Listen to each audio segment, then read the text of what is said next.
Blowback, a Titus Black novel, Book 5, by R.J. Patterson. Performed by Kyle Tate. Chapter 1. Qom, Iran. Fordow Nuclear Enrichment Facility. Titus Black leaned against the side of the box truck and remained frozen in darkness. A latch squeaked before the back door rolled up, light flooding the cargo hold. Seconds later, an armed guard hopped inside. With Black tucked halfway back amidst boxes of food, he had a small window through which to view the inspection. He clutched his weapon, hoping he could get inside the facility undetected. Wide-eyed, he watched cartons slide aside and other containers moved as the guard drew dangerously close. "Looks good to me," the guard said in Farsi before exiting the truck. Black exhaled as the door slammed shut. Moments later, the truck rumbled on, taking Black deep inside the underground structure. When he finally came to a stop, the door rolled up again, and workers began unloading the supplies. Black studied the men for a moment, praying that his uniform wouldn't cause him to stand out. Once he determined he matched perfectly, he waited for the workers to disappear before grabbing a box and following them into the building. Black kept his head down and set the box just outside the double doors leading into the kitchen. Then he continued walking down the hall until he reached a passageway that led toward the women's dorm. Black spoke into his comms. "I'm in, and headed for the target now." "Roger that," said Christina Shields, his partner who was managing the operation from the comfort of the Firestorm offices in Washington, D.C. The target was Jana Shadid, a nuclear engineer who'd been recruited by Iran after she graduated from Georgia Tech with a master's degree. In the 24 hours before she accepted the lucrative offer to work for the Iranian government, the Jordanian national student was approached by a Mossad agent who asked Jana to spy for them. According to the dossier Black read on her, she was helpful in providing information to the Israeli intelligence organization about Iran's plans. However, her omission from Mossad's sudden extraction of all its agents in Iran had puzzled Black.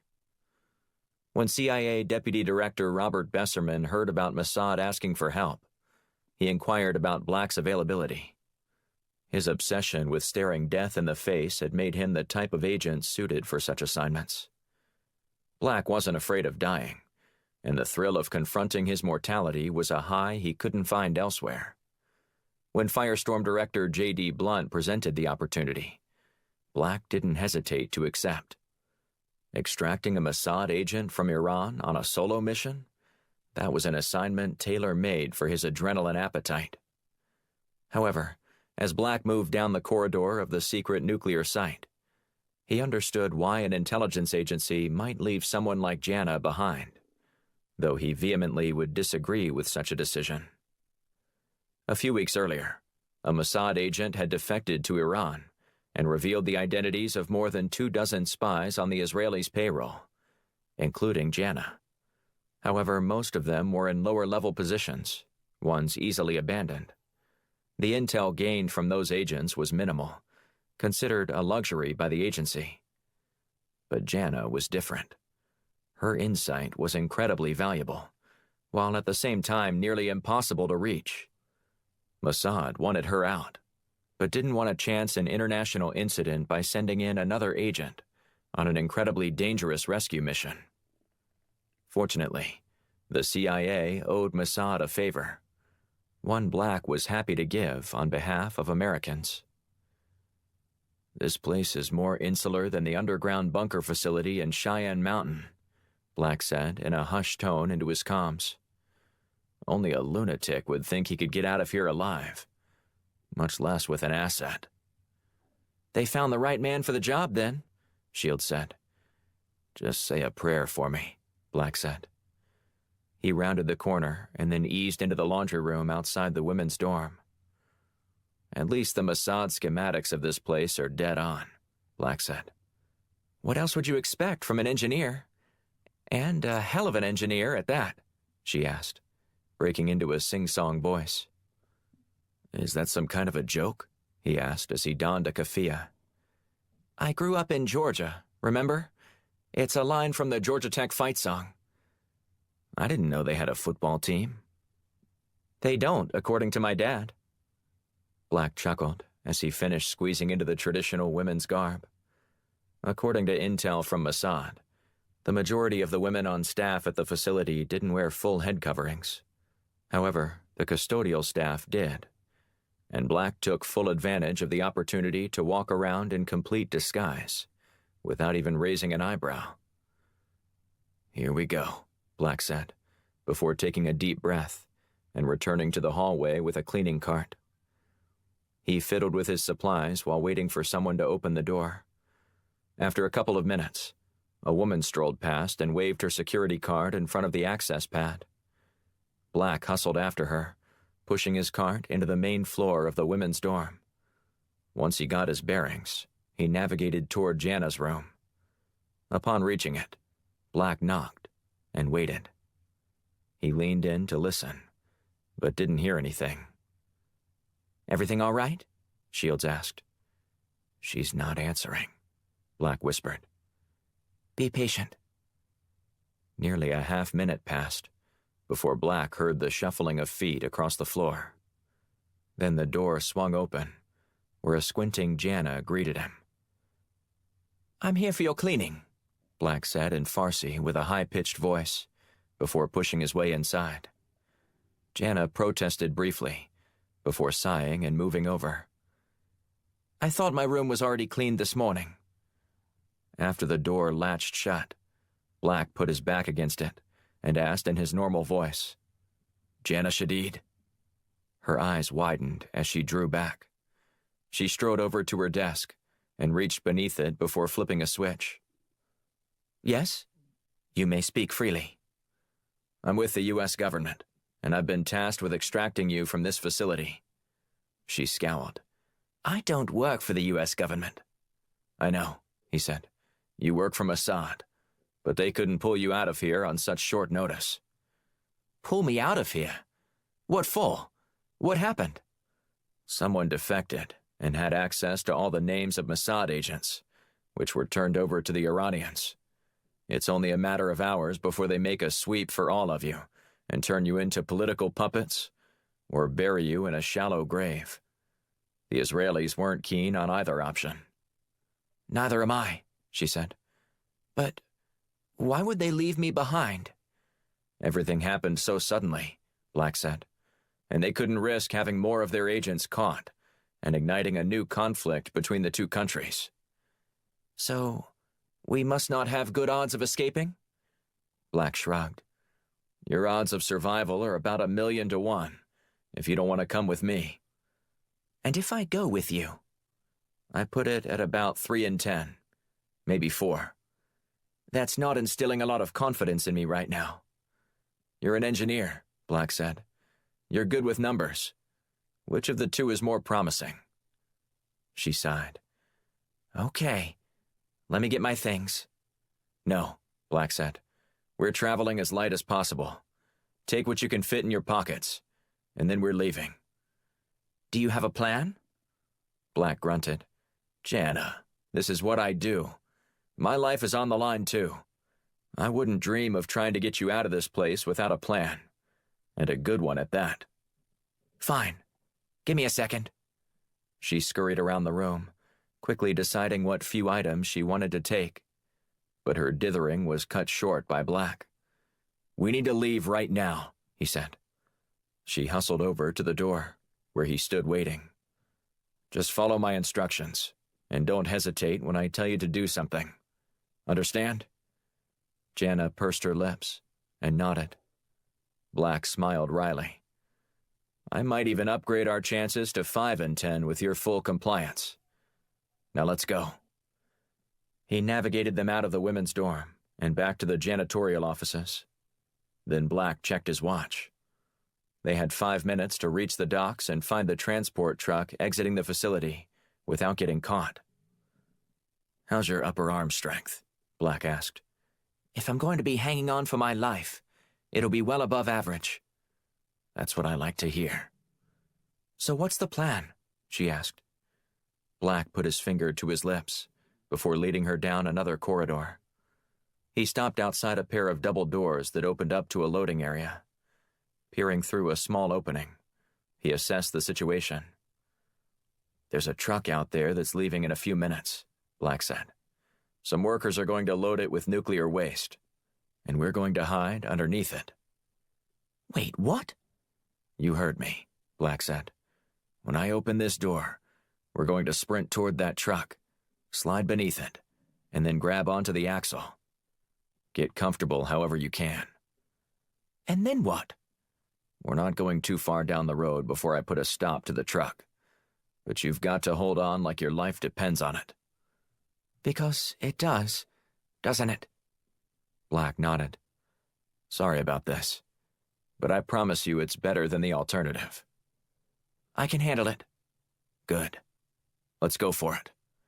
Black poked his head out once more to make sure the area was clear, before sprinting with Jana toward the truck. He crouched low as he ran, and wasted no time sliding beneath the vehicle. Seconds later, she joined him, leaving them both with nothing to do but inspect the undercarriage. Black identified the most comfortable spot for her to hang on to, before finding a place for him to grab hold.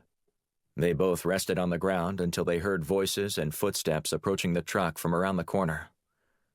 Two men strolled out and got inside the truck, while a guard circled it. Everything looks good to me, the guard said in Farsi. Don't you want to check inside? One of the drivers asked. I'd rather not get around it.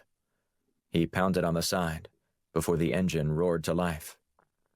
Black glanced at Jana. Hold on. He wrapped his feet around the axle and hugged it tightly as the truck wove its way through the underground roads before emerging into the daylight. Soon, the truck stopped for another checkpoint near the gate, and Black peered over at Jana. Are you okay? He asked. Never better, she whispered with a grimace. Once cleared to proceed, the truck rumbled along again before turning north onto the highway. Black quickly grabbed his weapon with his right hand and flung his arms over the axle. He had to time his move just right, waiting until the truck reached full speed. As soon as it did, he looked down the road to see how close they were to the overpass.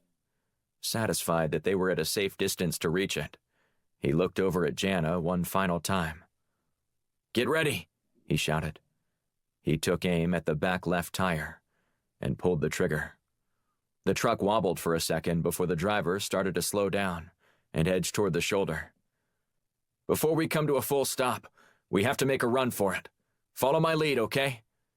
Got it.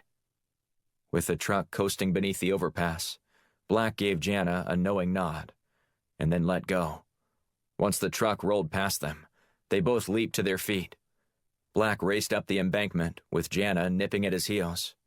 They took cover in a nook, enabling them to see down onto the truck. The driver got out and inspected the wheel before kicking at it. He threw his hands up and yelled a few expletives in Farsi before getting to work. 15 minutes later, the tire was changed, and they were returning to the highway. Black waited until the road was empty for as far as he could see, before he charged down the embankment and crossed to the other side. Jana bounded after him. Waiting for them across the road was a Samand, a white four-door sedan, the kind that most Iranians drove. Black knelt next to the front driver's side tire and felt around for the magnetic key box he'd hidden in the wheel well. Working quickly, he unlocked the vehicle and told Jana to get inside. He buckled his seatbelt with one hand as he navigated onto the road. We're in the car, Black said over his comms. Are you still tracking us, Shields? Loud and clear, Shields said. I even have visual. Stay close in case we need you. Roger that. Black looked over at Jana, who had yet to buckle up. You might want to put that thing on. These roads are bumpy. She blew a tendril of her dark hair out of her eyes. I don't know how you expect to get me out of the country without a passport, Jana said as she eyed Black cautiously. Why would you need one? Black asked. Passports aren't part of the plan. And how are we going to get over the border? Is Scotty just going to beam us over? Black furrowed his brow and rubbed his chin before responding. Is that a Star Wars reference? She glared at him. Star Trek. Take it easy, Black said. By that look, you would have thought I just killed your grandma. You're an American, she said. I thought you would at least know the difference between the two. Stop messing with her, Black, Shield said over the comms. Space movies aren't my thing, Black said with a wry grin. I know you're lying, she said. You probably have a poster of Princess Leia up in your room. Black chuckled and shook his head. I'm more of a Han Solo kind of guy. Jana clapped her hands and pointed at him. I knew it. Guilty as charged, he said. It's just fun watching you nerds squirm when I act aloof about your cult space classics. Now, are you going to finally tell me how you're going to get me out of the country without a passport? She asked. We're headed to a small port town several hours south of here. Bendar de Lam. Ever heard of it? She shook her head. That doesn't sound familiar. Well, we have someone there who's agreed to help us get onto a ship. Might want to check your six, Shield said, jolting him into action. Black adjusted his rearview mirror and studied the rapidly approaching image of the Iranian police car. He cursed under his breath before slamming his fist on the steering wheel. What is it? Jana asked. We've got company. She turned and looked out the back window. Just do what he says. As the police car approached Black, it flashed its lights. The officer motioned for Black to pull over to the shoulder, and he complied. Think he knows who we are? Black asked. She shrugged. I would never put anything past the Iranians. All I know is that if you try to kill him to help us get away, we will be hunted, and it'll be much worse for both of us. I'll keep that in mind. Seconds later, the officer tapped on the glass. Black rolled down his window. What's the problem, officer? The officer held a steely gaze with Black. I need you to get out of the car. Chapter 2. Washington, D.C. J.D. Blunt stopped on the sidewalk outside D-City Smokehouse Restaurant and closed his eyes. He tilted his head back and inhaled the succulent aroma of ribs wafting through the air. Upon opening his eyes again, a wide smile spread across his face. He stumbled forward when a man put his arm around Blunt. There's nothing like the smell of smoked meat, is there? Blunt turned to see Alaska Congressman Clyde Silver. No, there isn't. Then let's not delay getting in line, Silver said. The lunch crowd is about to descend upon this place like Alaskan mosquitoes on a shirtless man in the wilderness. Blunt chuckled, able to fully appreciate the obscure analogy, as someone who'd spent any time in the backcountry of Alaska could. He had gone on several fishing trips with Silver in the past, when they both served in Congress. Happy to reciprocate, Blunt took Silver on a couple of hunting expeditions in Texas. They placed their order and then found a table in the back of the noisy restaurant, away from the patrons crowding near the counter to order, and sat down. After they caught up on their lives outside of work, Blunt's easy smile vanished. So, you didn't just want to grab some barbecue with me today, did you? Blunt asked. Well, I'd do it any time, Silver said. But you're right. There's something going on that you need to know about.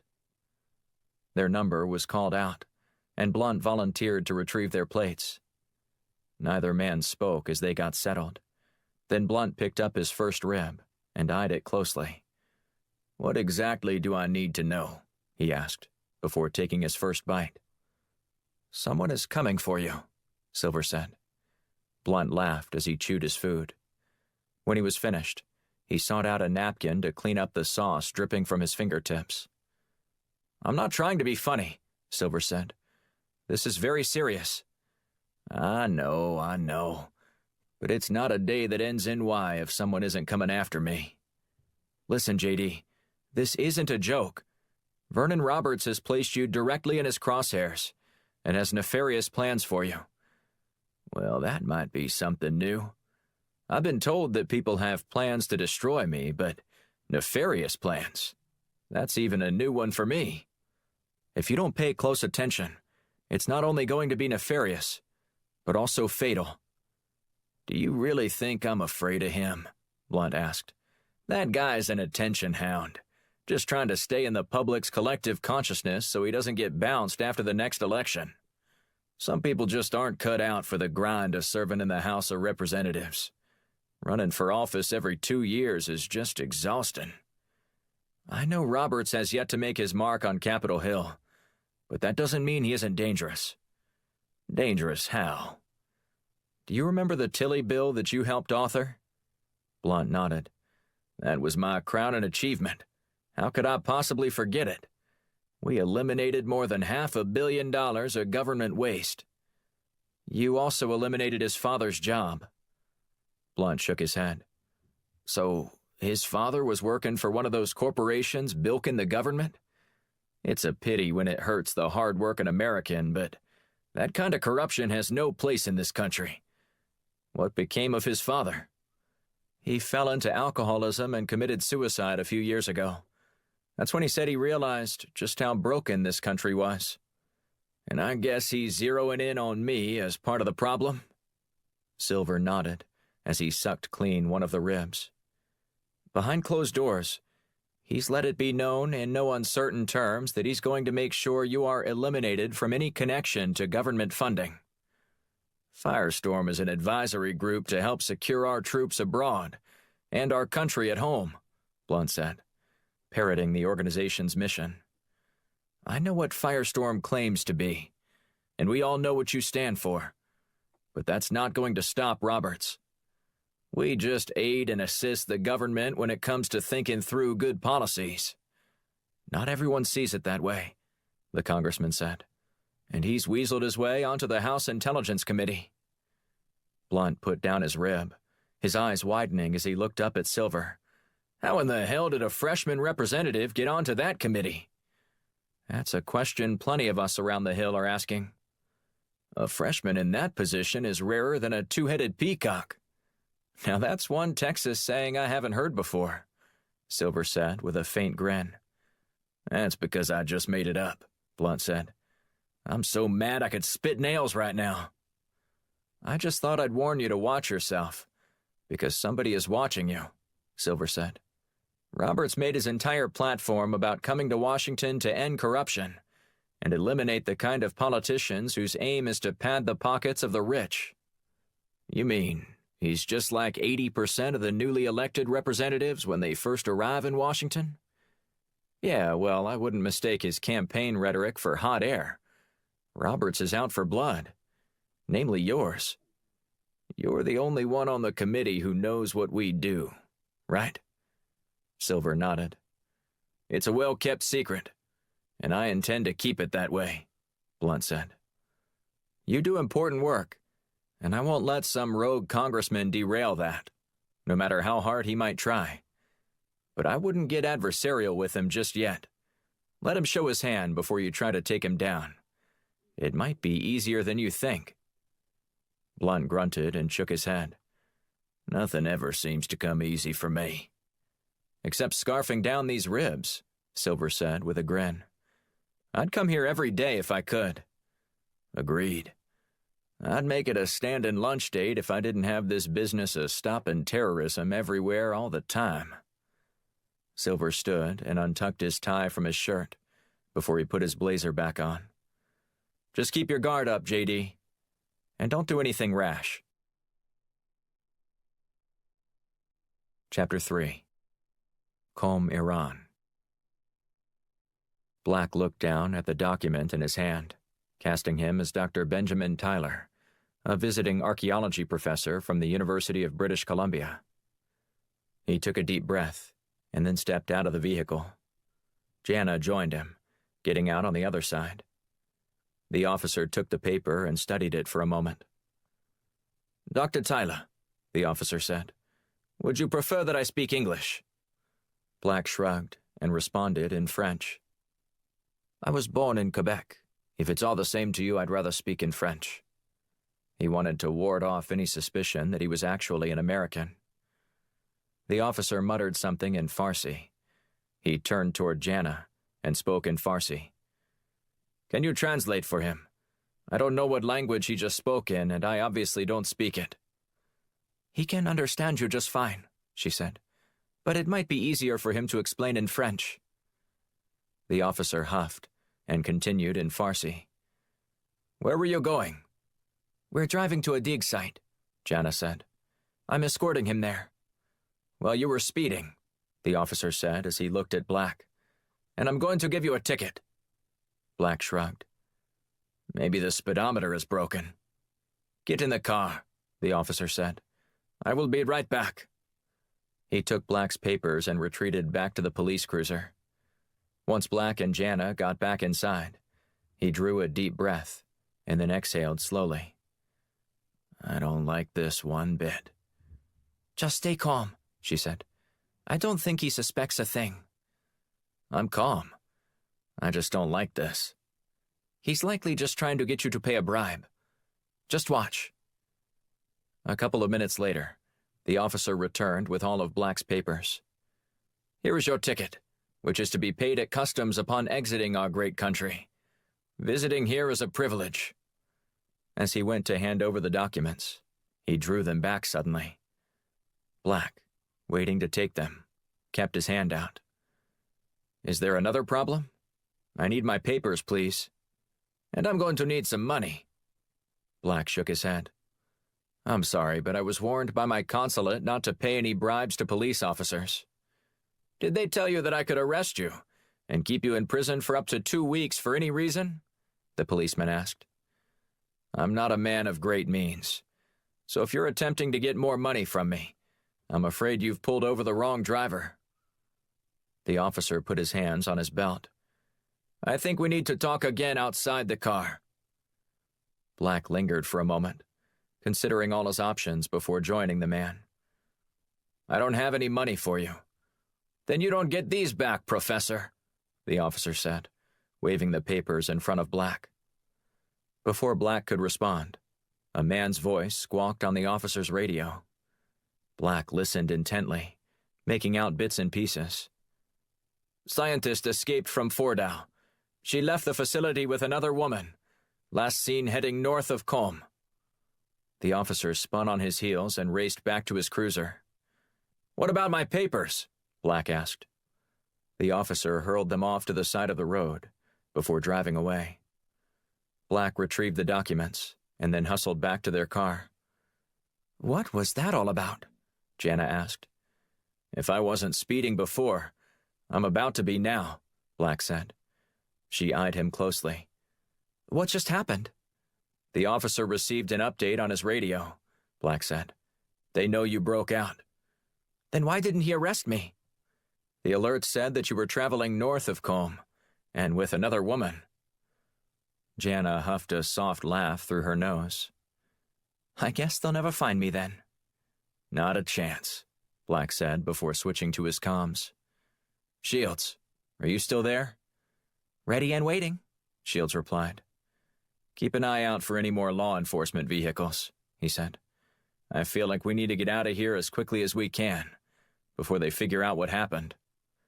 Roger that, she said. I'll keep my eyes peeled. Black ignited the engine, returning the vehicle to the road.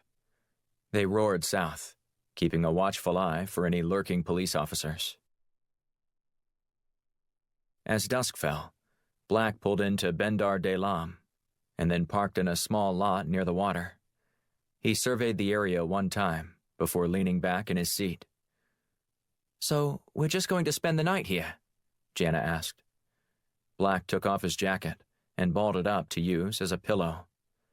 I would spring for a nice hotel room for the both of us, but since we're being hunted, I'd rather not risk it. This is it? Your big extraction plan comes to a stop right here. Not exactly, Black said. At the crack of dawn, we're going to sneak onto that fishing vessel right there. It's going to scoot across the Persian Gulf tomorrow and drop us off in Kuwait City. And you know this, how? Black sighed. Just get some sleep, Jana. We've got a long day ahead of us tomorrow. After a restless night of sleep, Black arose just before dawn and inspected the activity around the docks. Aside from a few fishing hands prepping their boats, the scene was relatively quiet. He crept back into the car and nudged Jana awake. "Time to get moving," he said. She groaned and rolled over, turning her back to him. "I realize it's early, but we've got to move right now," he said. Jana stretched before sitting upright. Once she did, Black repositioned her seat and hustled around to her door. He opened it, and then offered his hand to help her get out. "Such a gentleman, even at 5:30 in the morning," she muttered. "I'll take all the compliments I can get right now," Black said. "And why's that?" she asked, as she staggered to her feet. "You'll know in 10 minutes. That was almost the amount of time to the second that Black needed to guide Jana undetected along the docks and into the hull of the Carcadon. They found a cozy spot behind empty pallets and settled in amidst the silence. A half-hour later, the boat rocked from side to side as men boarded the ship and prepared for the day. Black glanced at Jana and put his index finger to his lips as one of the men lumbered toward them. He grabbed a rope and grappling hook from a box of supplies and hustled back up the steps. When he disappeared, Jana eyed Black. "How long are we going to have to stay like this?" "Once we leave the docks, I'm guessing several hours at least," he said in a hushed tone. "Then this isn't a rescue operation that requires precision timing?" "No, it'll be precise, but I'm just not privy to that. I'm just doing what I've been told." Her eyebrows shot upward. "And if this doesn't play out like it's supposed to?" "We'll improvise." "Improvise?" she asked, her voice rising slightly above a whisper. "This is my life we're talking about, and you're just going to improvise?" "Like I said, if it comes to that. Let's hope that it doesn't, but if it does, you're still in good hands. Not to brag or anything, but I've survived every mission I've been on." "So far," she said. "There's always a first time." "It'd also be the last time. But let's try not to dwell on that, okay?" An hour later, the engine rumbled louder as the boat slowly entered the channel along the shore. After a few minutes, the low-pitched hum morphed into a roar as the boat bounced more noticeably. "Welcome to the open seas," Black said with a slight hint of a smile. "Hope you enjoy the ride." Jana shook her head. "Exactly how long did you say this was going to last?" "I didn't," Black said. "I just gave you a rough estimate of several hours." "Could you give me a better range?" Black shook his head. I know. I'll just know it when I see it," she said, rolling her eyes. "Sorry, but it's the best I could do under such conditions." 2 hours passed before one of the crew members returned to the hull to fetch more supplies. He rounded up several nets before venturing toward the stack of pallets. He looked between them and then around them. Jana shrank deeper into the corner, her lips moving with what Black thought was a prayer. She exhaled in relief when the man turned his back. But then he spun around again and yanked the pallets away, waving a knife at them. Jana shrieked and then drew back as the man lunged toward them. "A couple of stowaways," the man said in Farsi. "Someone needs to visit the captain." He motioned with his knife for Black and Jana to come out from behind their hiding place, before nodding toward the stairs. The sailor paraded his prized catch up onto the main deck, past a rowdy crew. Jana even drew a few whistles from the men. As soon as the man briefed the captain on the detainees, he ordered the sailor to get 2 large blankets. "I don't want to make a big mess in my quarters," the captain said. Black reached over and grabbed Jana's hand as the captain launched into a tirade. By the time he finished, the man returned with 2 bright red blankets before he was dismissed. The captain looked at Black and nodded before opening the window. Without hesitating, he fired his gun out of the window several times, drawing screams from Jana. "That was good," Black said in a hushed tone. Jana's eyes widened. "What is going on?" The captain winked at her. "Just keep screaming until I fire my gun again." Jana furrowed her brow, but played along as the captain began another rant. As ordered, she protested and shouted until the captain pointed his gun outside again and fired another 2 rounds. He set his gun down and drew them in close. "Here's the tricky part. You're going to need to hold your breath for a few minutes and remain face down in the water until we clear the area. But it won't be long. The boat is about 5 minutes away." "5 minutes?" Jana asked. "I can't hold my breath that long." "From the moment you hit the water, try to stay as still as possible," Black explained. "Just clutch this life preserver and create a pocket of air without peeping out from beneath the blanket." Black demonstrated the procedure until Jana felt comfortable. The captain instructed her to lie down so he could wrap her up. "For the record, I think this is a dumb idea," she said, glaring at Black. "Better than the alternative," Black said. The captain wrapped up Black as well, and then grunted as he picked up Jana and hoisted her over his shoulders. She groaned quietly. "No more noise," the captain said. "I'm about to toss you overboard." Moments later, he returned to his quarters and grabbed Black, hustling to toss him near Jana. The water chilled Black, so much so that he had to bite his lip to keep from shouting in pain. He opened his eyes as he drifted slightly beneath the surface. After a half-minute, he swam upward and then repositioned himself beneath the blanket. When he was satisfied that he still appeared lifeless from a distance, he peeked from under his soaked covering. "Where is she?" Black looked east and then west, followed by a glance north and south. But Jana nor her blanket were anywhere in sight. He started to panic, afraid that he'd failed to do the one thing he was assigned to do: get Jana Shadid and return her safely home. As Black contemplated his next move, he almost didn't notice the fishing trawler chugging in his direction. It swept in front of him, creating a visual barrier between him and the Carcadon. A man dangled a rope into the water. "Grab on," he said, "and leave the blanket in the water. We'll get you a fresh one." After several men hoisted Black on board, he surveyed the deck. "Jana," he asked, "where's Jana?" He felt a little tap on his shoulder. Seconds later, he turned around to see Jana in mid-swing at him. He drew back, but she still managed to catch him on his chin. "What was that for?" Black asked as he staggered back. "I think I lost a year of my life back there," she said, glaring at him. "The least you could have done was warn me what was coming." Black shook his head. "I wasn't sure what kind of acting job you could pull off. If the fear is real, it won't sound fake." "Such sage advice. Where did you get that from? A fortune cookie?" Black sighed. "Look, I'm sorry, but it was for your own good. We're safe now, aren't we?" Jana held her steely gaze on him. "Don't ever do that to me again." "Again?" Black asked with a soft chuckle. "You plan on having me extract you from somewhere again?" She shrugged. "Maybe. But in the meantime, you're stuck with me. There's no way I'm going back home." Black didn't object. His chin was still throbbing from the haymaker she landed. With a little training, she could be dangerous. Black tried the comms, but they were dead.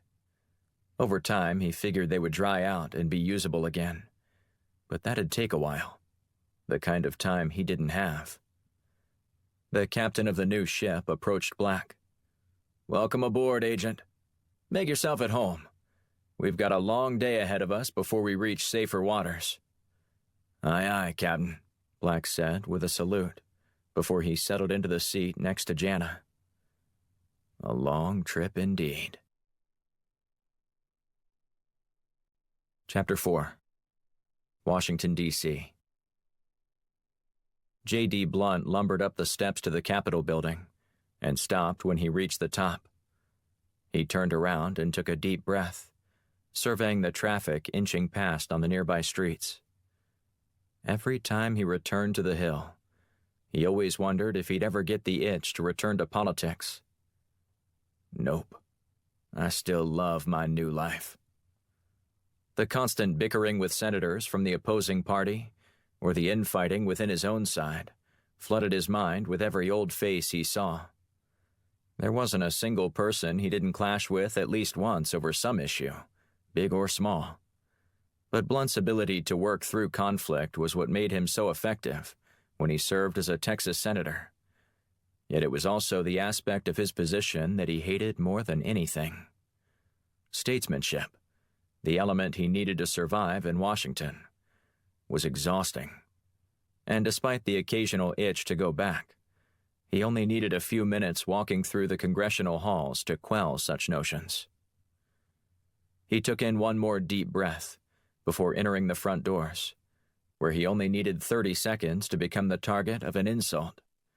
Representative Zeke Morton, a congressman from Oregon, put his hand on his chin in mock thought before addressing Blunt. Now let me see. How many bills did you help write that we defunded last week?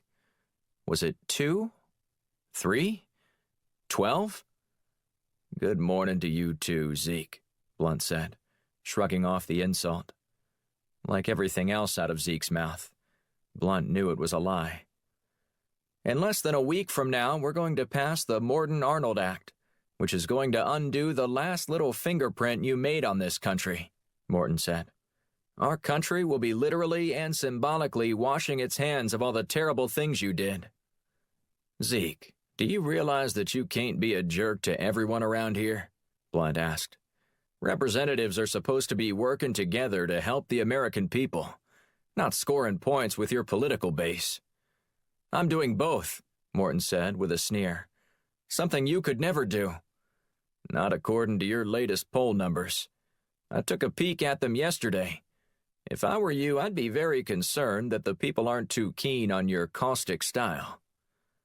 Morton moved in closer. Listen here, you lame old man. Blunt forced a smile and nodded behind Morton. He stopped and turned around to find a camera crew following him, along with a field trip class of middle school-age students who'd all stopped and were gawking at the exchange. The teachers ushered the kids past quickly as they all watched silently, as if waiting for the fight to reignite. You're setting a really good example, Zeke. Keep it up. Blunt darted off to his left, leaving Morton with narrowed eyes and a slack jaw. Who would ever vote for a jerk like that? Unfortunately, Blunt's simple stroll toward the meeting room was impeded again, this time by Congressman Vernon Roberts. The fiery freshman rubbed his graying goatee as he eyed Blunt from across the hall. Senator Blunt, Roberts said as he approached slowly. What a pleasure it is to run into you here. Blunt stopped and sighed, wanting desperately to ignore Roberts's call and continue walking. But despite what Clyde Silver had told Blunt, he opted for a cordial response. Congressman Roberts, Blunt said, turning to face the Pennsylvania representative. You wasted no time in making your mark in Washington, along with several other new go-getters. Roberts offered his hand, which Blunt took. We're part of the new wave of politicians in this city. After sitting around and watching relics, no offense, of course, do nothing but pass favors around to the large donors, we've taken a decisively more pragmatic approach to legislating. And what exactly does that look like? We attack problems head-on and develop solutions. Blunt nodded. Interesting. And you don't think all the relics were doing that before? Not like us. We're changing the world. That's one way of looking at it, Blunt said with a shrug. Look, why don't I buy you a drink? I've got some things I want to discuss with you. Blunt pointed down the hall, I'm about to be late for a meeting, so maybe another time. Robert shook his head. Then let's do lunch. And I won't take no for an answer. I have a busy day today, and nonsense, a man has to eat. I know of a good sushi joint just around the corner. Blunt tried not to let his revulsion show. He hated sushi. And if Roberts wanted to take Blunt to the restaurant just a few blocks from the Capitol, he had an even bigger reason to put up a fight. I guess you didn't know I'm allergic to fish, Blunt said. Then we'll get you one of those sissy California rolls. I appreciate the gesture, but I really have a packed day. Roberts glanced at his watch. I know which meeting you're going to. It'll be over at 12:30. I'll be waiting outside for you. He darted down the hall, waving his hand in the air. The last thing I want to do is eat lunch with that bastard.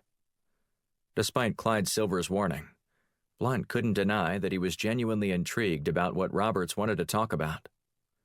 Blunt wanted to duck out early to avoid Roberts, but curiosity won out.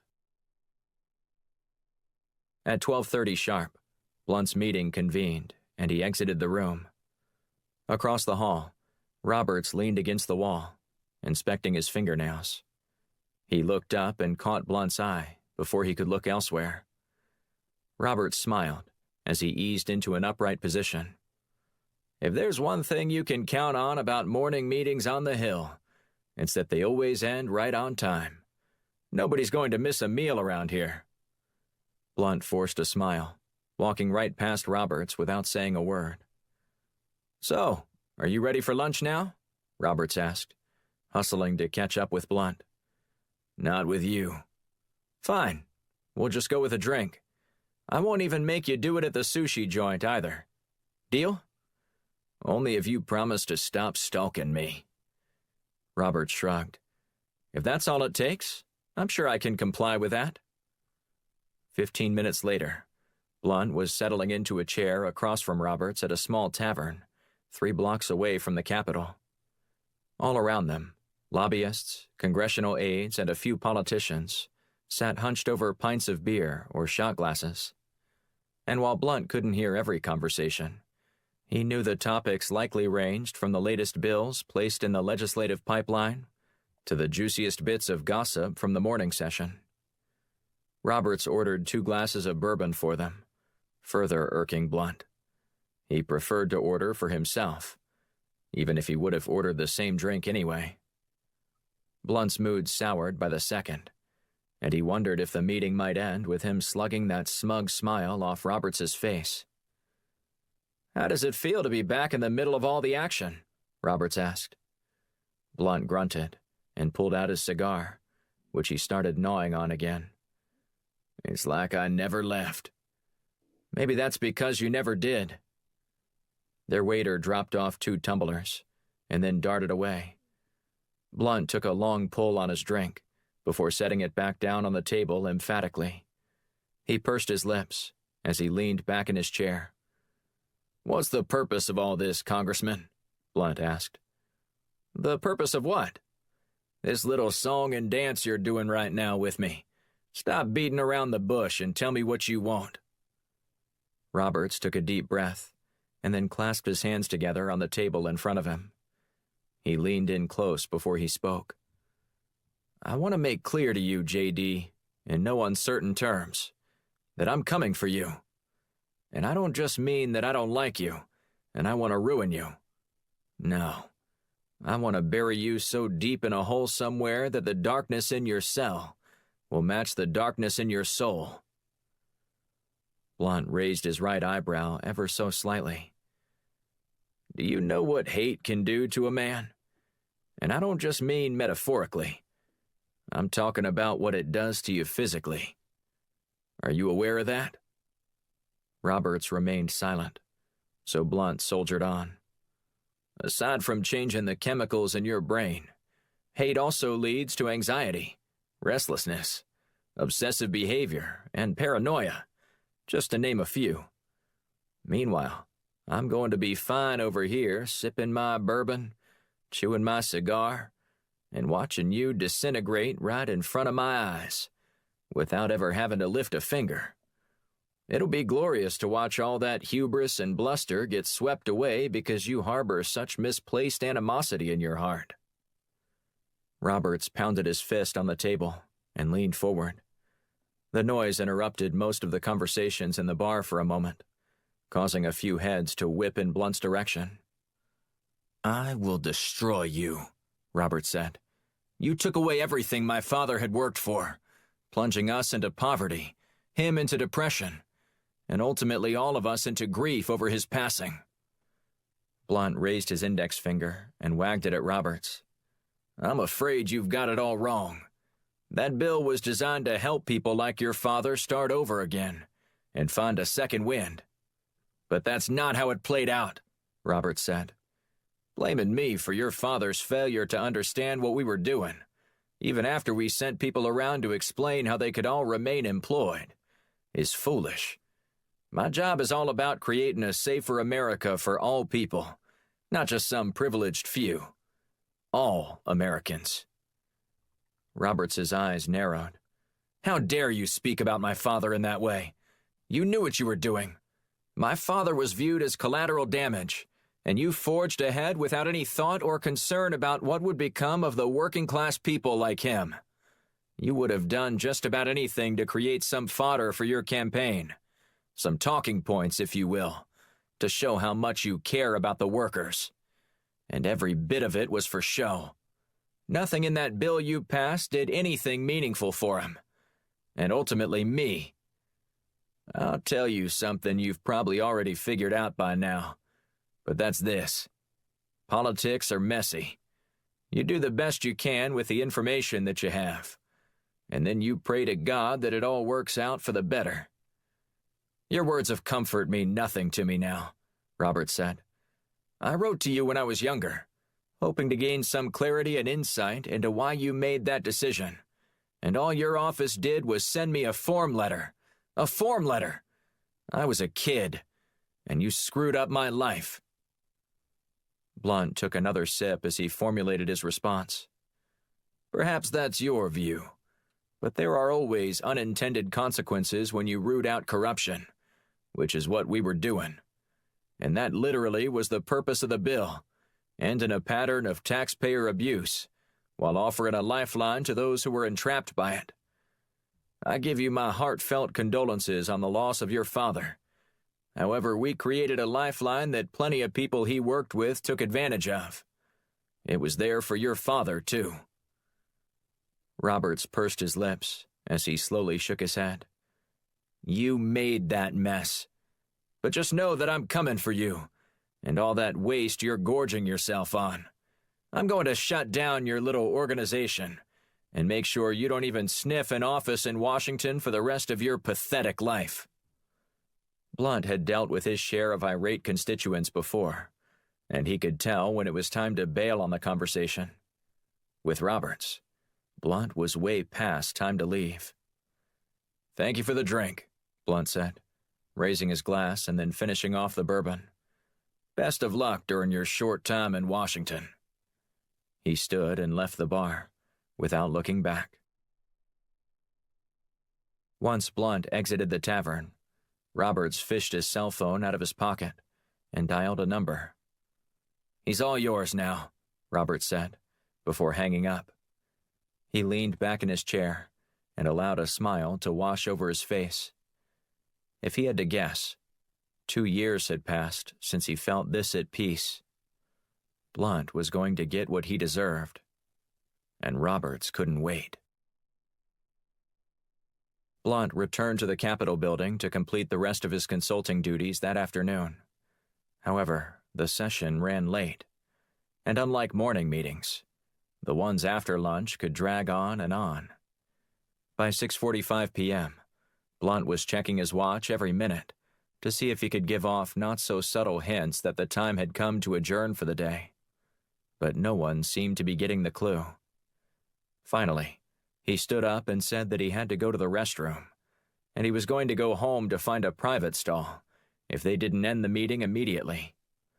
The on-the-nose comment resulted in everyone to feign shock as they glanced at their watches and concluded the proceedings. Blunt eased behind the steering wheel in his car and backed out of his spot. A half-hour later, he was humming along a 2-lane road headed into Northern Virginia. He needed to get out of town and think. Roberts was going to become a permanent thorn in Blunt's side if he didn't address the situation properly. Spending some time at one of his safe houses was the best way to clear his mind and develop a good solution. Blunt was deep in thought when he first noticed the pair of headlights in his rearview mirror. The car roared up behind, tapping Blunt's bumper. "What the hell?" The car backed away before making another run at Blunt. This time he tapped the brakes before stomping on the gas to pull away from the vehicle. Blunt wanted to pull over, but wasn't sure if the attacker intended to kill him and didn't want to cede any safety the car gave. The car roared up toward him again, this time more aggressively. When the vehicle hit Blunt's, he fishtailed toward the side of the road before regaining control. Then the car sped past Blunt and disappeared around the next bend. "Is that how you want to play it, Roberts?" Blunt asked aloud. "Things are not going to end well for you." He took a deep breath and then jammed a cigar into his mouth. As he chewed on the tobacco imported from Cuba, he weighed how effective his plan would be at stopping Roberts. This wasn't how the Firestorm director wanted to deal with the situation, but Roberts had forced his hand, and Blunt was up to the task. Chapter 5. Camp Doha, Kuwait Bay, Kuwait. Black awoke to the sound of a fist pounding on his door. He scrambled to his feet and peered through the peephole to see who was making such a ruckus outside. After glancing at his watch, he realized why, though the bright sunshine flooding his room should have been his first clue. "Just a second," he said as he scrambled across the room to grab his pants and a shirt. He didn't want to keep his army escort waiting. The military policeman stood just outside Black's room, with a freshly showered Jana Shadid, her brown curls bouncing on her shoulders as she shifted her weight from one foot to the other. Black never intended to get that presentable after spending the previous night sleeping in a car and then long hours puttering across the Persian Gulf. He wanted to squeeze every minute of sleep he could get out of that night before conducting a quick exit meeting with Jana. Once they were finished, she would be placed on a plane headed to Tel Aviv, where Mossad could handle her return. When Black exited his quarters, he followed their escort to an SUV. Inside the vehicle, the air conditioning was blasting cold air throughout, barely winning the battle against the hot desert sun. Several minutes later, the soldier led them into a building, where they found a conference room with a computer monitor. It was already set up and connected to Christina Shields back in Washington.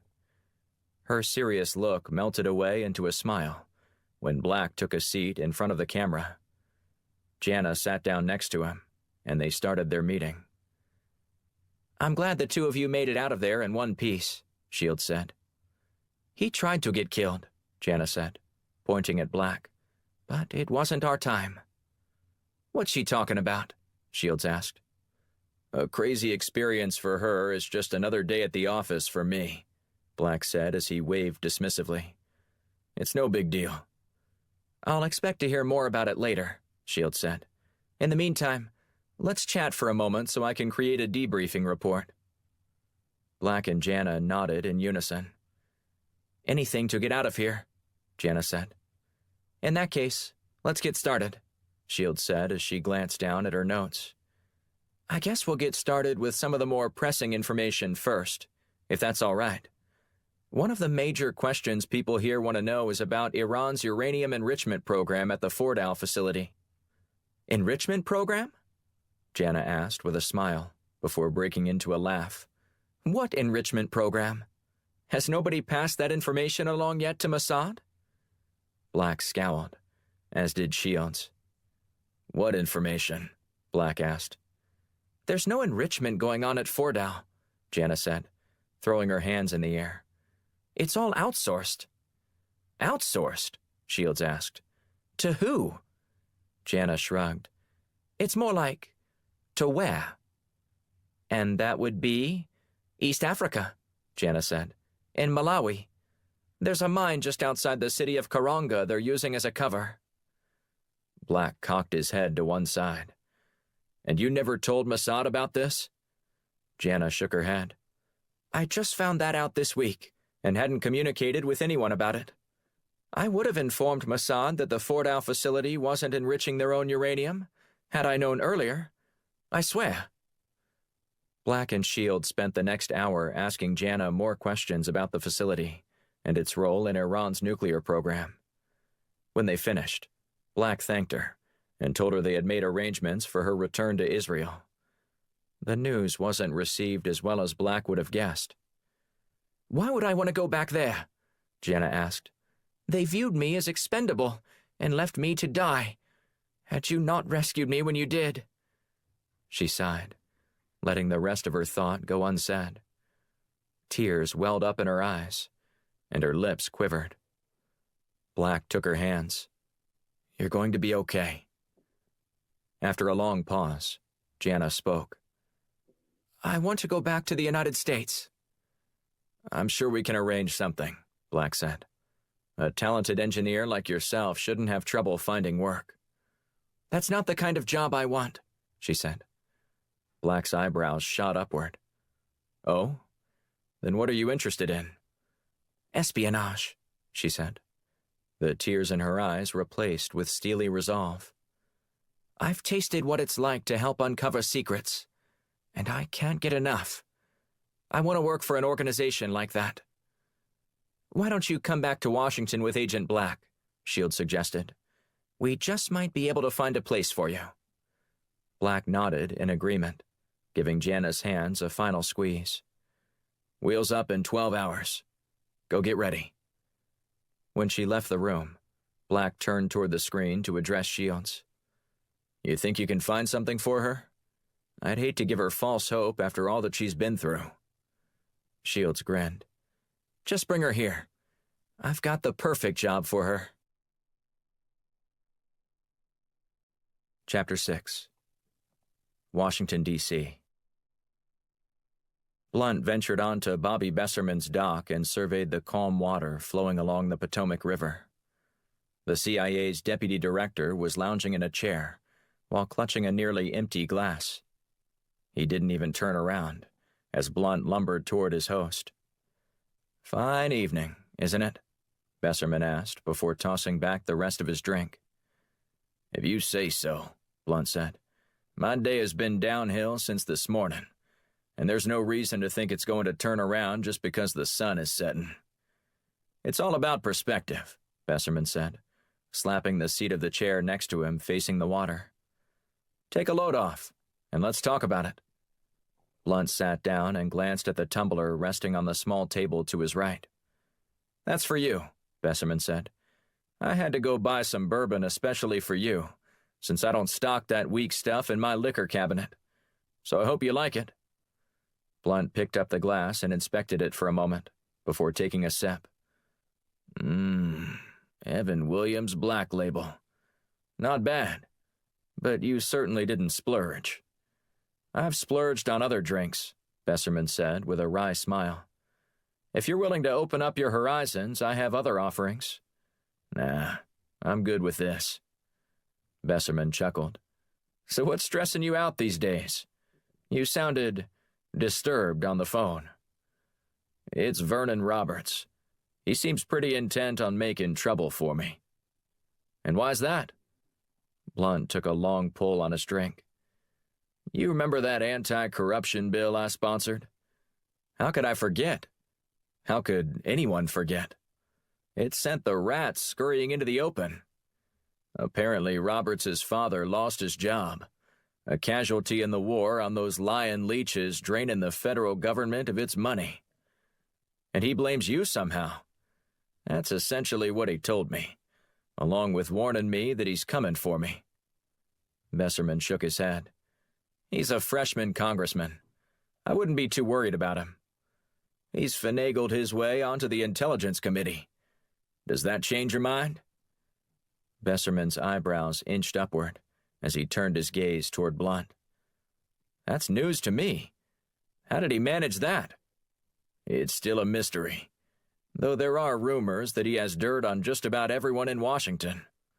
I'm not sure how much of that's true, but I can assure you he didn't get the invite because of his charming personality. He's a bit caustic at best, belligerent at worst. Since when does someone like that suddenly vault onto one of the more prestigious committees as a freshman? There's not much precedent for it, but it's a moot argument at this point. I just want to make sure somebody keeps an eye on him." Besserman sighed. "I'm afraid I can't exactly help you there. Unless we have reason to believe he's doing something illegal, my hands are tied. How about he literally threatened to kill me at a lunch meeting?" Blunt said as he pulled a cigar out of his pocket and clipped the end. "Is that illegal enough for you? Can anyone corroborate that threat?" Blunt sighed and shook his head. "Roberts would just say it was all politics," Besserman said. I know. I had to ask. But I'm taking this threat seriously, so I need some ideas on how to do that. When he comes after me, I don't want to be surprised. If he's going to try and hit me below the belt, I want to be able to sucker punch him in the mouth first." "Fair enough, but you're going to need some help." "Any recommendations?" Besserman swiped open his cell phone and scanned it for a few seconds.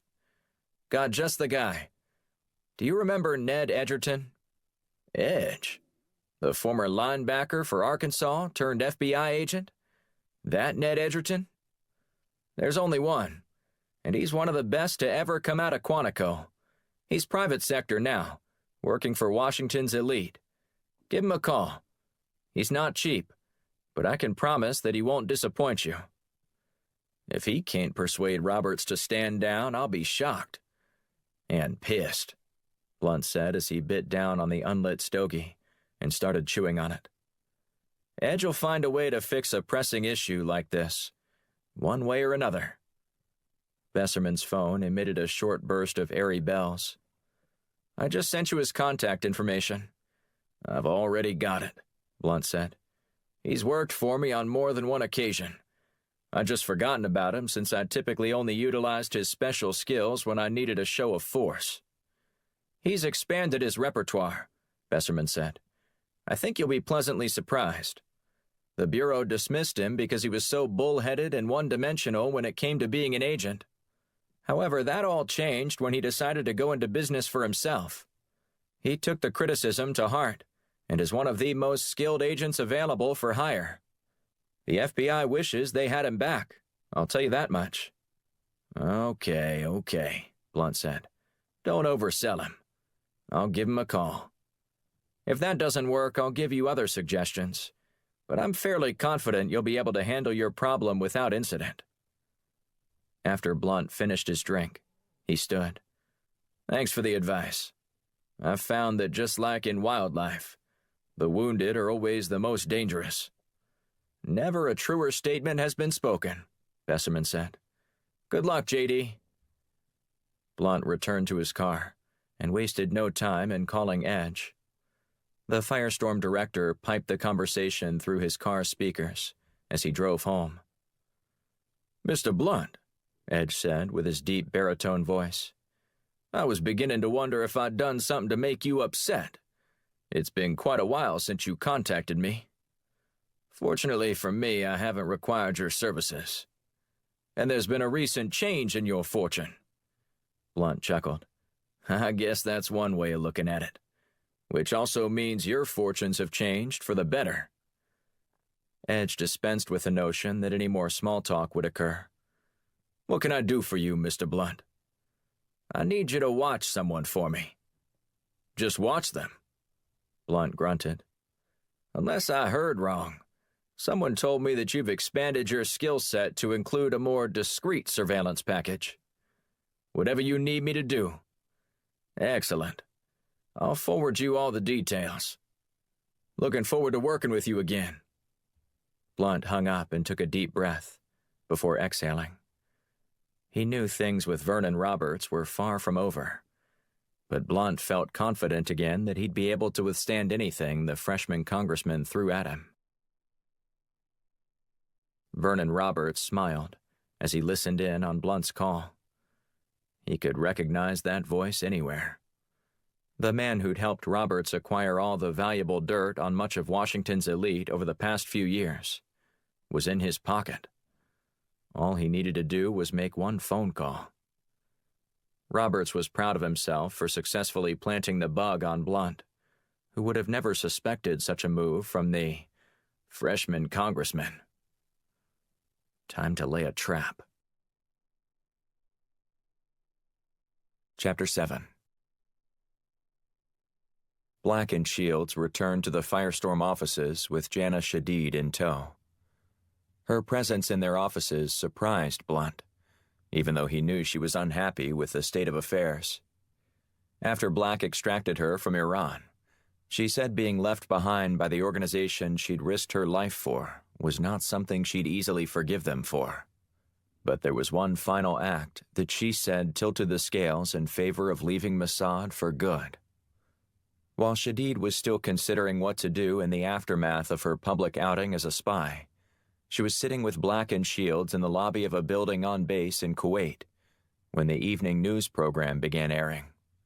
A man with a furrowed brow reported the story of a woman being attacked in her home by a group of terrorists in Jordan.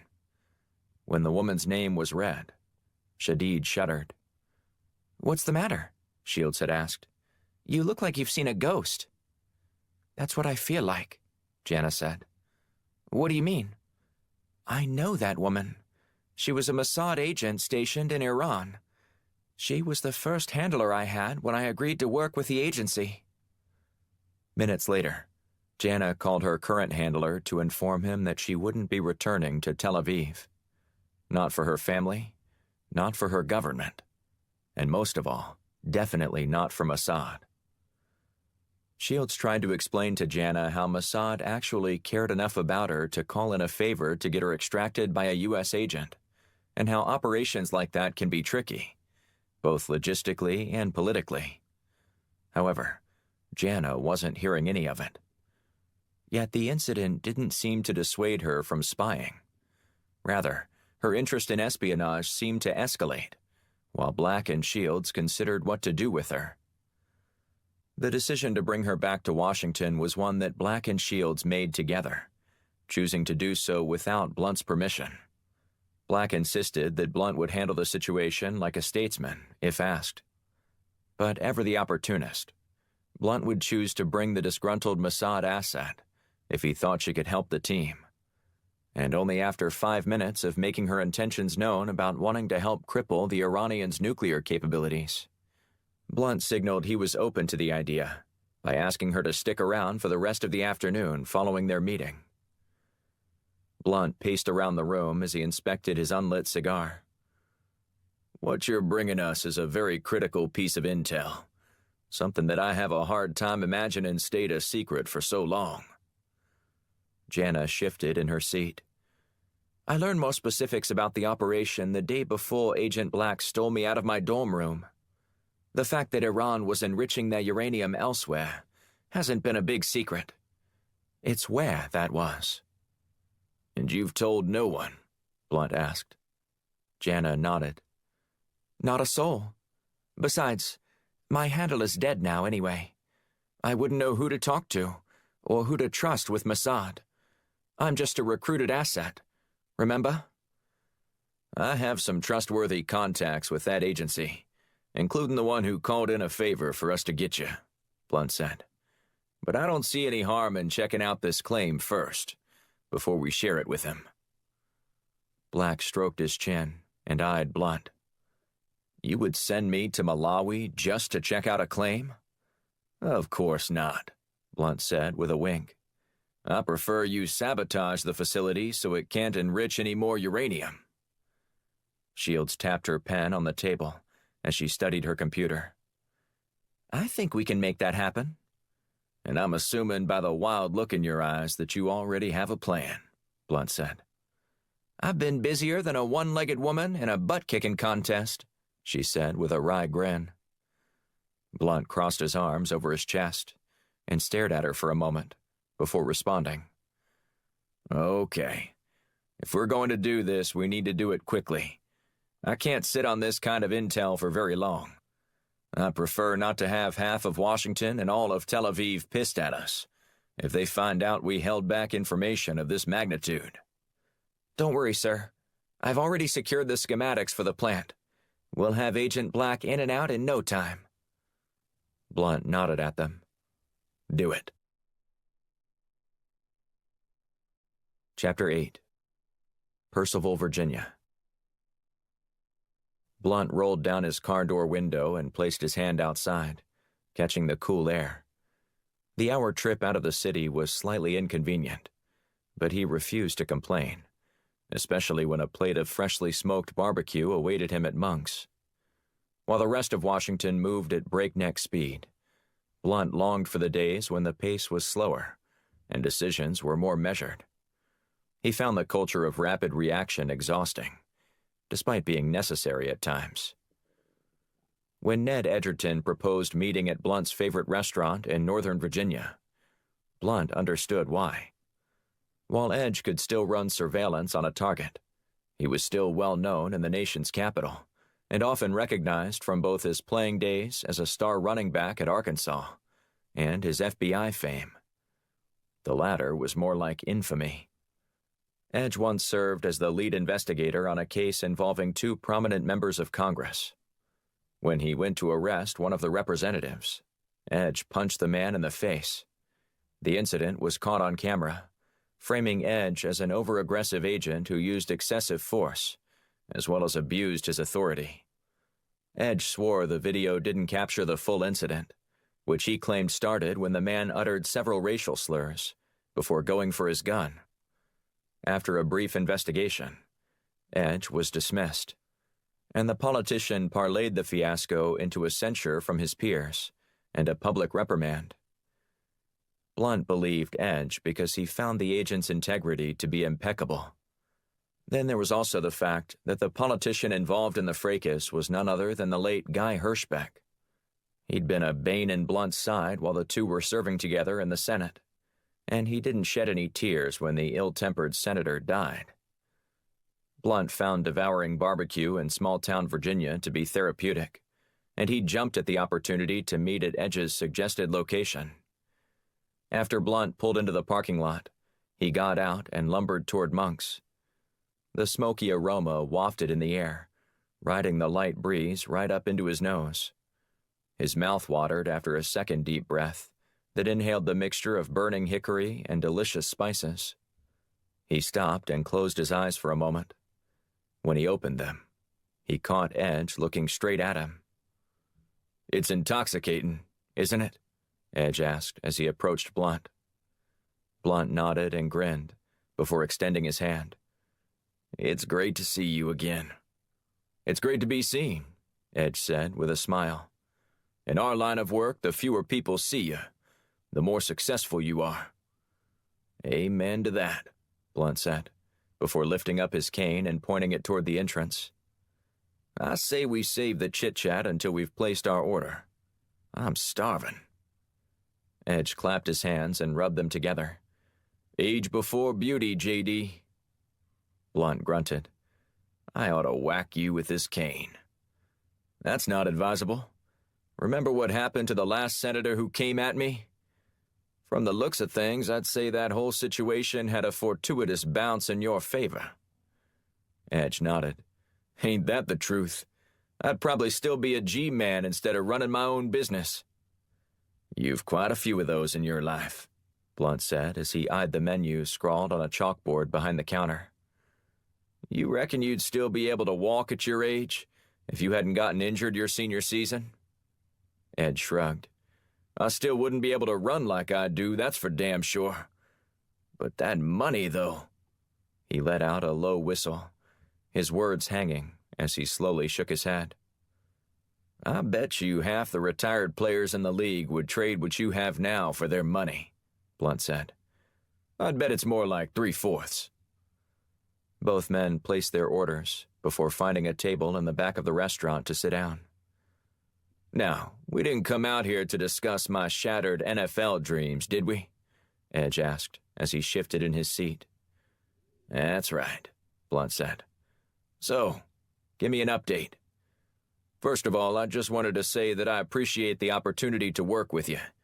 I've always admired and respected the way you've gone about your business as a politician. And I'm sure that's no different in the way you run your organization today. Also, I didn't want you to think I was being overly paranoid by coming this far out of the city to talk about this surveillance case. I have just found that some people raise more suspicion than others. Vernon Roberts is definitely one of those men. Based on what you've learned about him?" Ed shook his head. "No. This is based on having a reliable network of people who speak the truth to me about any possible target." "Roberts hadn't even finished his first term yet," Blunt said. "Yet he's already acquired quite the reputation. That ought to tell you something right there." Blunt scanned the room for a moment before leaning in close. "So, what did you find?" "I had one of my contacts dig up some information on Roberts, if you know what I mean." Blunt nodded. He knew exactly what Edge meant. Undoubtedly, he'd hired a hacker to plumb the depths of Roberts's computer to unearth anything that could be used to shut down the rowdy freshman congressman, either legally or by other measures.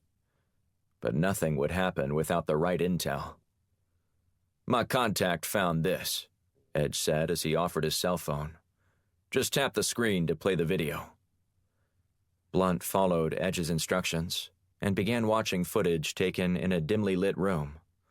However, the lighting was bright enough that Roberts's face was easy to identify. The shot appeared to come from a hidden camera of sorts, likely tucked at the back of a bookcase. Blunt couldn't make out who the other men were, nor did he recognize any of their voices. But they all were swilling their drinks as they spouted off about who they wanted to take out in Washington. The other men in the video named prominent judges and politicians against whom they held a grudge. But the chilling moment came when Roberts appeared to look almost right into the camera and say, "This isn't hypothetical for me.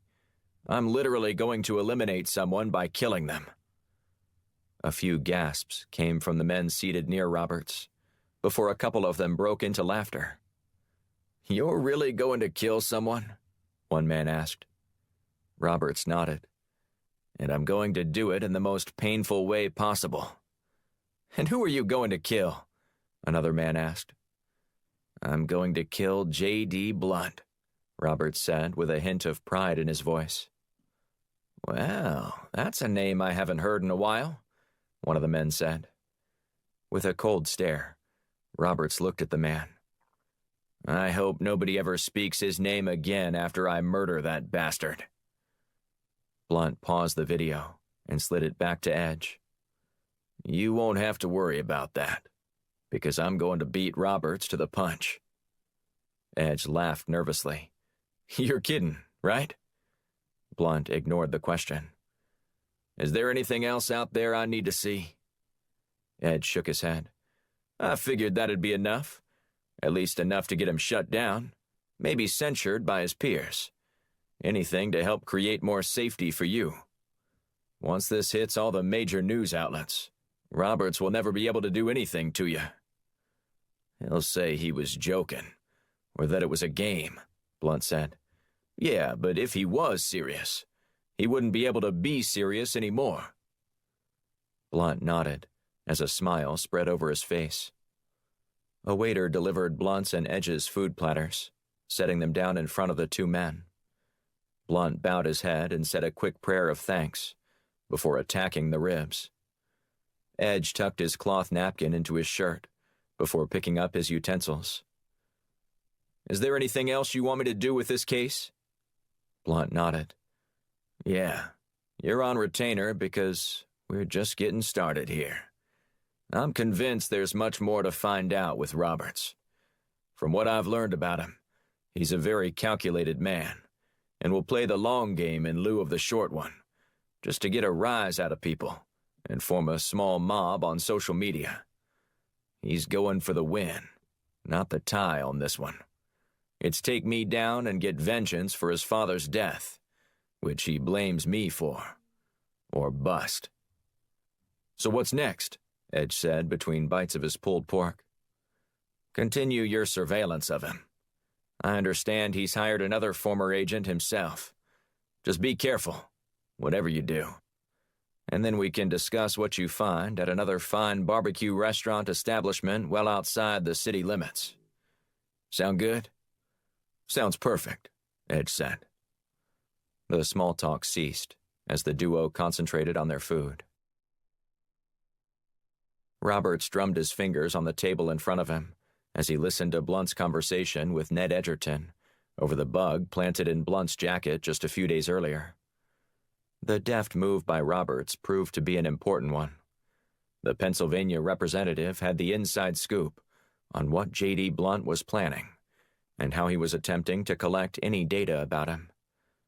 Being 2 steps ahead of the former Texas senator was the kind of advantage Roberts needed to win. J.D. took the bait. He gazed out the window, pensive about how to proceed. Once he was satisfied that his initial plan was still the best one, he picked up his phone and dialed a number. Once a man answered, Roberts addressed him. He took the bait, Roberts said. Time to move to phase 2 of this plan. Chapter 9. Karanga, Malawi. Black checked all the gear in his backpack before sauntering down to the hotel lobby. While he enjoyed operations in Africa, the accommodations were often less than ideal. He'd arrived in late the previous night, just over 72 hours after Shields boasted that they could execute a lightning-fast operation in a foreign country. However, Black needed a good night's sleep after the long flight to get to Malawi, but he didn't get it. He spent most of the night dealing with a pair of competing needs, staying cool and avoiding mosquito bites.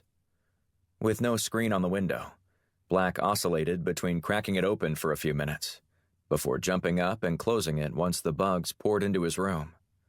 Add in the burlap sheets and the lumpy mattress, and the bed was more suited for torture interrogation than sleep. Black inserted his earpiece and turned on his comms. "Can you hear me, Shields?" "Like you're in the next room," she said.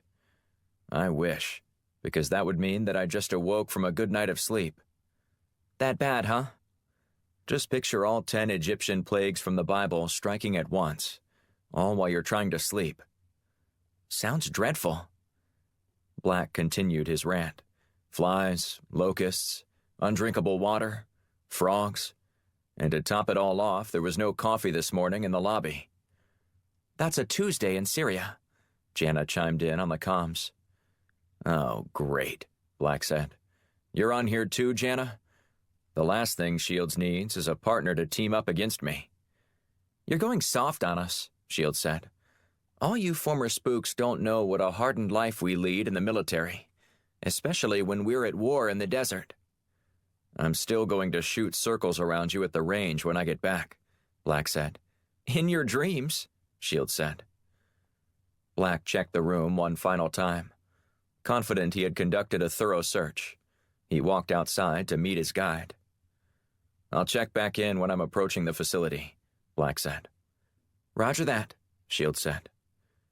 Black turned off his comms unit and approached a man who appeared to be in his 30s, sucking on a lollipop and leaning against the side of a faded blue pickup truck. Rust spots on the hood and a deteriorating bench across the width of the cab signaled that the vehicle was well past its prime. In the truck's small bed, a dirt bike was cinched down, its back tire sticking out so far that the tailgate was left open. "Kajombo?" Black asked as he offered his hand. The man took it and smiled. "Mr. Black, it's nice to finally meet you in person." "I appreciate you taking me on with such short notice," Black said. "It's my pleasure. If you weren't here, I would be standing against my truck looking to the sky and waiting for rain that will never come." Black chuckled. "And I'm glad you get a little break from that," Kajumbo rubbed his middle and index fingers against his thumb. And money, too. Ah, yes, Black said. Here's the money I promised you. He reached into his rucksack and dug out an envelope before tossing it to his guide. Is it all here? Of course, Black said. I wouldn't dream of shortchanging you, but feel free to count. Kajumbo pulled out the sucker and inspected it for a moment before returning it to his mouth. I am very good at reading people, and I believe you are a good and honest man. Be careful, because not all Americans are like that. There are always a few bad apples. I've already learned that in my limited experience with Americans. Black's eyebrows shot upward. You've worked with Americans before? Out at the mines? Kajumbo nodded. Just this week. I worked with 4 other Americans. 3 of them were good to me, but one was a bit nasty to me. Wait, there were Americans here this week? Yeah, American soldiers. I thought maybe they came with you. Black wasn't interested in explaining, as he felt his heart rate quicken. I'm just a researcher, not a soldier. Do you know where they went? Kajumbo shook his head. I saw them yesterday afternoon, but haven't seen them since. Their presence intrigued Black, as much as it concerned him. What are American soldiers doing out here? Black climbed into Kajumbo's truck and attempted to buckle up, but the seatbelt latch was broken. Don't worry, Kajumbo said. We're just going to drive 20 kilometers into the desert on a paved road. You have nothing to worry about. Black shrugged, and then turned his attention to the sandy terrain. It appeared to stretch endlessly in every direction beyond the small town of Karanga. They rattled along in silence for a few minutes. How come you don't work at the mine? Black asked. I don't like tight spaces. Black continued to scan the horizon, which appeared to be little more than rolling waves of sand, interrupted by massive rock faces that cropped up out of the ground. Tired of the staid scenery, he pulled out the schematics Shields had given him, so he could go over all the key locations necessary to sabotage the mine.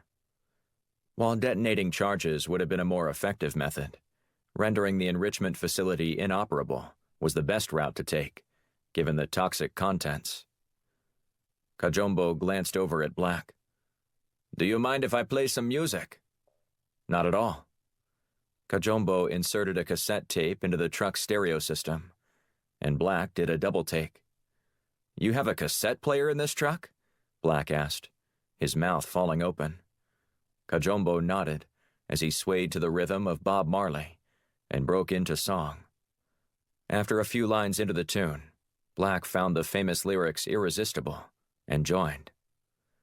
I shot the sheriff, but I did not shoot the deputy, the 2 men crooned as they rumbled toward the facility.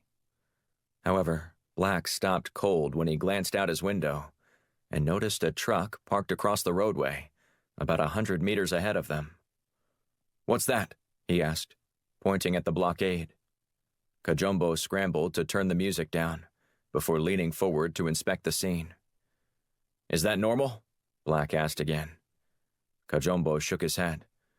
I've never seen anything like that. Whoever they are, they don't want us getting to the facility today.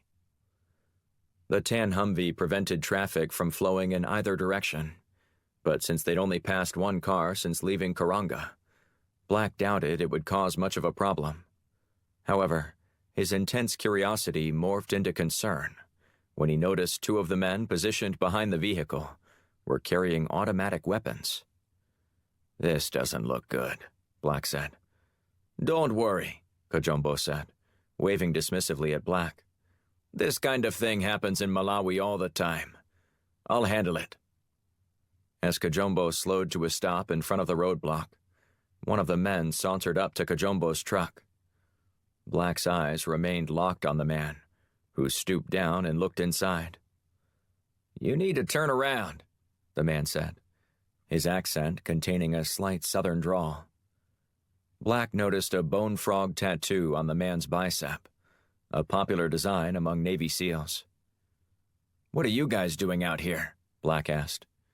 We're just running security for the mine, the man said as he stepped back, clearly uninterested in a prolonged conversation. Black pressed the issue. Private contractors? Are you a journalist? Black ignored the question after his went unanswered. I find it highly unusual that a bunch of Navy SEALs would be protecting this facility, especially since it enriches uranium for the Iranians.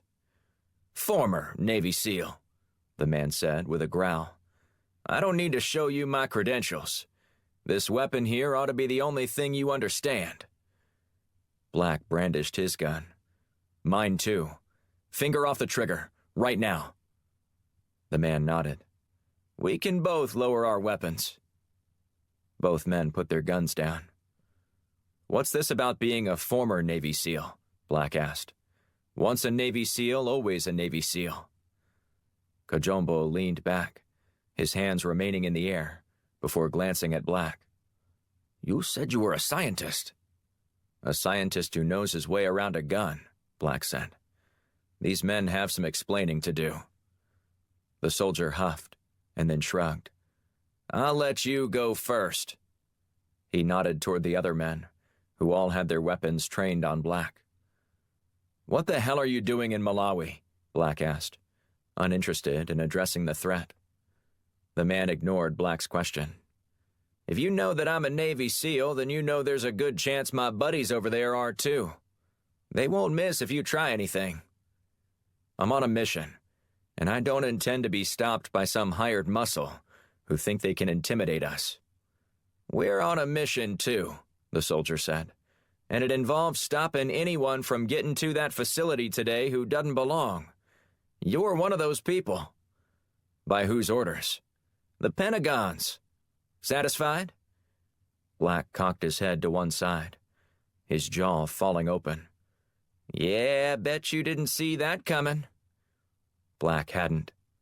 He stared in disbelief at the man for a few moments, before continuing. The Pentagon? Yeah, you heard of it? Why would someone at the Pentagon want this place protected by a bunch of Navy SEALs? He wondered aloud. I'm a good soldier, the man said. I don't ask questions. I just follow orders. That's not what makes a good soldier, Black said.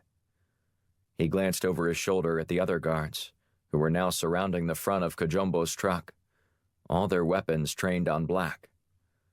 Good soldiers stay alive, the man said. I assume you'd like to remain that way. Or am I wrong about you? We'll leave, Black said. But following orders blindly doesn't make you a good soldier. It makes you a robot.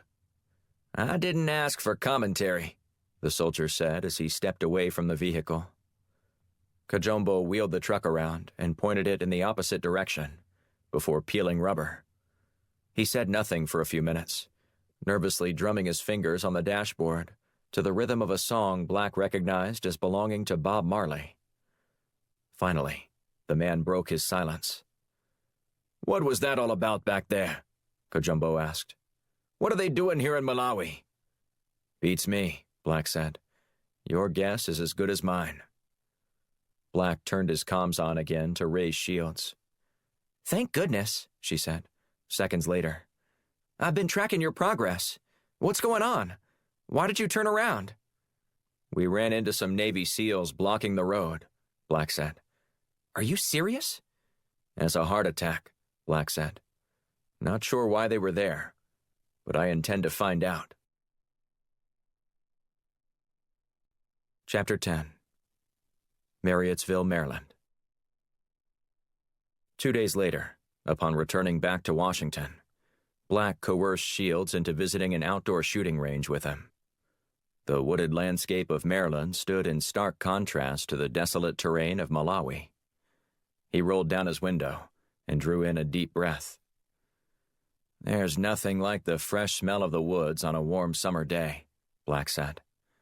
It definitely beats slogging through sand in the desert, Shields said. If only I'd had a chance to experience that before getting turned around. Yeah, well, we're going to get to the bottom of that, after I kick your ass here at the range. Black smiled as he pulled into the range's parking lot. You're going to regret those words. I doubt it, Shields said as she checked her weapon. So, loser buys on the way home? Look, if you want to buy me dinner, just say so. You don't have to humiliate yourself to do it. She made a talking gesture with her hand. Keep it up, Black, because the winner gets to pick the restaurant.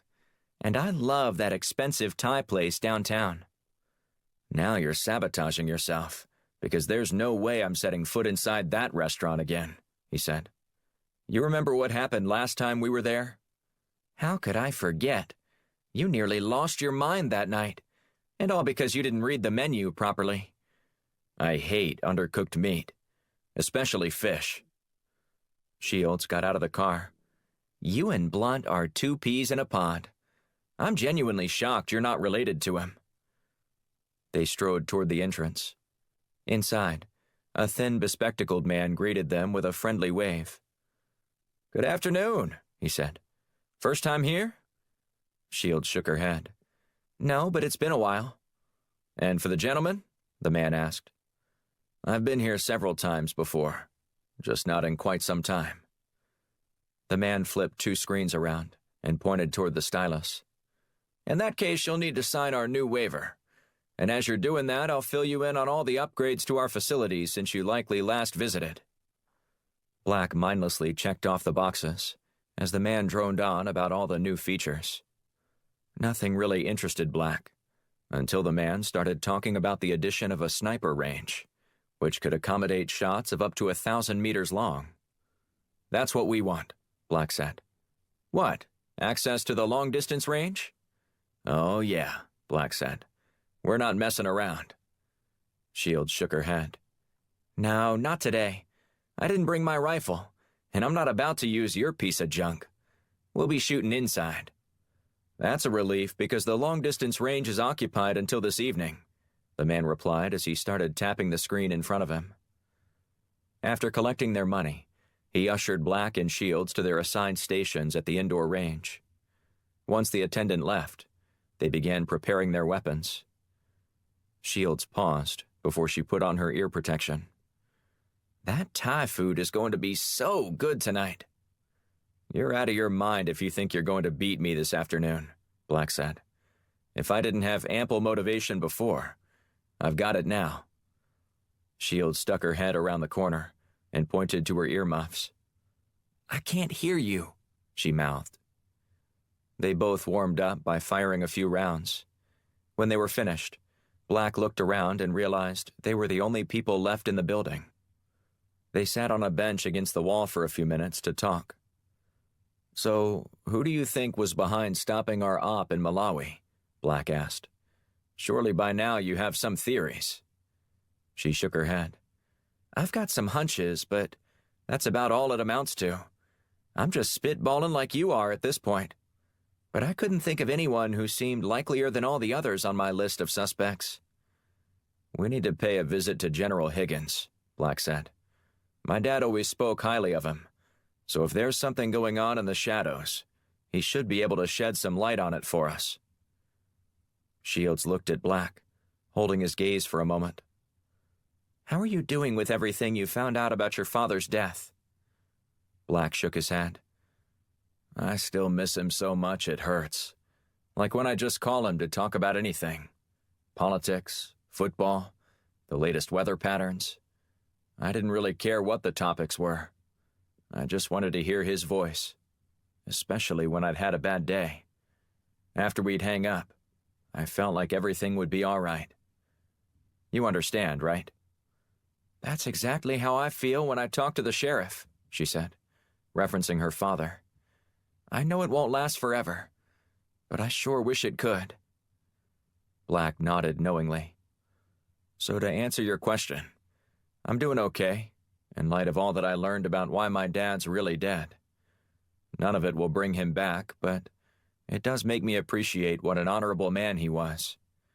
I hope I'm half the man he is when I grow up one day. Shields patted him on the knee and laughed. You're probably halfway there now, even if you still shoot like a kid. Black looked up at her as the mood lightened. I hope you're ready to go down. Not a snowball's chance in hell. After outlining the terms of their competition, they stood and took their positions in front of their targets. "Ready?" Black asked. "Ready to lose?" Shields snapped back. "Go." The two agents unloaded and then inspected each other's targets. "I think I took round one," Black said. "I can already taste that tender filet cut cooked medium rare." "3 rounds," Shields said. "Better not get too comfortable there. You only beat me by 1 point. Black winked and gave her a sly grin. "It'll be enough." They reset their targets and commenced with the second round. After grading their shooting, Shields put her hands on her hips. "It got awfully quiet over here," she said. "I can taste the pad thai right now." "Like you said," Black quipped. 3 rounds. They prepared for the tiebreaker before starting on Shields' signal. When the last shot was fired, Black watched the two targets hum toward them on the pulley line. "Medium rare," Black said as he shot a sideways glance at Shields. "You're going to be very disappointed," Shields said. "I was lights out that round." "So was I," Black said. They traded targets, graded them, and exchanged them. "Would you look at that?" Black said, shaking his head in disbelief. "A tie," Shields muttered as she examined her shots. "This can't be right." "Feel free to recheck it, but it looks like we're going to that Tex-Mex place on the way home." "The one we both hate?" she asked. Black nodded. "Seems appropriate." "No, we're flipping a coin." "A coin flip? Are you kidding me? I wouldn't risk eating Thai food on a coin flip. That's ridiculous." "Then one final shot to settle this," she said. "Fine," Black said. "That wasn't agreed to in our original terms for this competition, but I'll go along with you this time." "Excellent," she said. "Put out a fresh target. 1 shot. Closest one wins." They loaded their guns and took their positions.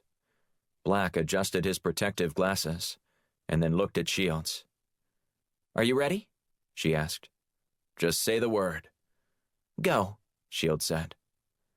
Black steadied his weapon, taking a moment longer than he normally would have if he were facing a hostile. This wasn't life or death in the traditional sense, but it was an all-out assault on his taste buds, and he wasn't apt to give in so easily. Just as he squeezed the trigger, hot breath caressed on his neck.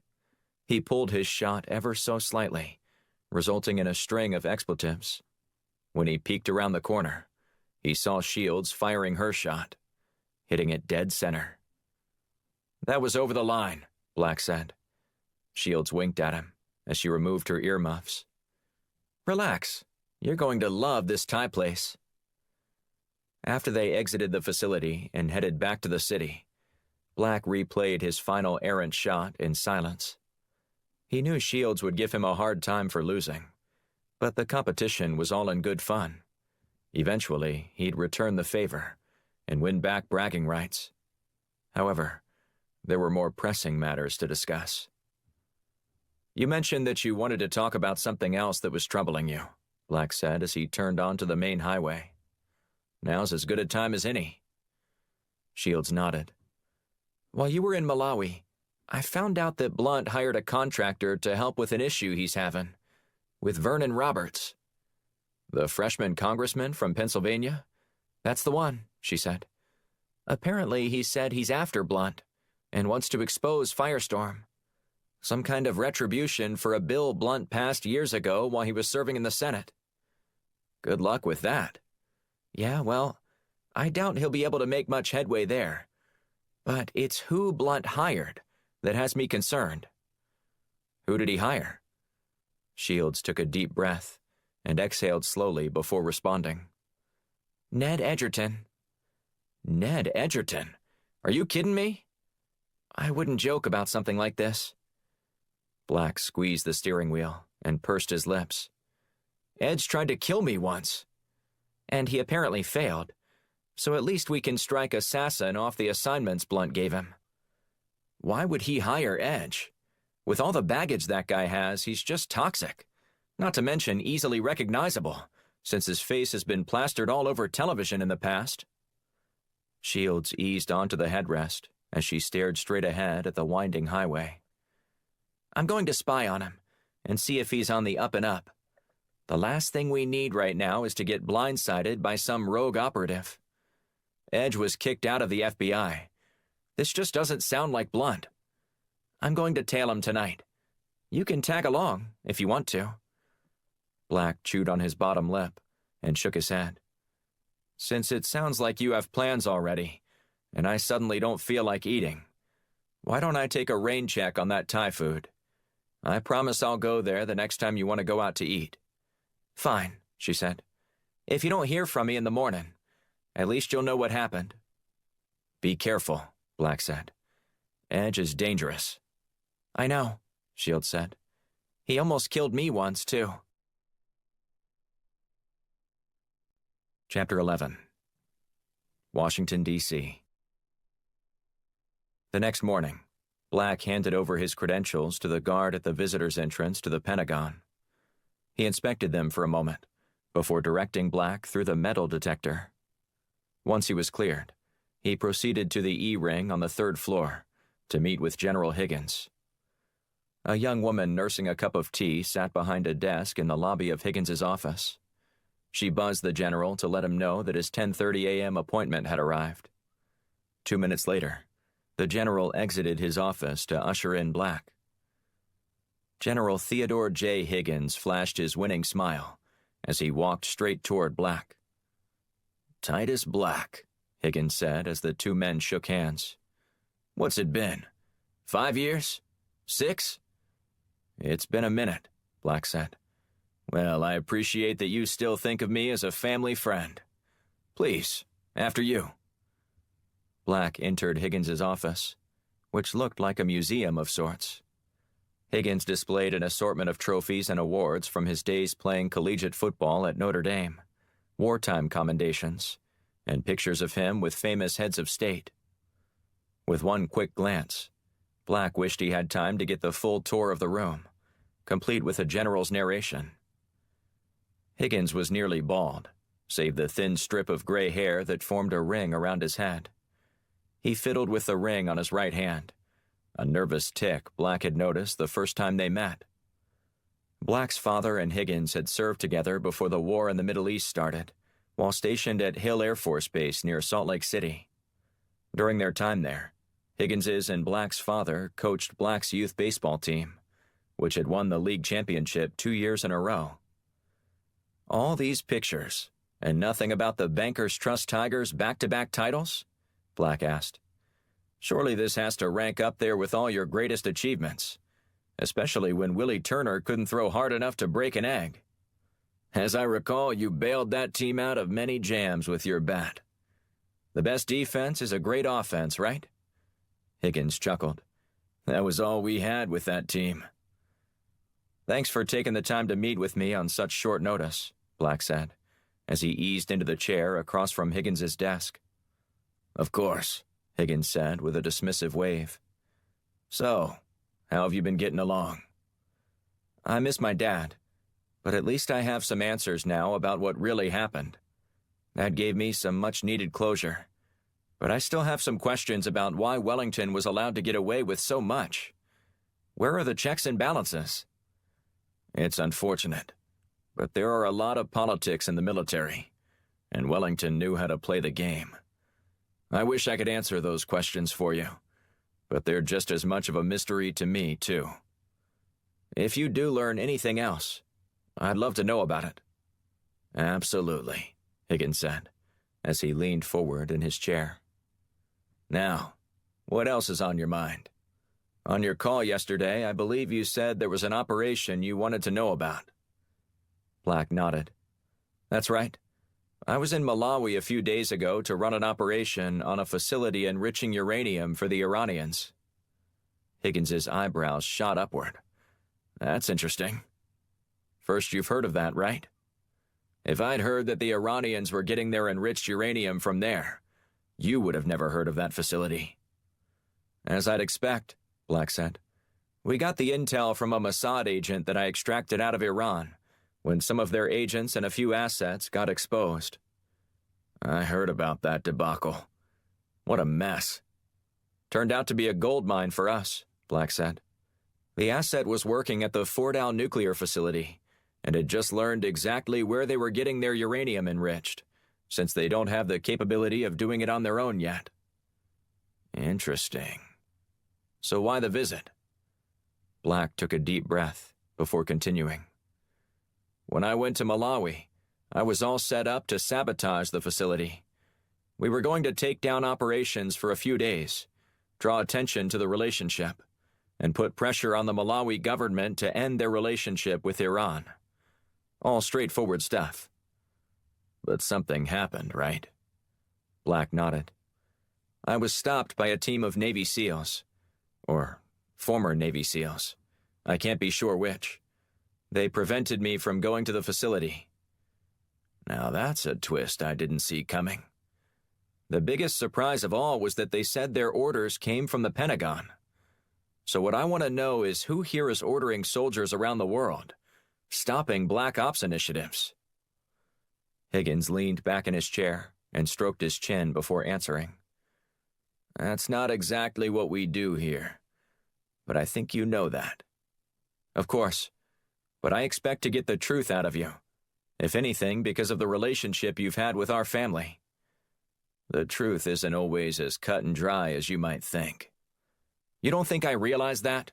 Black said as he placed his hands on Higgins's desk and leaned forward. I've been in the intelligence business long enough to know how things work, but I'm also fully aware of how much activity, some of it even illegal, goes on behind the curtains, far from the spotlight of public accountability. Now, are you going to tell me what the hell was going on? Or am I going to have to start conducting my own investigation? Higgins pursed his lips. If I knew what was going on, I swear I'd tell you. There are a lot of secrets in this building. Well, whoever's intent on keeping them will have a reckoning coming. Agent Black, I want you to understand before you go poking around that there are some rocks best left undisturbed. You go looking under every one, I promise you that trouble will follow. There's trouble whether I look or not, Black said. The only remaining question is whether I'm going to find it before it finds me. The odds aren't in your favor there. Black narrowed his eyes. What are you not telling me? Higgins gripped the arms of his chair and held Black's gaze. I don't know anything about this specific case, but I do know that there are powers that be in the Pentagon who exercise an enormous amount of authority, well outside the legal bounds. Do you know who's behind it? Higgins shook his head. I've just heard rumors, but I'm not quite high enough up on the food chain to catch anything but the break room whispers. If you do learn anything else, promise me you'll tell me, Black said as he stood. Something sketchy is going on, and it's not in the best interest of this country, I'll tell you that much. Higgins eased out of his chair and then strode around his desk. He shook Black's hand before ushering him toward the door. If I hear anything else, I'll be in touch, Higgins said. And don't hesitate to reach out again. You know I thought the world of your father. He'd be proud of the man you've become. Black's expression softened. Even though I still never learned how to throw a curveball? Higgins smiled and patted Black on the back. Take care, Agent Black. Black nodded before exiting the office. As he rode the elevator down to the ground floor and returned to his car, he replayed the conversation in his mind. Higgins had issued a vague, yet ominous warning. He knew more than he was saying. That much Black was sure of. You better believe I'm going to turn over every rock.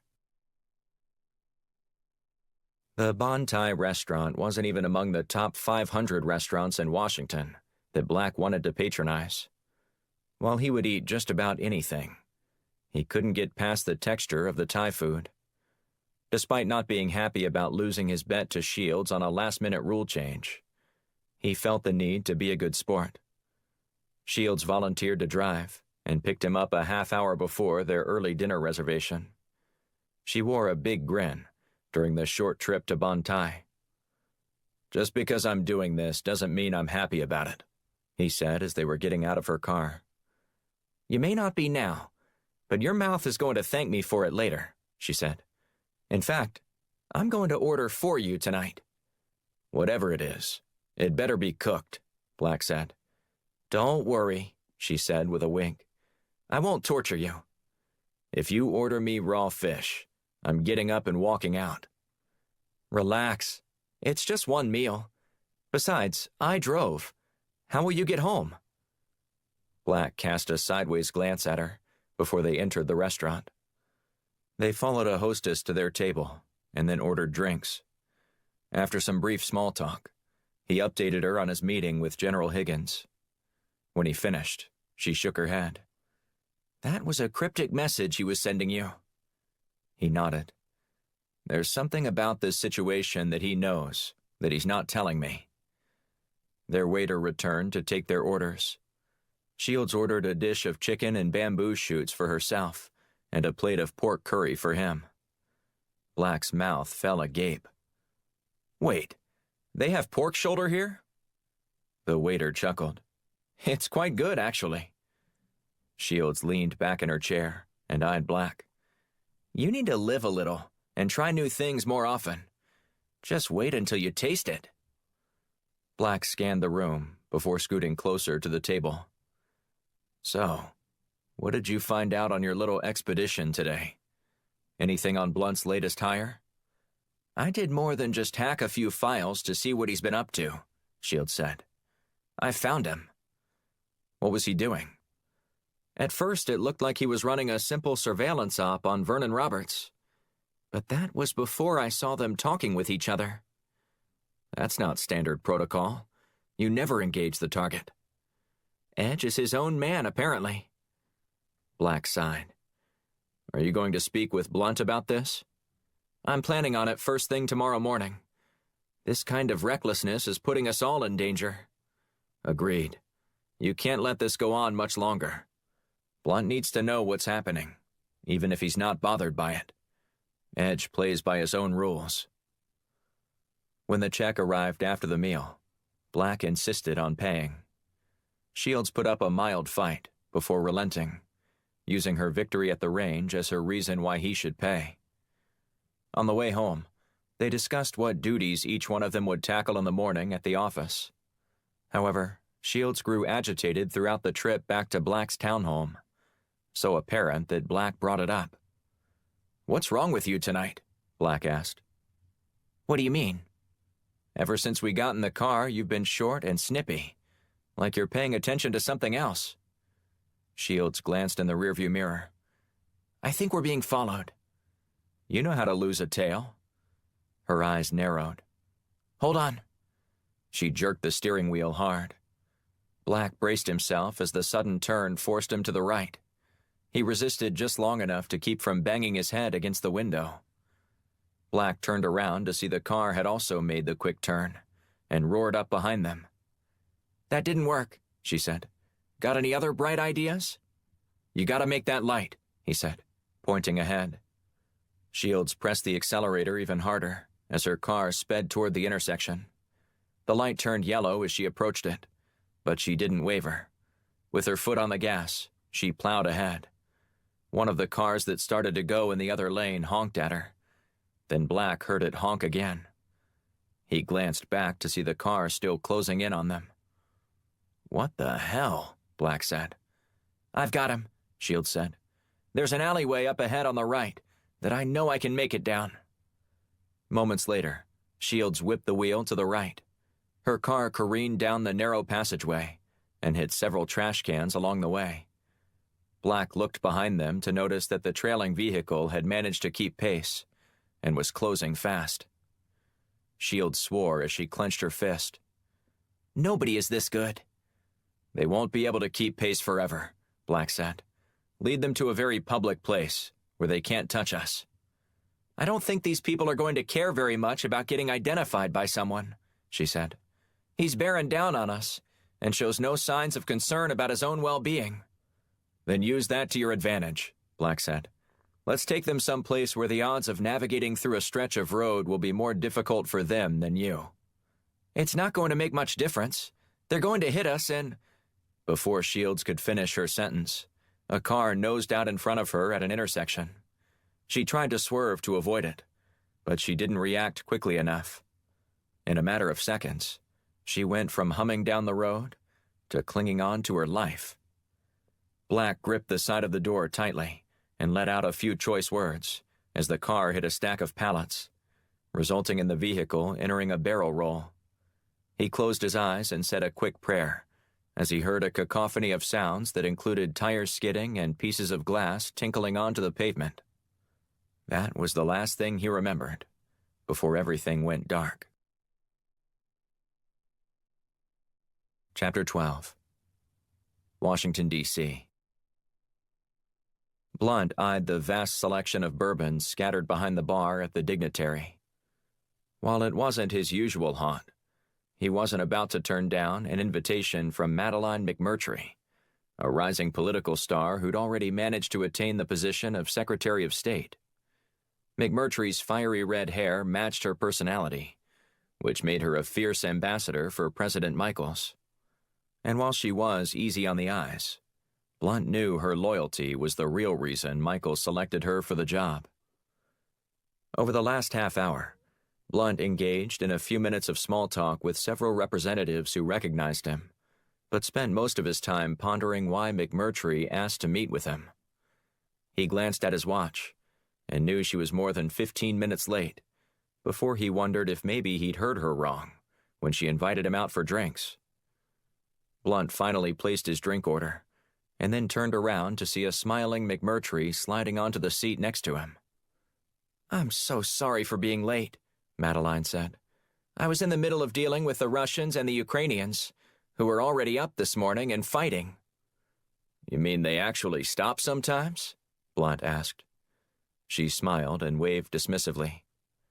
"What am I telling you this for? You know more than I do about all the geopolitics. I'm still wet behind the ears." "Don't sell yourself short, Madam Secretary. Please, call me Madeline.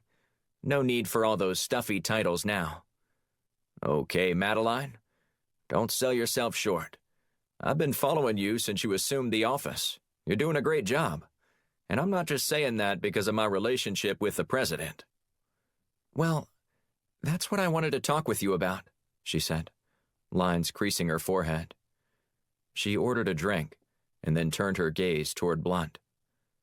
"Word is that Vernon Roberts thinks he has something on you," she said. Blunt cocked his head to one side and furrowed his brow. "What do you mean?" "Quit playing dumb," she said. "The president filled me in on what you and Firestorm do.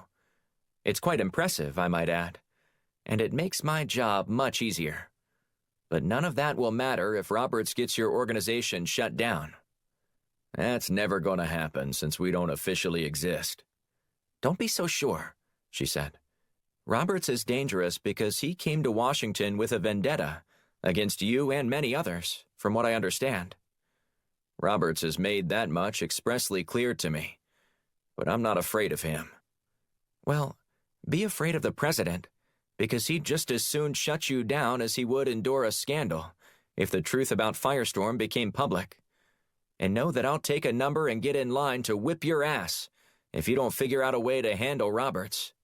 So that's two more people you need to worry about other than Roberts. So I recommend you play nice with him before he takes you to the woodshed. Just know that he won't be handling any of this with caution. He's gunning for you to settle a score, and I don't think he cares very deeply about his political future. There's a reason he came to Washington, and it wasn't about helping the people in his district. He simply wants revenge." The bartender placed their drinks in front of them. Blunt stared at his glass before taking a long pull on it. "We've done a good job of keeping what we do out of the public eye," Blunt said, "and I intend for it to stay that way. If the president wants me to play along with Roberts, I'll do it, if only for the fact that this country needs a black ops unit like us." "I won't disagree with you," she said as she patted him on the back. So don't do anything that would jeopardize the organization. The president needs you, and so do I. She stood, before throwing back her drink. Blunt's eyes bulged as she slammed the glass down on the table. McMurtry glanced at him, before winking. "It's all that Irish blood flowing through my veins," she said. "Be good." She spun on her heels, and then exited the bar. Blunt finished his drink before heading to his car. He buckled up and pushed the ignition button before his phone buzzed with a call. After looking at the number, he sighed and then answered. "J.D. Blunt answered my call. Hell hath frozen over." The sound of Vernon Roberts' voice grated on Blunt, like fingernails on a chalkboard. "Congressman Roberts, what can I possibly do for you tonight?" "Plenty of things, actually." "And what makes you think I'd do anything for you?" "Just call it a hunch that you were in a charitable mood toward me right now." Blunt grunted. "And why's that?" "Because you don't want the world to find out that you threatened to kill me." "Threatened to kill you? What on earth are you talking about?" Roberts chuckled. J.D., are you acting like you don't remember now? Old age must be getting to you." "My memory might not be what it used to be back when I was a young whippersnapper like you, but I don't recall ever threatening your life." "Oh, but you did. Just listen to this." After a brief delay, Blunt listened to the sound of his voice on a recording. "You won't have to worry about that because I'm going to murder Roberts first." "Now you're not going to try and tell me that wasn't your voice, are you?" Roberts said. "That was hyperbole and you know it," Blunt said. "And as I recall, you said the same thing about me just moments before on another recording." "Do you still have that recording?" "I'm not doing anything for you. So whatever this stunt is that you're trying to pull, you can forget about it." "Just hyperbole, huh?" Roberts said. "I wonder what my 2 million followers on social media would think about your comments. Maybe I should let them judge." Blunt sighed. "What do you want?" "I need you to do me a favor." "You have a strange way of asking for one." "I march to my own beat," Roberts said. "Now, what I need you to do is speak with one of your pals about an upcoming vote in the Senate on the Homeland Safety Act." Blunt chuckled. "You obviously think I have more pull in this town than I do. You better pray you have pull with Nate Wilcox, or else you're going to learn firsthand how the vultures in this city will pick your bones clean after I play this recording of you. No one will believe that recording is real. You think today's journalists are going to wait to analyze your voice? Hell no. They're going to run with this 5 seconds after it hits their inbox. And you're going to find yourself in hot water. Now, are you going to call Wilcox, or do I need to send out this audio file to every local and national reporter?" "I'll call him. What do you want me to say?" "I need my name attached to some big legislation. Isn't that how the game is played?" Blunt ignored him, as Roberts continued. "I need him to break ranks and reach across the aisle to vote yes with my party. If he does that, I'll owe him one in the House." "There's no guarantee that he'll go for it." Roberts clucked his tongue. "You're doing a lousy job at selling yourself right now, but I bet the moment you start talking to old Nate, you'll turn on the charm and have him walking down Pennsylvania Avenue on his hands while stark naked. At least, you better hope you can convince him to go along with me. They're voting in less than half an hour, so you best make it quick." After Roberts hung up, Blunt dialed Wilcox's number. On the third ring, the senator answered in a hushed tone. "Now's not a good time, J.D., Wilcox said. "We're about to cast a vote." "That's why it's the perfect time," Blunt fired back. "What bill are you voting on?" "It doesn't matter. I'm going to vote against this thing, and we'll be out of here in 5 minutes. "No, wait," Blunt said. "I know it's the Homeland Safety Act, and I want you to reconsider." Blunt proceeded to summon every ounce of persuasion he had left in him, delivering an impassioned plea to Wilcox. Okay, Wilcox said. Just answer me one final question, J.D. All right, fire away. Would you have voted for this bill? Blunt didn't hesitate. In a heartbeat, no matter what the majority leader said or promised. Are you sure? Have I ever lied to you? Blunt replied. Well, no, but have you read what's in this thing, J.D.? It's got more pork in it than a 3-meat plate from Maurice's barbecue. You vote how you think is best, but I just think you should. Wilcox let out an exasperated breath. Fine, I'll consider it. Blunt hung up and then cruised over to the Senate website to watch the votes roll in. A couple of minutes later, Wilcox's name popped up. He voted for the measure, resulting in a hint of a smile from Blunt against his haggard face. Attaboy, Nate. Blunt drove home, mulling over what Roberts was really up to. The bill was rather toothless in its efforts to curb surveillance of U.S. citizens, becoming little more than symbolic. But Blunt sensed that Roberts had another endgame in mind. When the firestorm director walked into his house, his phone started buzzing. He answered it, but before he could even tell who it was, another call beeped in on the line. Then his phone started humming with a steady stream of incoming text messages. Blunt hung up and hustled over to his television, fearing the worst, perhaps news that the president was dead. Instead, he was greeted by the story of Wilcox's bill passing. Then came the follow-up story, which started with the dramatic bumper music and the sweeping graphic across the screen that announced breaking news. A young woman stared solemnly at the camera as she read the information in a somber tone. Channel 5 has just received some breaking news. Pennsylvania Congressman Vernon Roberts said that he fears for his life after suffering a threat on his life from former Texas Senator J.D. Blunt. Blunt dropped his phone on the counter before slapping it with both hands. Why, you little son of a bitch, Blunt said as he snarled, shaking his fist at the television. I swear on my mother's grave I'm going to finish you off one day, and it'll be in a moment when you least expect it. But that was all too late. The damage had been done. Blunt had been played for the fool, and Roberts wouldn't suffer any consequences, even when the truth eventually came out. But Blunt was going to make sure that didn't happen. Chapter 13. Searing pain shot up Black's back as he regained consciousness. The room was quiet, except for the low hum of a machine.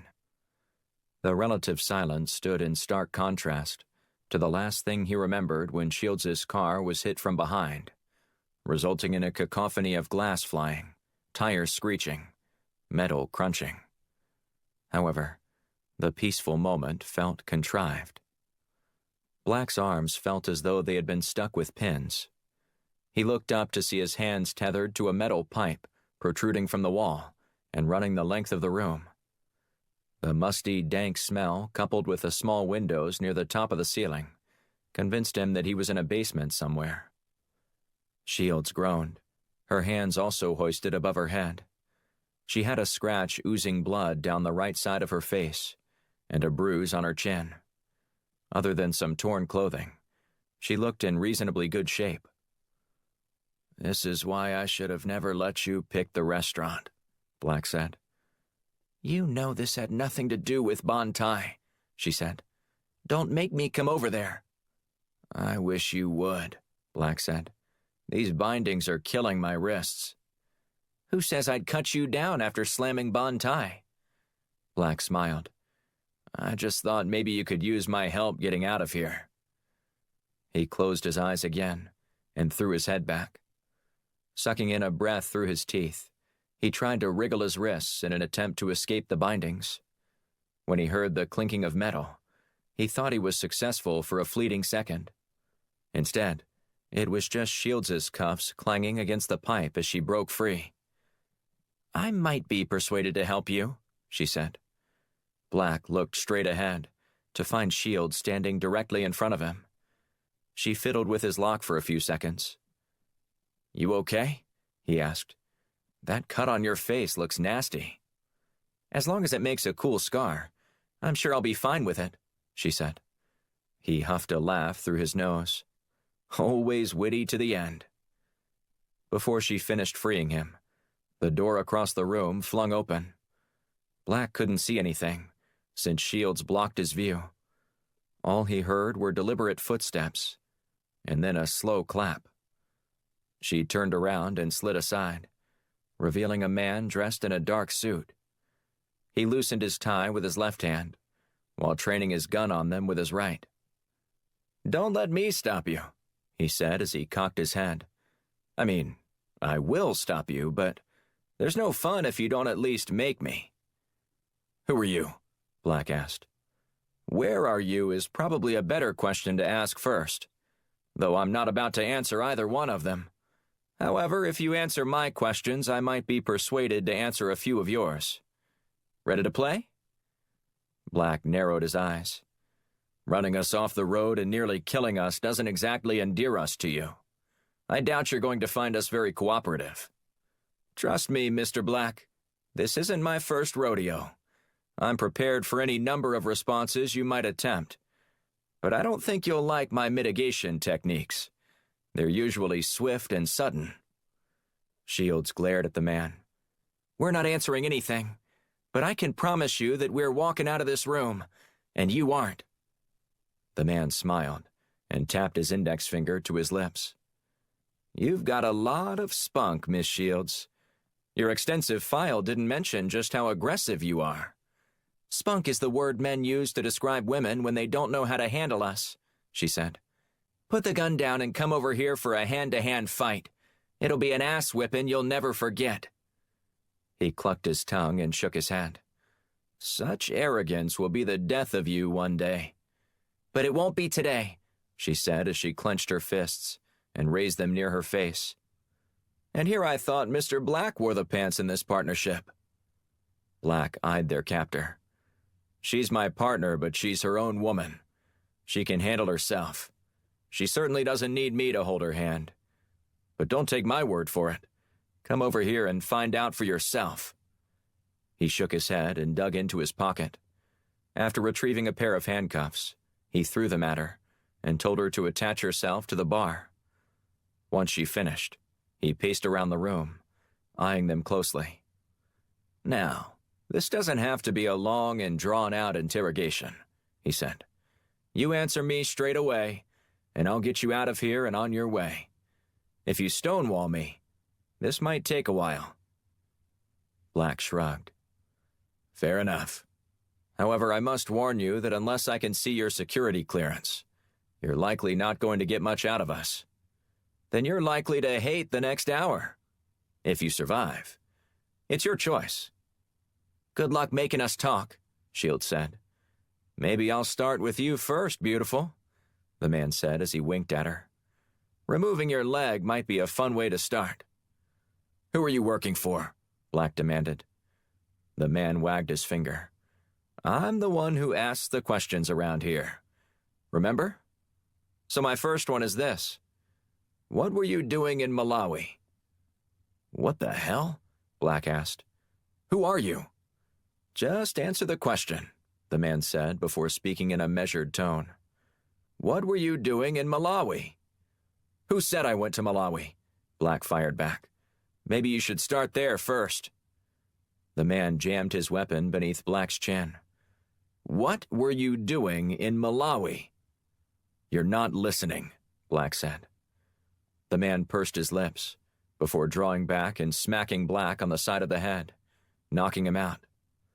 When Black regained consciousness, he found himself strapped to a chair, with his captor hovering over him. He revved a drill in his hand, holding it inches from Black's face as the sharp bit whirred. "Now, I'm going to ask this one more time. What were you doing in Malawi?" Chapter 14.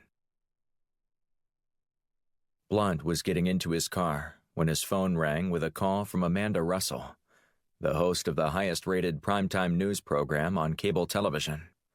He found her to be pleasant to work with and one of the fairest journalists in the city. On several occasions, Blunt had provided deep background for her, all while maintaining anonymity. However, this time her request was different. "You want me to do what?" he asked. "Go on the air and talk about these accusations from Congressman Roberts," she repeated. "I'll interview you, and we can get to the heart of this. After all, these are very serious allegations. And they aren't ones I can deny because I said it." "So you just want to leave it at that?" Blunt stared out the window of his car, contemplating his reply. "There's much more to the story." "Of course there is, which is why we should talk about it tonight. We go live in an hour. Are you anywhere near the studio?"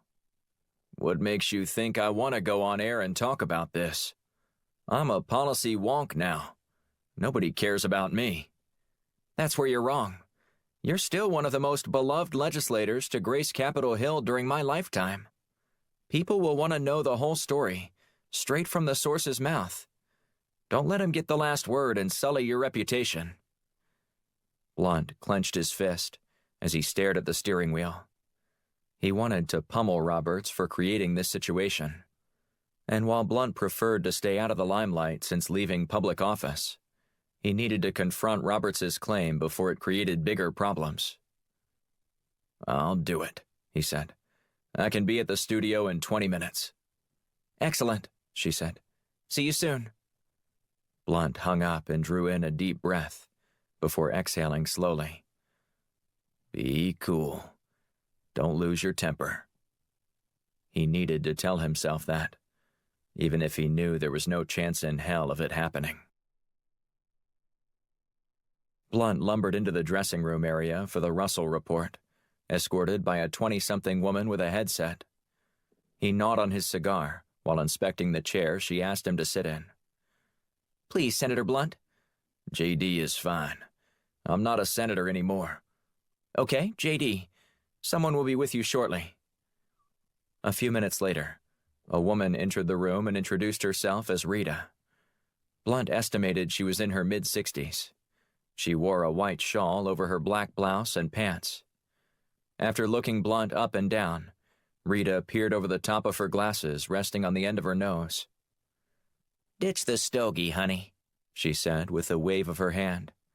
"I'm not working on your face while you breathe tobacco fumes all over me." Blunt tossed the cigar into a nearby trash can without getting up. "You've got quite a task ahead of you, if you think you can make me look beautiful."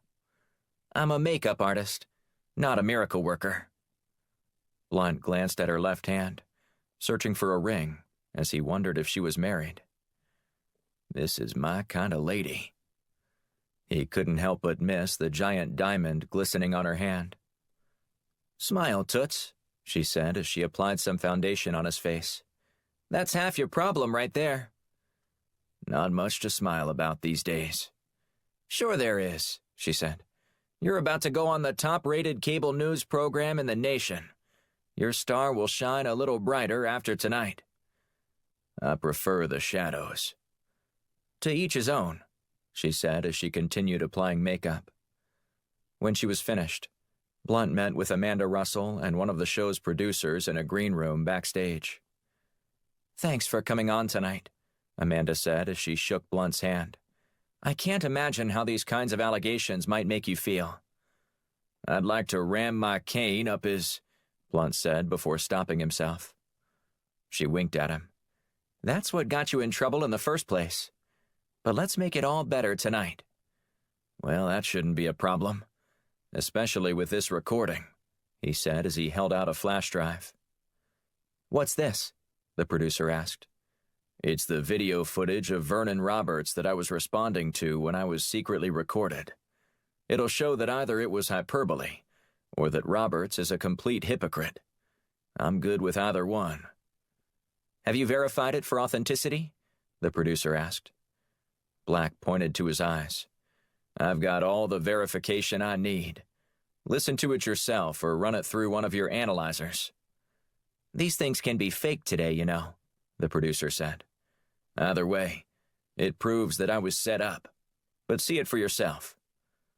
She took the flash drive from Blunt and then hustled out of the room. Amanda turned to Blunt. Do you think you can stay composed during the interview? Blunt shrugged. I'll give it a shot. She placed her hand on his shoulder. I want this to be a positive outcome for you, not get you in deeper trouble. Just ask the questions. We'll let the public decide. After she finished briefing him on the types of questions she intended to ask, she exited the room.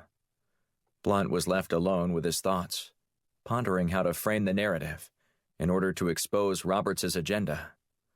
His phone rang again, this time with a call from one of the president's advisors.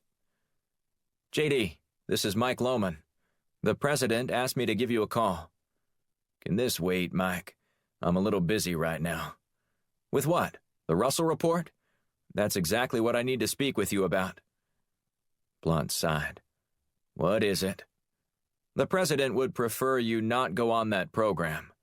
He doesn't want you to give Roberts any more ammunition to try and get rid of you. President Michaels values your contribution to the defense community and feels like we'd be weaker as a nation if you were no longer a part of his inner circle. Is he going to kick me out? Blunt asked. He has no plans to do so, but you know how difficult it is to withstand the pressure from these nut jobs today. They want to cancel everything, and if you don't strike the right notes, they'll come for you too. I'll be fine, Blunt said. I'm going to put this whole thing to rest once and for all. Just watch and learn.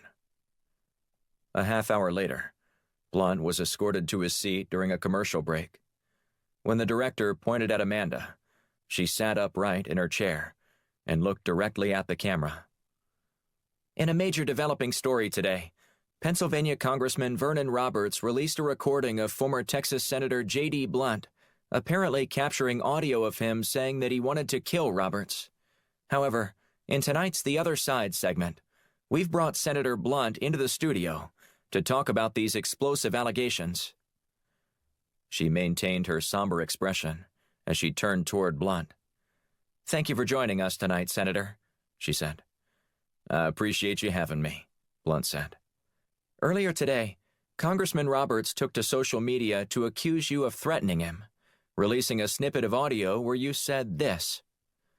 On the screen behind them, a blue background appeared along with the Russell Report logo. Over the speakers, Blunt could hear his voice. You won't have to worry about that, because I'm going to murder Roberts first, Blunt heard himself say. When you hear that now, what do you think? Amanda asked. I was simply reacting out of frustration. Nothing more than hyperbole, Blunt said.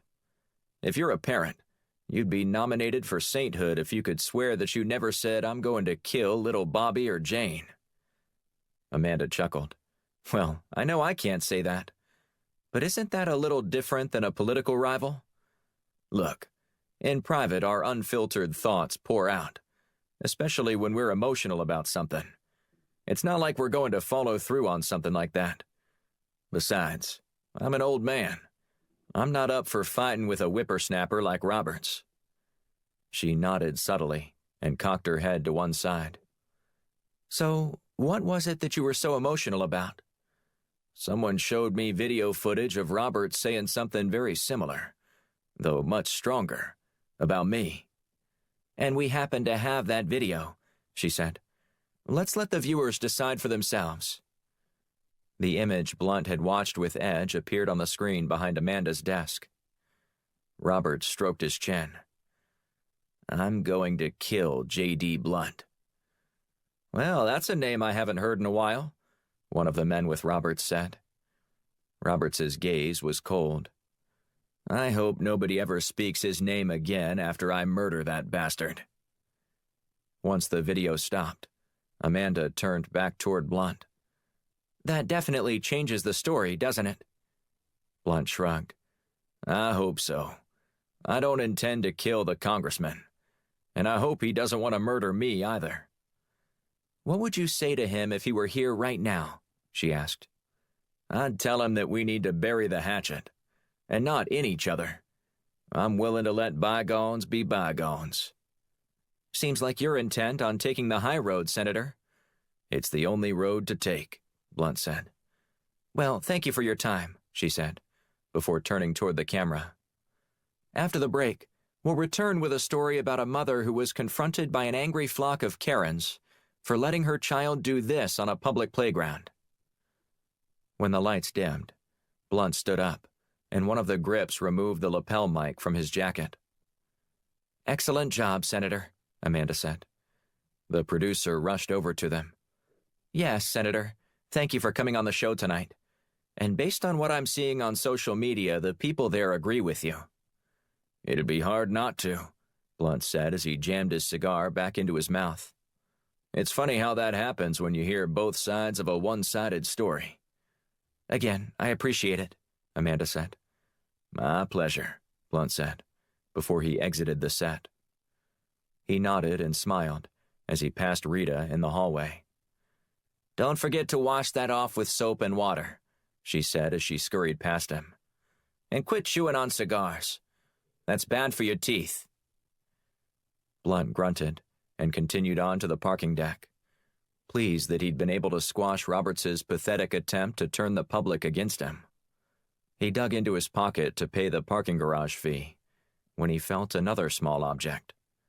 He pulled it out and inspected what appeared to be a button. Then he realized it was a bug. Damn you, Roberts. Blunt dropped the device on the ground before crushing it with the heel of his foot. After he climbed into his car, his phone buzzed. He glanced at the number and rolled his eyes. What now? He answered the phone and then started the engine of his car. Please hold for the President of the United States, a woman said. A few seconds later, Michaels's voice boomed over the speaker. Good evening, J.D. Good evening to you too, Mr. President, Blunt said. We need to talk. Chapter 15. Black squirmed in the chair, trying to loosen the bindings as his captor loomed with a drill in hand. The feeling of helplessness wasn't one that Black experienced very often, and he hated it. The whir of the machine activated his will to fight, frustrating him even more. Okay, Black said as he turned his head to the side. I'll talk. The man didn't turn off the drill. I want to know everything. Black grimaced. Just get that out of my face, and I'll tell you what you want to know. The man growled before taking his finger off the drill's trigger. This better be good. I was sent on assignment to Malawi, where I was supposed to meet someone at the mine. And then he was going to give me the rest of my assignment. That's bullshit. Black shook his head. I don't know who you are, but that's how things in my world work. You don't always know the what, or the why, or the how. Just the who. The captor tossed his drill aside and pulled out his gun. He eased behind Shields and jammed the gun into her temple. Whoa, Black said. Slow down, man. No, you need to speed up and tell me the damn truth. This is your last chance. Black glared at the man, knowing he would likely shoot them both after he got the answer he was looking for. All Black wanted to do was buy some more time. He needed to get the man away from Shields, and then maybe she could incapacitate him somehow. Nothing he could think of was ideal, but at least it gave them a fighting chance. I'm waiting, the man said. Panic settled on Shields' face. She kicked and squirmed to get away from him, but he tightened his grip around her head as he eyed Black. Well, this goes against every fiber in my being, Black began. Before he could finish, 2 bullets ripped through the man. He crumpled to the ground, dropping his gun. As Black looked up, his gaze met Shields's. Where'd that come from? He asked. She shrugged, her eyes open wide. Does it really matter? It might if someone else storms in the room and decides to shoot us as well. We'd be sitting ducks for whatever madman decides to take us out.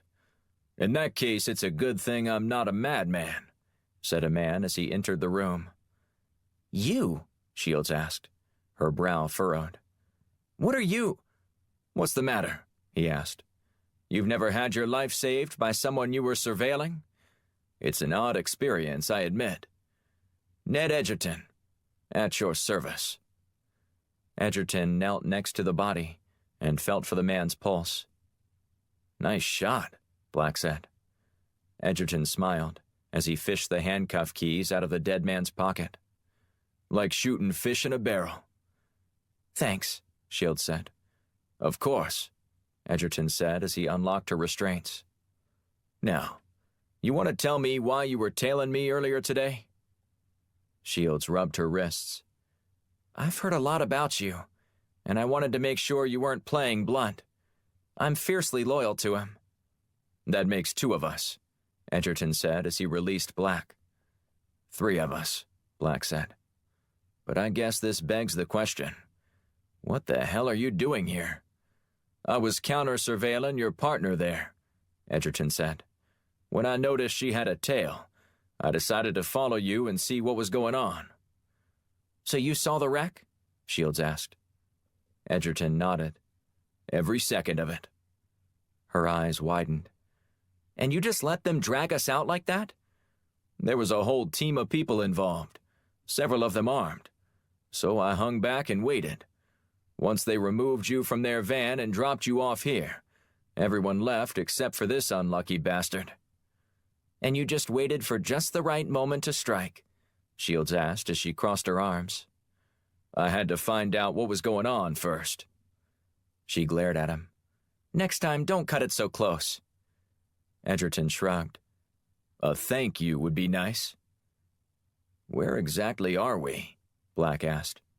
We're in the back of a lab just outside the city, Edgerton said. Supposedly, this place went out of business months ago. That was either a lie, or they just left their stuff behind and these lowlifes have been squatting here. Black nodded at the body on the ground. You recognize this guy? His name's McGinty, Edgerton said. He was an insufferable wretch of a human being. Then you know him? Black asked. Knew him, Edgerton corrected. But yeah, we crossed paths a few times. He was a decent interrogator, but an awful shot. I'm surprised he lasted this long. So, just a gun for hire? Shields asked. No, that's the ironic part. He worked for the government, under the Full Good Initiative. A government worker, Black said. That explains the ineptitude. Shields backhanded him across the chest. You're missing the big picture here. What exactly is the Full Good Initiative? It's a special ops group controlled by Pentagon officials. Which ones? Black asked. I wish I knew. And if anyone should, it'd be me, since I did some freelance work for 'em. But I never received my orders from a specific person, and the whole process was shrouded in secrecy. I've never heard of the Full Good Initiative either, Black said. That's no surprise. It's almost as highly classified as Firestorm. Almost? Shields asked. Who do you think knows about us? More than you might imagine, Edgerton said. So now what? Black asked, unbothered by the potential exposure. Edge pointed at McGinty. We've got a body to dispose of. Chapter 16. Blunt had never before considered hanging up on the president, but the earful Blunt was about to receive made him ponder, if even for just a fleeting moment, how wise or foolish such a move might be. Michaels had one of his right-hand men, Mike Lohman, warn Blunt about going on the show, advice that he blew off without hesitation. And now the president was calling himself. After a split-second internal struggle, Blunt decided to face the music. If he's gonna chew me out, I might as well hear it. But I won't be listening. Well, Mr. President, isn't this a surprise? Blunt said. What do you want to talk about tonight? You know damn well why I'm calling.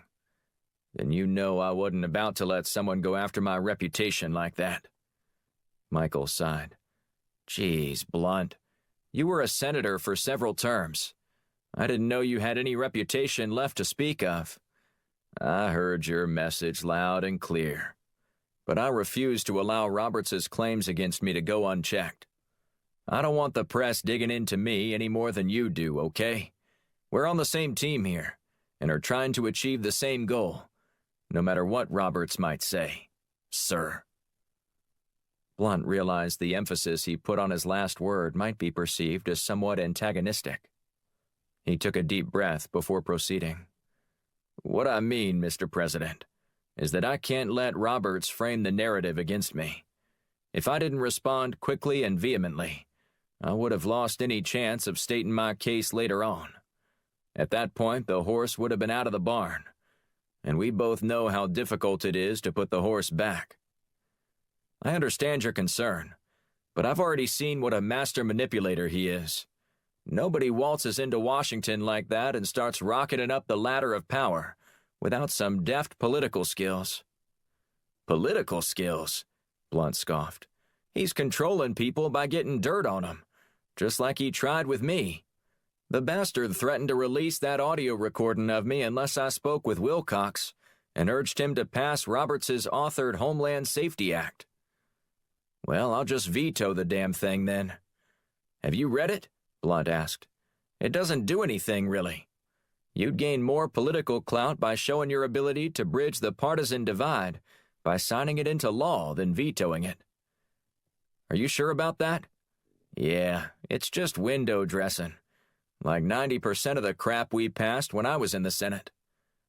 "Okay, I won't stir up anything. But just lay low for a while, will you? This'll all blow over soon enough." "I'll do my best, sir." "JD, this country needs what you and your team are doing now more than ever. We need the ability to strike against terrorists without putting soldiers into certain parts of the world. And we need to do it without anyone knowing." "That's what we do best." "Then let's keep it that way. Don't give Roberts any opportunity to take you down." "I understand. I'll keep my mouth shut and avoid any more public appearances until this is long forgotten." "Good. And JD?" "Yeah?" Blunt asked. "Keep up the good work." He hung up and exhaled. After defending himself against Roberts' claims, Blunt was happy to comply with the president's request. But Blunt wasn't about to let Roberts take over Washington with such tactics, ones that were dirty even by Washington's subterranean standards. As Blunt drove home, he called Edge. "I was just about to check in with you," Edge said after answering. "Well, you wouldn't have been able to reach me," Blunt said. "I've been a little busy tonight dealing with a mess our good friend Vernon Roberts made. So, anything interesting to report?" "As a matter of fact, there is." Edge filled in Blunt on his counter-surveillance of Shields, followed by the attack against the senator's 2 agents and their subsequent rescue. "Sounds like you've had a busy night," Blunt said. "I'd prefer to drink a Michelob Light and watch a basketball game, but a man's got to eat." Blunt chuckled. "So what's this Full Good initiative all about? I've never even heard of 'em. And that takes some doing for me not to know about something of this magnitude." "All I know for sure is that a group of Pentagon officials is running this group, and according to your agents, they were demanding answers about why you had someone in Malawi." "Damn," Blunt said as he pounded his fist on the steering wheel. "I hate it when I get more questions than answers." "Nature of the business, sir," Edge said. "It's the part I hate." "Well, you better get used to it. In my experience, this won't make Full Good go away. It'll only make them more intent on striking back." Blunt grunted. "In that case, we better get ready. I'm not about to go quietly." "Roger that," Edge said before he hung up. Blunt pulled into his driveway. He turned off the engine before interlocking his fingers behind his head and looking skyward. The more he knew about his enemies, the better positioned he was to confront them. But an unknown enemy? He might as well be fighting a ghost. However, Blunt intended to change all of that. Full good initiative. You're going to wish you never messed with me or my team. Chapter 17. Washington, D.C. Blunt bit down hard on the end of his cigar as he hobbled into the conference room at Firestorm headquarters. Instead of just a couple occupied seats, he had a room buzzing with conversations among his burgeoning team. He leaned hard on his cane while he scanned the attendees. Black and Shields were joined by Jana and Edge, as well as Robert Besserman. Let's get this party started. Good morning, everyone, Blunt bellowed, putting an abrupt end to the chatter. Thank you for joining me. We have a lot to discuss, especially in light of the events over the past 24 hours. Yes, we do, Jana said as she stood. Starting with your cane. Blunt frowned as he glanced down at his cane. What's wrong with this thing? Abe and I have been around the world together. He's about the most reliable thing in my life. Outside of you guys, of course. Then allow me to introduce to you Abe 2.0, Jana said, extending both her hands, a new cane resting on them. Blunt lumbered over toward her and took it from her hand, studying it curiously.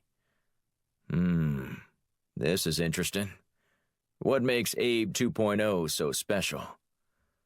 Jana gave him a tight-lipped smile. Do be careful, sir. I wouldn't want that thing just going off in any direction. He raised an eyebrow. Going off? Yes, sir, she said, gingerly rotating the cane's handle. As you can see here, there's a small trigger button just beneath the handle. If you ever get into any trouble, you can quickly end it by aiming the foot at your would-be attacker. And then what? He asked. Jana raised the cane and pointed it toward the fall wall. Then you just pull the trigger. A puff of air was followed by a thump. Everyone in the room turned to see the end of a small dart jutting out from the textured sheetrock. Whoa, Blunt said. What was that? It's a tranquilizer dart, sir, Jana said. It'll inject a fast-acting tranquilizer into your target's bloodstream, rendering them incapacitated in a matter of seconds. How many seconds? 2 or 3, she said. But it'll slow them down enough that you should be able to get out of harm's way. Should be? Blunt asked, his cynicism growing. In a pinch, it gives you more of a fighting chance than nothing, sir. Blunt shrugged. Thank you, but let's hope I don't have to try it out anytime soon. Now, where were we? You said we had a lot to discuss, Besserman said. And I think you know I'm running short on time these days. Yes, of course, Blunt said. Now let's get down to business. Why don't you start us off, Bobby? Besserman templed his fingers and took a deep breath before beginning. Last night, JD called me and asked me to stop by this morning to fill you in on the Full Good initiative. So I have some information for you that I hope you will find helpful. It better be helpful, Shields said. I'm not happy about the idea that someone in my own government tried to kill me. Besserman stood and then paced as he spoke. About 10 years ago, the Pentagon was struggling to cut through some of Washington's thick red tape in responding to different situations around the world, with some journalists getting more aggressive about exposing every secret about our military. Leaders were growing reticent about retaliating for attacks against military installations abroad. Since every move was documented and could be exposed through a congressional hearing, they wanted a way to respond without worrying about that possibility. Blunt sighed. Before too long, our entire military might be a shadow organization. Besserman gave a tight-lipped smile. The irony isn't lost on me that I'm here talking to one such organization. However, Firestorm was created to address specific threats to national security without engendering ill will against our country with more precision strikes. The Pentagon created the Full Good initiative to more or less avoid accountability. And this group has been allowed to continue? Black asked. It's never really been about permission, Besserman said. The Pentagon has discretionary funding, and we know that some of that money is going toward these efforts, and nobody can say a damn thing about it. So they can just run around and kill whoever they want? Shields asked. Besserman shook his head. They're not sanctioned, and if they get caught, they're subject to the laws of the land like anyone else would be. But they do run around killing people, and are pros when it comes to covering up those deaths. Why don't you just stop them? Jana asked. You can't stop something that doesn't really exist, Besserman said. Blunt shifted back and forth in his chair before sitting up straight. Any idea who's behind all this? Ever since we learned of the Full Good Initiative, we've been trying to infiltrate the organization and find out who's calling the shots, Besserman said. And from what we've been able to ascertain, there doesn't seem to be a single person making the assignments. However, we believe that Colonel Ron Marshall, who heads up the Defense Counterintelligence and Security Agency, is likely in charge. He's got the most to gain, as well as the means to provide a viable paper trail to cover up any actions taken by Full Good. He messed with the wrong people, Shields said. I'd like to shove 8 pounds of carbon fiber and titanium up his ass. Blunt held his hands up. There'll be time for that. But first we need to figure out why they wanted to stop us from addressing the uranium enrichment in Malawi. That seems like the kind of operation that would be right up their alley.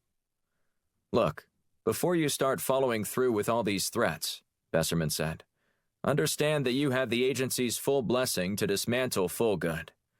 However, you must know that these men are dangerous and won't like to have their power stripped by you in this manner. You must use extreme caution in moving forward. Always, Black said. Besserman pointed at Black. You of all people need to heed this the most. Your reputation precedes you. Black smiled. I'll take that as a compliment. Just be careful. Colonel Marshall has powerful allies, Besserman said. More powerful than the president? Shields asked. Besserman shot her a sideways glance. Far more powerful than Michael's. Blunt clapped his hands. Okay, thanks for the briefing, Bobby. Now we've still got plenty more to discuss. Shields didn't wait around to engage in any of the small talk surrounding the end of a meeting. She scooped up her documents and strode back to her office, focused and on a singular mission. Where you going so fast, Shields? Black called out after her. She didn't turn around. Got work to do. Bastards to expose. He muttered something that she couldn't make out, but she didn't care. The fact that there was a member of a government entity, the same government she worked for, out there assigning an agent to detain and threaten her, made her angrier than she'd been in a long time. Though she detested terrorists and their despicable methods, she didn't loathe them as much as she did traitors. And Colonel Ron Marshall had become her target. Before her butt hit the chair, she'd already dialed the number of Mallory Kaufman, her friend at the NSA. Kaufman had become a loyal ally to Firestorm missions in the past, doling out information that helped Shields stitch together pieces of evidence. Agent Shields, Kaufman said. What a pleasant surprise. I'm surprised your burner phone is still charged, Shields said. You're not the only one who has this number. Now, what can I do for you? Based on the angst in your voice, I'm assuming this isn't a social call. No, it's not. But it is urgent. Fire away, Kaufman said. I'm trying to find out a number for Colonel Ron Marshall's burner phone. I know this might be a long shot, but not as long as you might think, Kaufman said. I just got a request to unmask Colonel Marshall from an incoming phone call by a Russian diplomat one of the agencies has been tracking. Just give me a second, and I'll access the file from my laptop. You're still at home? Shields asked. Kaufman's fingers could be heard pounding on her keyboard. Yeah, I'm working the graveyard shift this week. Now, just one more second and... Aha! There it is. Lay it on me, Shields said. Kaufman gave Shields the number. Happy hunting. Shields dug into the data and didn't emerge until 2 hours later. When she did, she stormed into Blunt's office, where he was chewing on a cigar and talking with Black. Blunt's forehead creased as he looked up at her. "Got something on Colonel Marshall for us?"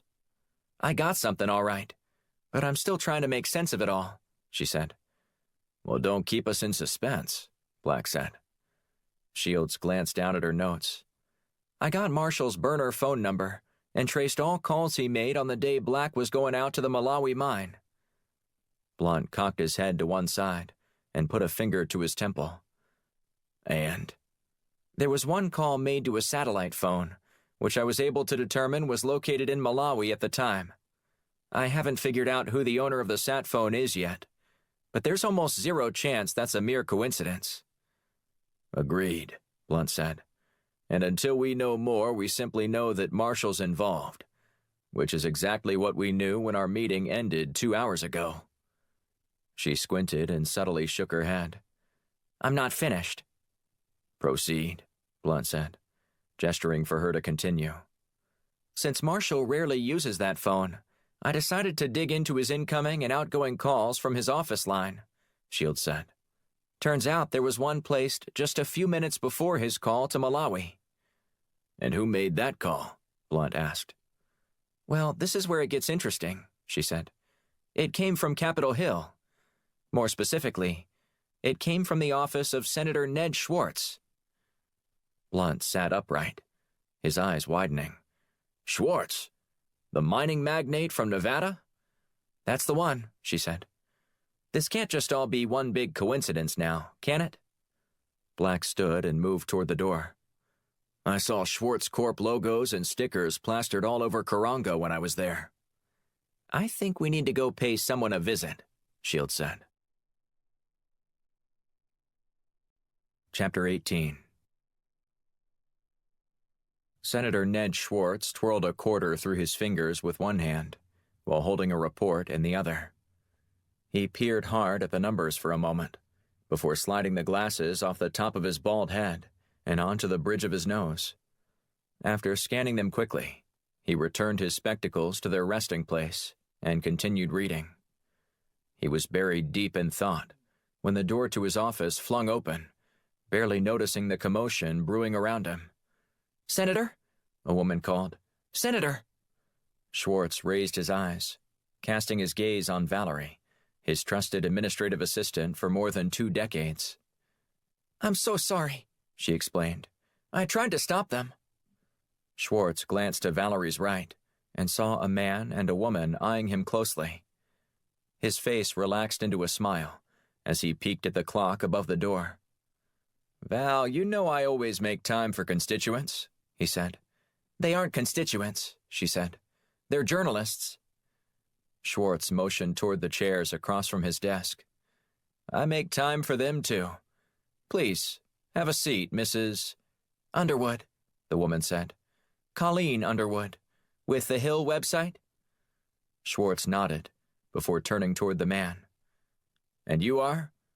"Tim Weston," he said. "Also with the Hill." Schwartz furrowed his brow. "That's interesting, because I've never heard of either one of you."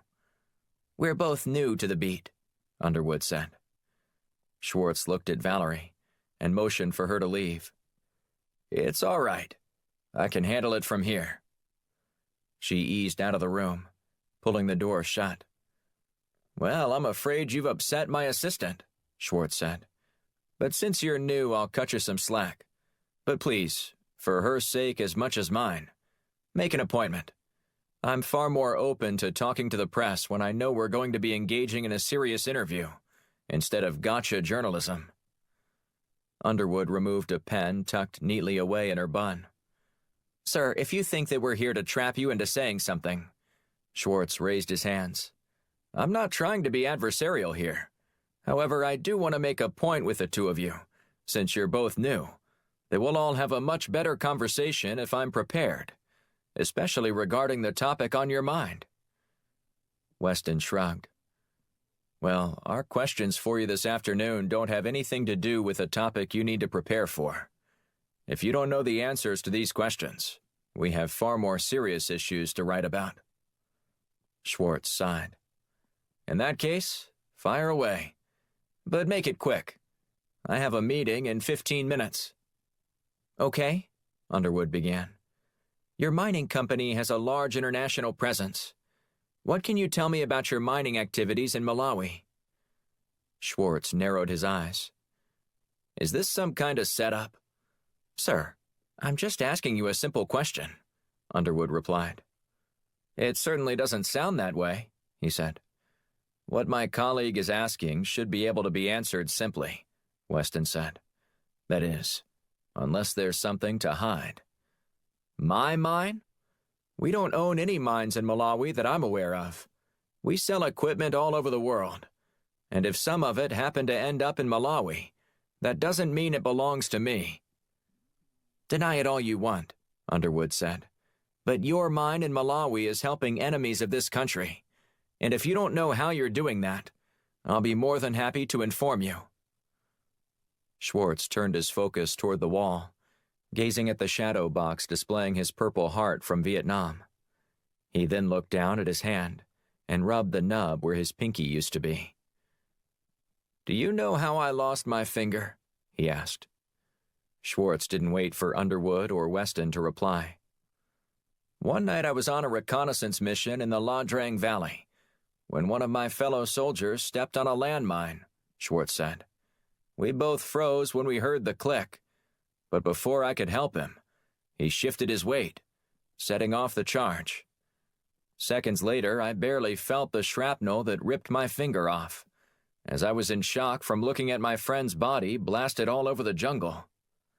Now, I tell you this story not to garner any kind of sympathy from you, but to emphasize how much I sacrificed for this country. You'll be hard-pressed to find someone on Capitol Hill who loves these United States more than I do.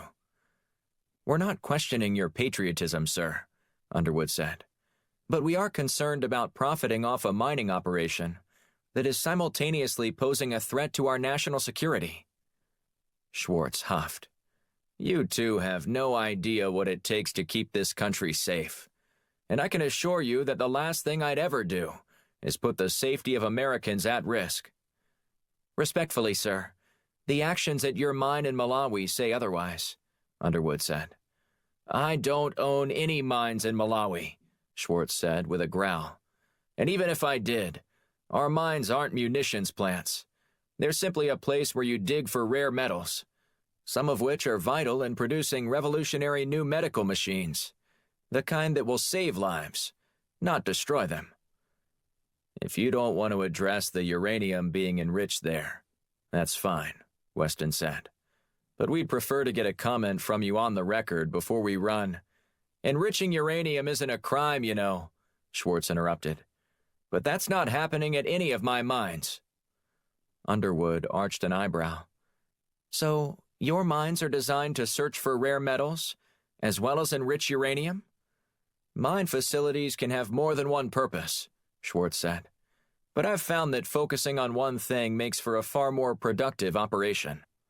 However, where we do mine for metals that could be considered dangerous, we have top-notch security teams that ensure all such products are secured, so that they don't fall into the wrong hands. Weston glanced down at his notebook. Our sources say, your sources are wrong, Schwartz said. Now, I've got a busy afternoon, and I've been more than generous in giving you my valuable time to answer your questions. Now, if you don't mind seeing your way out, I'd appreciate it. After the reporters left, Schwartz leaned back in his chair, seething for a couple minutes. The gall of those two. It's unbelievable. Schwartz glanced at his planner for a moment before slamming it shut. He grabbed his briefcase and left his office. Sir, where are you going? Valerie asked. You've got an appointment in 15 minutes. Cancel my meetings for the rest of the day, Schwartz said. Something's come up. Okay, she said. Is everything all right? Everything's fine, Val. I'll see you tomorrow. He watched her frantically shuffling papers on her desk before closing the door. Valerie was an organized assistant who ran a tight schedule, but when everything was interrupted, she didn't handle a sudden change very well. Schwartz smiled at the scene he'd just witnessed as he marched down the hall. "Dad?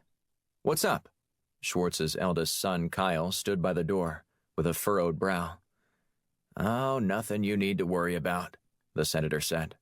"Just a couple of troublemaking reporters." "Somebody stirring stuff up for you?" asked Kyle, who was serving as his father's chief of staff. "It's called a day that ends in Y in Washington," Schwartz said, trying to keep his son from worrying. "I'll talk to you later about everything tonight." However, once Schwartz exited his office, his eyes narrowed. He needed to have a serious conversation with someone at the Pentagon. Chapter 19. Shields waited until she and Black were in the car before she removed her glasses and let her hair down. She flung her notebook onto the dashboard and let out a string of expletives. Slumping down in her seat, she clenched her fists and let out a short scream. Black pushed the ignition button as the engine roared to life. She caught him casting a sideways glance at her. "What?" she said curtly. A faint smile appeared on Black's face.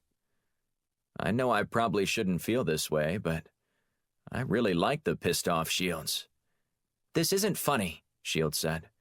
"That bastard straight lied to our faces in there." "Did you really expect him to tell us the truth, or even get trapped telling a lie?" Black asked. "Schwartz is a politician. He hasn't lasted in office this long without having some smooth-talking skills to avoid saying something that will get him in trouble with the press. Besides, Schwartz Corp doesn't officially own any property in Malawi. I checked. Everything there is owned by a company called Kingston Limited." "I know Schwartz is lying. That's how he's lasted in office as long as he has. He's been telling bald-faced lies and doling out favors to his donors." Black nodded. "You mean, he's just like every other elected official in Washington?" "No, that's not what I mean," she said with a huff. "Schwartz is different." "If I didn't know any better, I'd think you were holding a personal grudge of some sort against him. Have you ever had any run-ins with him before? Is that why you were so adamant that we approach him in disguise?" Shields set her jaw and shook her head subtly. "If you only knew." Black shrugged. "Well, we're stuck in traffic for at least the next half hour. Why don't you tell me about your history with him?" "Fine," she said as she sat upright, and then leaned her head back against her seat. "If you really want to hear it, I'll tell you." "I'm all ears." Shields closed her eyes and took a deep breath before continuing. "When I was growing up near the Okefenokee in Georgia, some hunter named Francis Calhoun stumbled on oil bubbling out of the ground, just like Jed Clampett from the Beverly Hillbillies." Black snickered. "Yeah, I know," she said. "It's funny, but that's life in the swamp for you." Anyway, Calhoun decided to cash in on this big discovery on the edge of his property. And as you might imagine, word spread pretty quickly. This guy was living in a cinder block house with a roof that looked like it might collapse any minute. His yard looked like a graveyard of cars from the 70s, including 2 El Caminos, an early model Honda Civic, and a rusted-out Volkswagen Beetle. "Did he have any of those pink flamingos near his mailbox?" Black asked. "No, but he did line his driveway with painted white tires buried halfway into the ground." "Fancy." "Yeah, Calhoun's yard was the pride of Charlton County. So you get the picture." Black nodded and grinned. "Crystal clear." "So once Calhoun noticed this, he calls a buddy who knows somebody who knows somebody. And before we know it, someone from Schwartz is out investigating the oil leaking out of the ground, which is less than 50 yards from a popular lake." "Wouldn't you want that oil out of there so it didn't leak into the water?" "Of course," Shields said. "I didn't have a problem with that. It's what Schwartz officials did next that ruined everything. They started knocking on every door, asking if they could inspect each person's property, basically prospecting for oil. By that point, everybody saw Francis Calhoun abandon his property by selling it to Schwartz for a hefty sum. The rumors ranged from his payout being a 7-figure sum to as much as a healthy 8-figure amount. I'm not sure how much he got paid, but everyone saw him driving a brand new pickup truck in town, along with a $50,000 boat behind it. Living large in the Okefenokee, Black quipped. Was he also swilling Yingling beer as he drove through town? No matter how much money Calhoun had, I doubt there's anything that would make him ditch PBR. But I digress. Now, once everybody saw how wealthy Schwartz made Calhoun, they all wanted a piece of the action. Suddenly, the area was awash with the company's reps, searching for more oil wells. Most of the spots were near the small spring-fed lake, the one I used to practice on in order to become the junior barefoot skiing champion of Charlton County. Fun fact I didn't know about you. She gave him a tight-lipped smile. Anyway, after a couple of months, one well ruptured and started leaking into the water. In a matter of weeks, all the fish were dead, and the area looked more like a scene from a post-apocalyptic movie than a once thriving recreation area. In the end, all the property values plummeted, and most people moved because of what happened. And what happened to our friend, Mr. Calhoun? Aside from becoming the most hated man in Charlton County, he squandered all his money in less than 2 years. The last time I went home to visit my dad, Calhoun was living in a dilapidated shack on the edge of town, with a few inoperable boats to go along with a more newly updated graveyard of cars. So, you hate Schwartz because of this? Wouldn't you? She asked, shaking her head in disgust. Schwartz blew into town without going through all the proper channels, in an effort to take advantage of a country bumpkin and make some money. They bought their way out of it in a class-action settlement from all the people who lived around the lake, but I guarantee you Schwartz still made out like a bandit. It still makes me so angry when I think about it, even today. And you're holding Senator Schwartz personally responsible? Black asked. It's his company, with his own name on it. If he didn't want this type of stuff going on, he should be more cautious in how he manages his business. If he allows this predatory practice to continue, I can only assume that he approves of it. Thinking that he's ignorant of what's taking place under his nose is a naive response at best. Black stroked his chin with one hand as he maneuvered through a detour with the other. I understand why you feel the way you do about Senator Schwartz, but none of this should carry over into how we handle the current situation we're facing. That bastard only cares about his bottom line. He's dangerous, and now his greed is putting our country's safety at risk. Those are heavy accusations to bring against Schwartz. He's well connected, and won't be so easy to bring down. We better make damn sure we have rock-solid proof of his personal involvement and knowledge before we start making these claims. Don't you worry, Shield said. He won't buy his way out of this one. What are you thinking? I'm thinking we need to go investigate Schwartz Corp's headquarters in Vegas and conduct a covert investigation. Sin City, here we come. Chapter 20. Blunt relaxed in his chair as he waited in his usual spot for President Michaels to join him. The routine of keeping their meetings shielded from public view had become comfortable, even as Blunt loathed the inconvenience of it all. Ultimately, he understood the importance of making sure prying eyes weren't able to connect the two men together, other than at social gatherings. While waiting for Michaels to arrive, Blunt pulled out a cigar and started gnawing on it. The habit he developed that helped him quit smoking many years ago had since morphed into a new one. Whenever he needed to mull over something, he chewed on a cigar. When the door flung open, a Secret Service agent walked inside and scanned the room before making way for the president. Blunt leaned on his cane to stand up. Michaels waved him off. Oh, come on, J.D. No need to get up for me. Blunt grunted. I've never disrespected the Commander-in-Chief, and I'm not about to start now just because it's not as easy as it used to be to get up. Michaels peered at Blunt's cane. Is that new? Good eye, Blunt said. It's my new toy from an engineer we stole from Mossad, who we're giving a trial run. Michaels gave Blunt a long look before taking a seat. You stole her from Mossad? Please don't create more trouble for me than necessary. Maybe stole isn't the right word, Blunt said. She came on her own volition, but only after we rescued her when Mossad left her behind. That little detail certainly changes the story. Blunt eased into a smile. Well, let's not waste any more time on that. I know you're busy. And I can see that you're stressed, Michael said, gesturing toward Blunt's cigar. Stressed? Michaels nodded.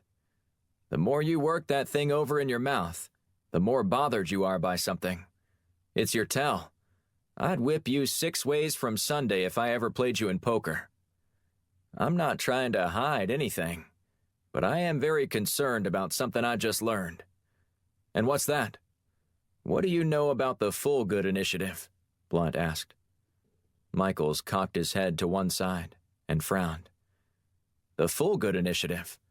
Yeah, that's right. Ever heard of it? I can't say that I have, but I'll ask around about it. I'd be careful about that if I were you. Michaels squinted. I'm the president of this country, and I shouldn't have to be careful about asking about something like that. Mind telling me what's so dangerous about this organization? That's what I'm trying to figure out, Blunt said. All I know at this point is that they are run by some people at the Pentagon. And what exactly do these people do? Like I said, my knowledge is limited. However, I know that they tried to kill 2 of my agents this week. And if it hadn't been for a freelancer I hired, those 2 would be dead. Which 2? Black and... That wouldn't be so bad now, would it? Michaels quipped. I know you don't like him, but he has saved your life a couple of times. I thought you were past your petty feud with him. Anyway, you were saying that you don't know much about them other than they tried to kill 2 of your people and are controlled by someone at the Pentagon. That's right, Blunt said. But there is one more thing. And what's that? When Black and Shields were apprehended by this Full Good agent, he inquired about Black's presence in Malawi. I'm assuming he was there on a mission. Blunt nodded. A very important one. We have credible intelligence that claims the Iranians are enriching uranium there and transporting it into the country. You have proof of this? That's what Black was in Malawi to find. Why would they want him stopped? Michaels shook his head. I don't know. It sounds like the beginning of a conspiracy theory to me. Just ask around and see if anybody knows anything about him. I've been told that Colonel Ron Marshall at the Pentagon is running this group, but I have no definitive proof that he is. Just speculation at this point. I'll see what I can do, Michael said. But in the meantime, I want you to lay low. Your stunt on television wasn't exactly what I had in mind when I had one of my aides call you to tell you to stay out of the limelight. Blunt grunted. I won't allow Roberts to trample my honor. That man is a snake in the grass if I've ever seen one. I'm not sure what his endgame is, but I can promise you that it isn't to assist with your administration's agenda. I'm very well aware of what Roberts' agenda is, which is simple to define. It's his own. He's got a bone to pick with most of Washington, and he's doing a pretty good job of getting what he wants. I mean, you ever remember somebody getting on so many major committees this early? It's obvious what he's up to. That's why I refuse to let him be the one who dictates the narrative for my legacy and what I'm really about. Fine, Michael said, but you better not get too far out in the weeds with him and lose sight of what needs to be done. It sounds like you have more serious issues to handle than defending your honor. If push comes to shove, I'll stick up for you. Thank you, sir, Blunt said. Is there anything else you want to discuss with me? Nothing at the moment. Just be careful out there. Always. Michaels exited the room, leaving Blunt to sit alone for a few minutes before returning to his office. He chewed more vigorously on his cigar before finally receiving the all-clear signal to vacate the room. Following the Secret Service agent's directive, Blunt rose to his feet and then meandered down the hall. He entered the tunnel finally emerging in the underground parking garage. As he headed for his car, he wondered if Michaels was being truthful about his knowledge of the Full-Good Initiative. That also made Blunt consider if the president acted likewise if ever confronted about Firestorm. No matter what Blunt decided was more likely, he wasn't confident about anything, especially with Michaels. His constant dithering on positions made him a challenge to predict. When Blunt reached his vehicle, he dug into his pocket to pull out his keys. He mindlessly clicked the button that unlocked the door. However, he was so engrossed in his thoughts that he didn't immediately see the man leaning against the passenger side door. "You gonna give me a ride, Senator?" the man asked. Blunt jerked his head toward the sound of the man's voice. "Who are you?" The man walked slowly around toward Blunt. "We need to talk, sir." "Hold it right there," Blunt said, placing his hand out, palm toward the oncoming man. The man stopped. "I just want to talk." "How'd you find me here?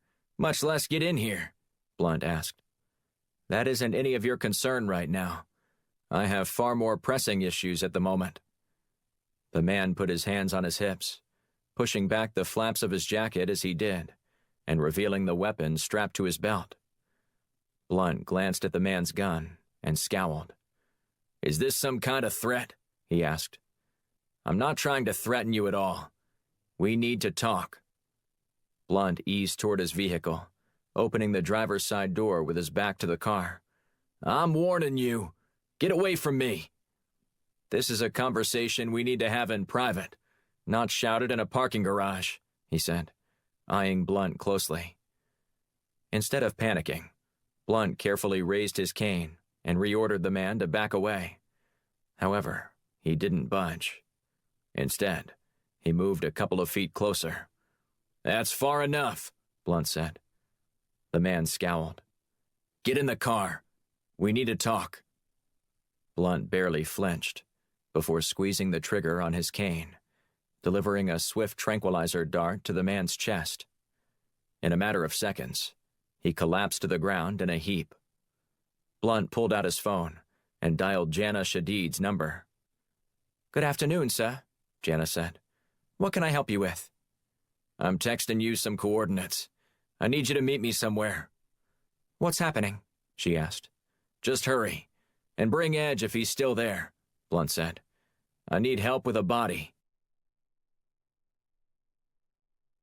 Chapter 21.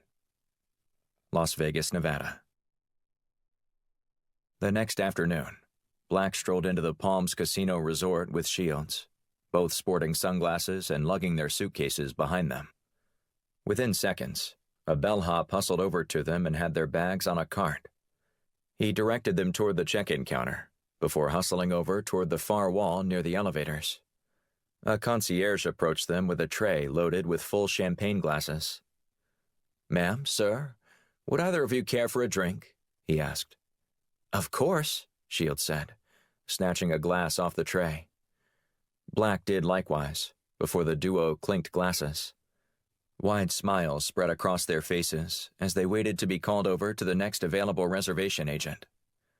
"I could get used to this," Shields said.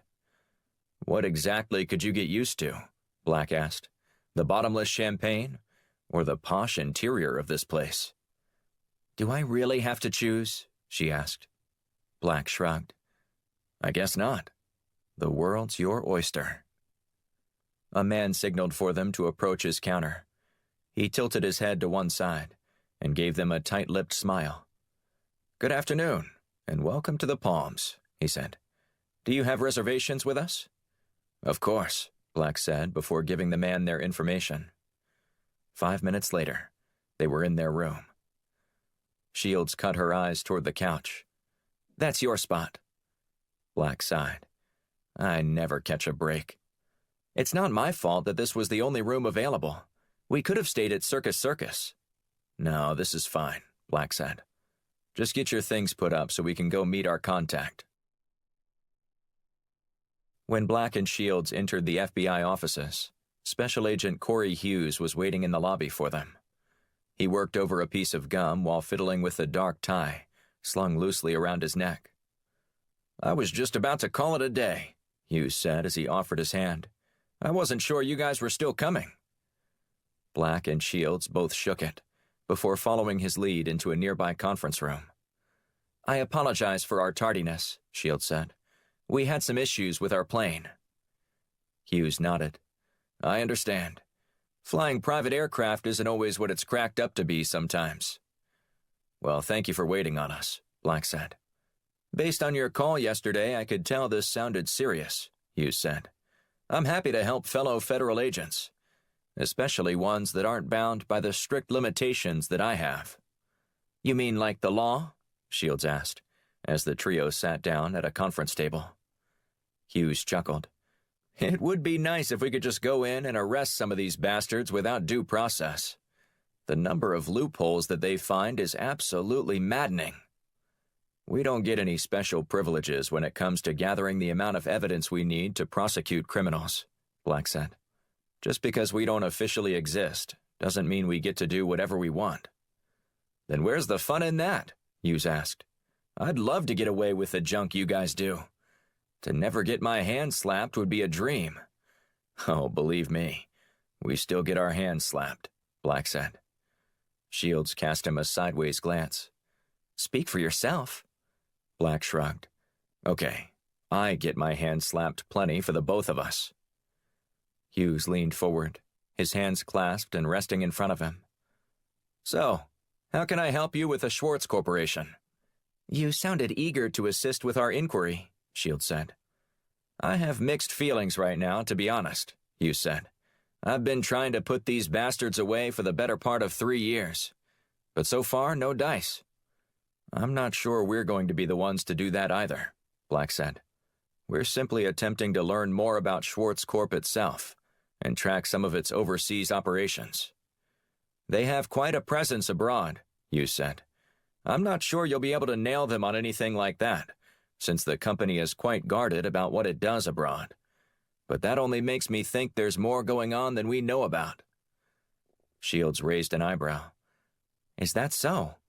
Hughes nodded. "Yeah, but our time might be more beneficial if you could tell me a few more specifics about what you're looking for." Black dug out a couple pictures from a file folder he'd brought with him and slid them across the table to Hughes. "We want to know more about this mining installation in Malawi. Are you up to speed on this? This is outside Karanga, right?" Hughes asked, as he pointed at the photo. "That's the one," Black said. "I wasn't aware there were any others in Malawi." "There aren't," Hughes replied as he eased the picture back to them. "But there has been talk of building a second one south of Karanga." Shields picked up the image and inspected it. "We want to know what you know about this one." Hughes took a deep breath and leaned back in his chair. "It was a big deal in Malawi that a large multinational corporation from the U.S. was investing there. But here it went largely unnoticed. And other than the little controversy about who Schwartz hired to run the facility, the whole thing happened rather quietly." "Controversy?" Black asked. "Yeah, Malawi officials wanted more of their own people hired to management positions in the initial phases. But it wasn't a big deal. The Schwartz leadership made a public commitment to hire more Malawians as the operation began to expand. And to my knowledge, they followed through on it." "So, this organization is keeping its nose clean, then?" Shields asked. "There's something else going on," Hughes said. "I just haven't been able to pinpoint it yet." "What do you mean?" Black asked. "They are very forthright about all they're doing in the U.S., but it's like they almost don't want anyone to know about their operations abroad. Like I said, you probably wouldn't notice or even think much of it on the surface. But for someone like myself, who's been investigating this organization for as long as I have, something's amiss. I guarantee it." "If they're hiding something, Shields here is a whiz at cracking into networks," Black said. "It wouldn't be that easy," Hughes said. "If it was, I would have been in a long time ago. Besides, Ted Porter, the company's CEO, is a paper guy." "Meaning?" Shields said as she drew out the word. "Meaning Porter doesn't keep any sensitive information on his computer," Hughes said. "He's old school." "So there's a literal paper trail?" Shields asked. Hughes nodded. All you gotta do is know where to look. You'll be able to walk right out of there with it. However, it doesn't matter how incriminating that information is. None of it will be admissible in court. Unless we give it to you, Black said. Good point, Hughes said. I might be able to tell you where in the building it is, but getting inside could pose a problem for us. Black shook his head. Don't you worry about that. I've got it covered. Are you sure? Shields asked. Black nodded emphatically. We'll be in and out with all the information we need before we know it. And a little birdie will pay you a visit and drop all the evidence you need into your lap. Hughes clapped and then rubbed his hands together. I like the sound of this. Black turned to Shields. I hope you weren't planning on running the blackjack table tonight. Why's that? We've got a big night ahead of us, Black said, and an even bigger morning tomorrow. Chapter 22. Undisclosed Location, Virginia. Blunt endured several minutes of pounding on the trunk, coupled with demands to be released from his new prisoner. While Blunt considered the possibility that he may have overreacted, he always trusted his instincts in a high-pressured situation, and he decided incapacitating the mystery man was a better outcome than taking a couple of bullets. Come on, Senator Blunt, the man said, his pleading continuing. I just want to talk. Ignoring the man, Blunt paced around the wooded property of the Firestorm safe house. Dusk fell as fireflies began ascending. He pulled out a cigar and started to chew on it. For the moment, his captive stopped begging, as the forest's evening symphony consisted of an even mix of chirping, croaking, and hooting. Blunt hated being blindsided, and it had already happened twice since agreeing to help out Mossad to extract Jana Shadid. Meeting resistance in Malawi was bad enough, but then to get cornered in an underground parking garage? Blunt's team had obviously stumbled into something, but he wasn't about to let go until he found out what was going on. And the more effort the Full Good Initiative put into stopping him, the more determined Blunt had grown. In the distance, he heard tires crunching on gravel. Blunt spun around to see Edge driving his black Camaro slowly toward the house, with Jana riding shotgun. When they got out, Edge pulled out his weapon and shoved it into the back of his pants.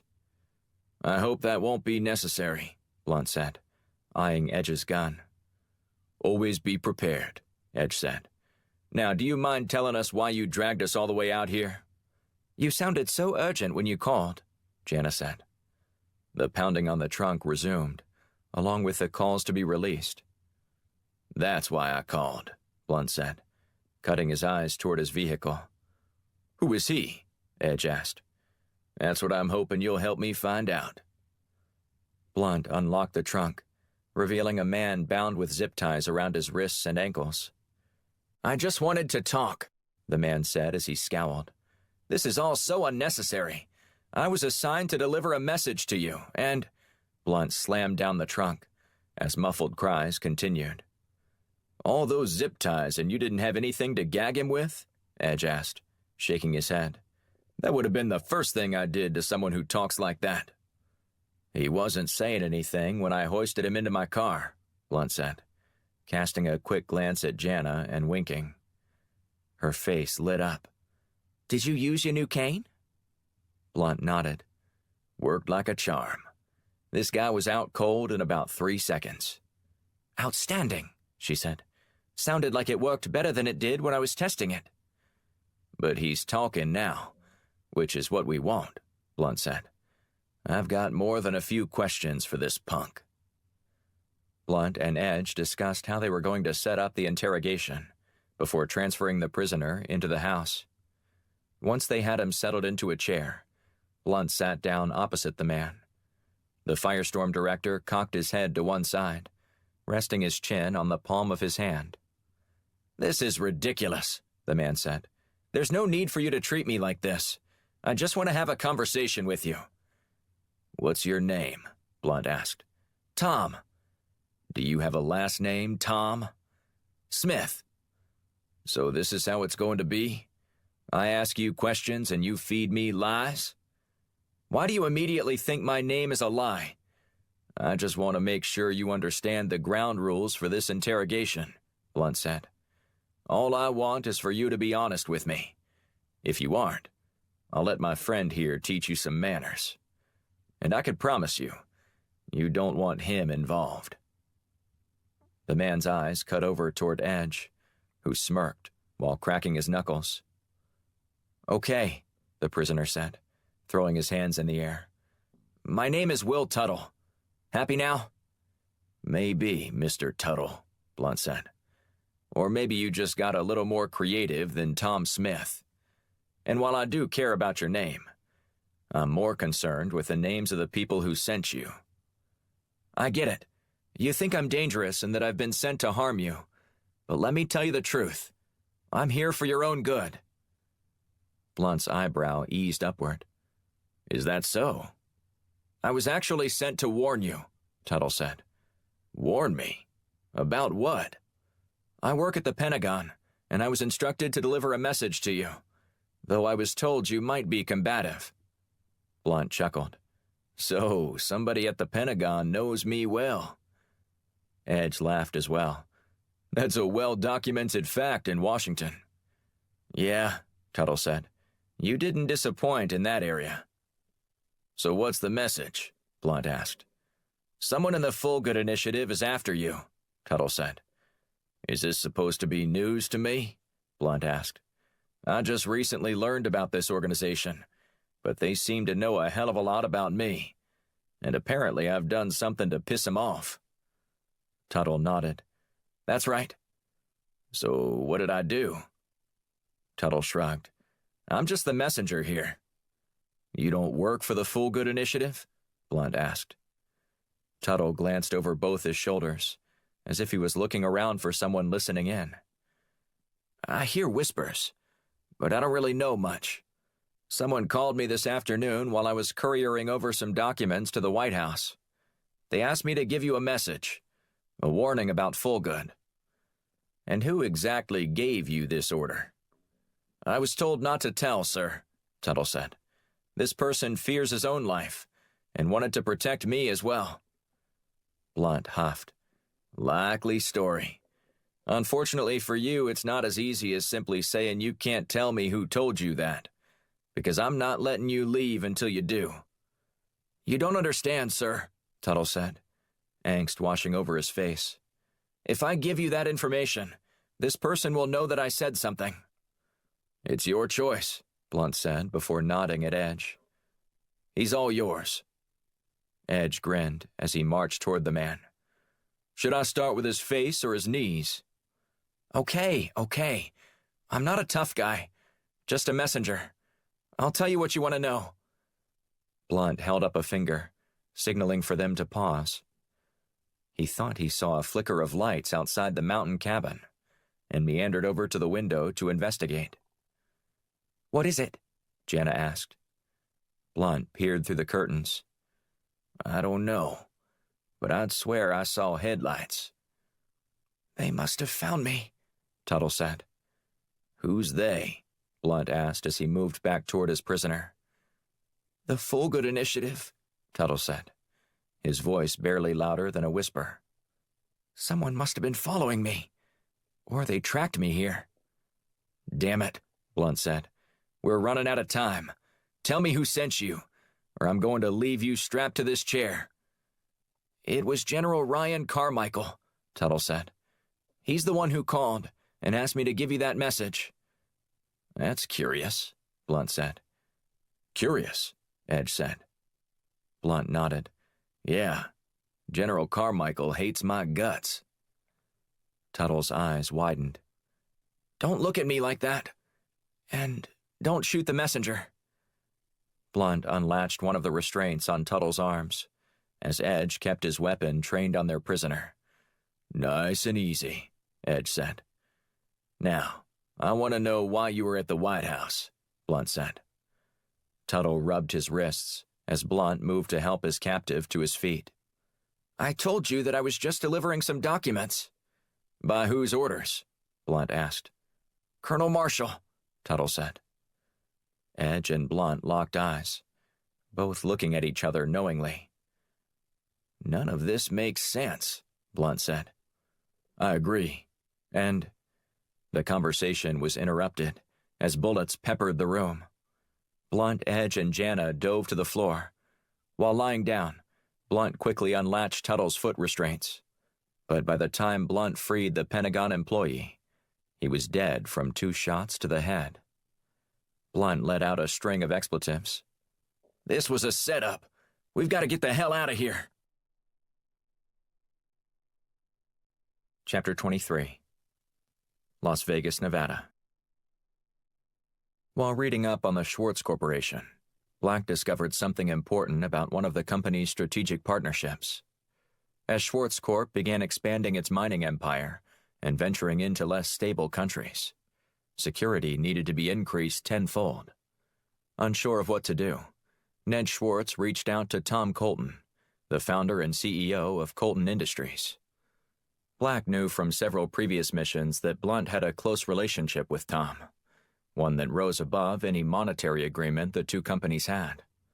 And when Black needed a favor regarding Colton Industries, he was confident Blunt could cash it in. Shields stared down at her access badge. Really? You gave me the name Millie Muller? That sounds like something from a children's picture book. Black chuckled. I didn't pick the legends, so direct your ire at Blunt, not me. She growled and cast him a sideways glance. I see that smirk hiding beneath your tight lips. Black refused to crack, even though he was howling with laughter on the inside. He figured she'd forgive him one day when she found out the truth. I know you're full of it, she said, especially when you get a name like John Banks. I think I can rest my case. Take it up with Blunt, Black said, doing his best to keep from revealing his guilt and coming up with Shields' name. I'm going to kill you, she said. I'm going to take you to the shooting range again, but instead of blasting away at targets, I'll turn on you. Okay, Millie, Black said with a wry smile, before they completed a check of their comms. The duo got out of their rental car and headed toward the front doors of the Schwartz Corp headquarters. Located just inside the city limits, the facility utilized architecture that resembled that of a mountain. With a front facade that towered above the rest of the building, windows looked like portholes carved into the rock face. Snaking around the top were rails with a small train of mining carts, a nod to the industry's history. Looks like a ride at Disneyland, Shields said as she gazed skyward. You couldn't pay me enough money to get me on a ride like that, Black said. Really? Of all the things you've seen, that scares you? He shrugged. I hate heights. And the ocean, she said. Come to think of it, is there any place you do like? A mountain ridge with a dozen hostels, he said with a wink. Well, today we're facing a CEO and an administrative assistant, she said. Think you can handle that?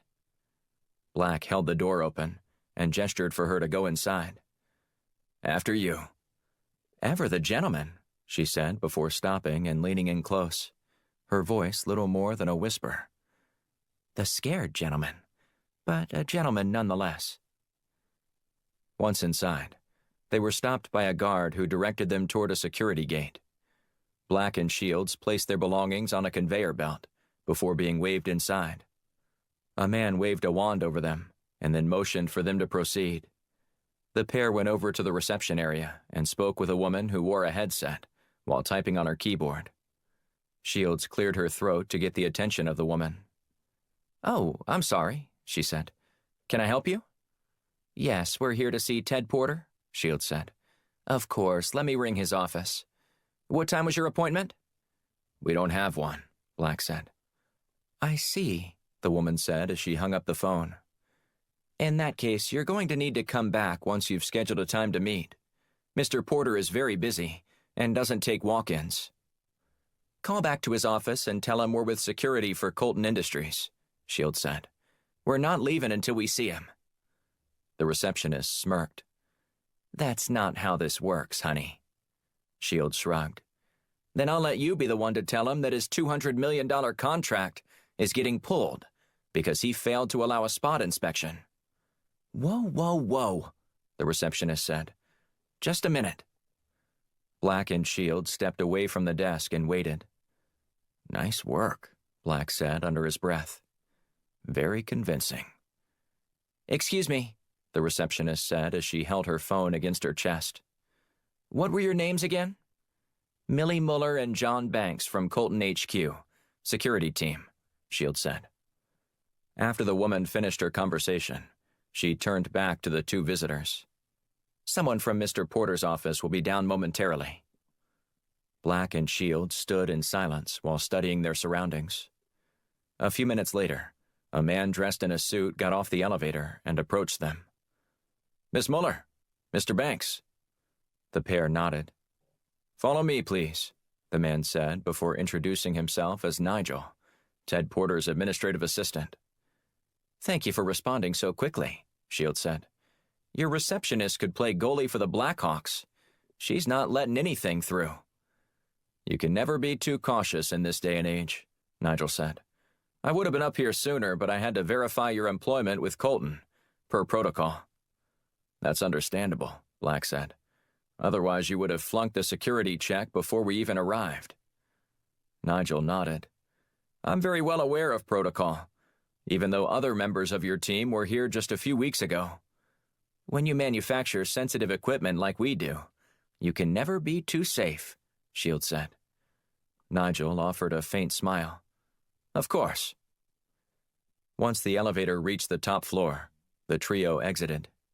Nigel led them into Porter's office, where the Schwartz CEO stood with his back to the door, while overlooking the company's spacious campus. When he turned around, Black knew they would have a tough time getting anything out of Porter. Aside from a stern demeanor, he was bald except for a small tuft of hair hanging on up top.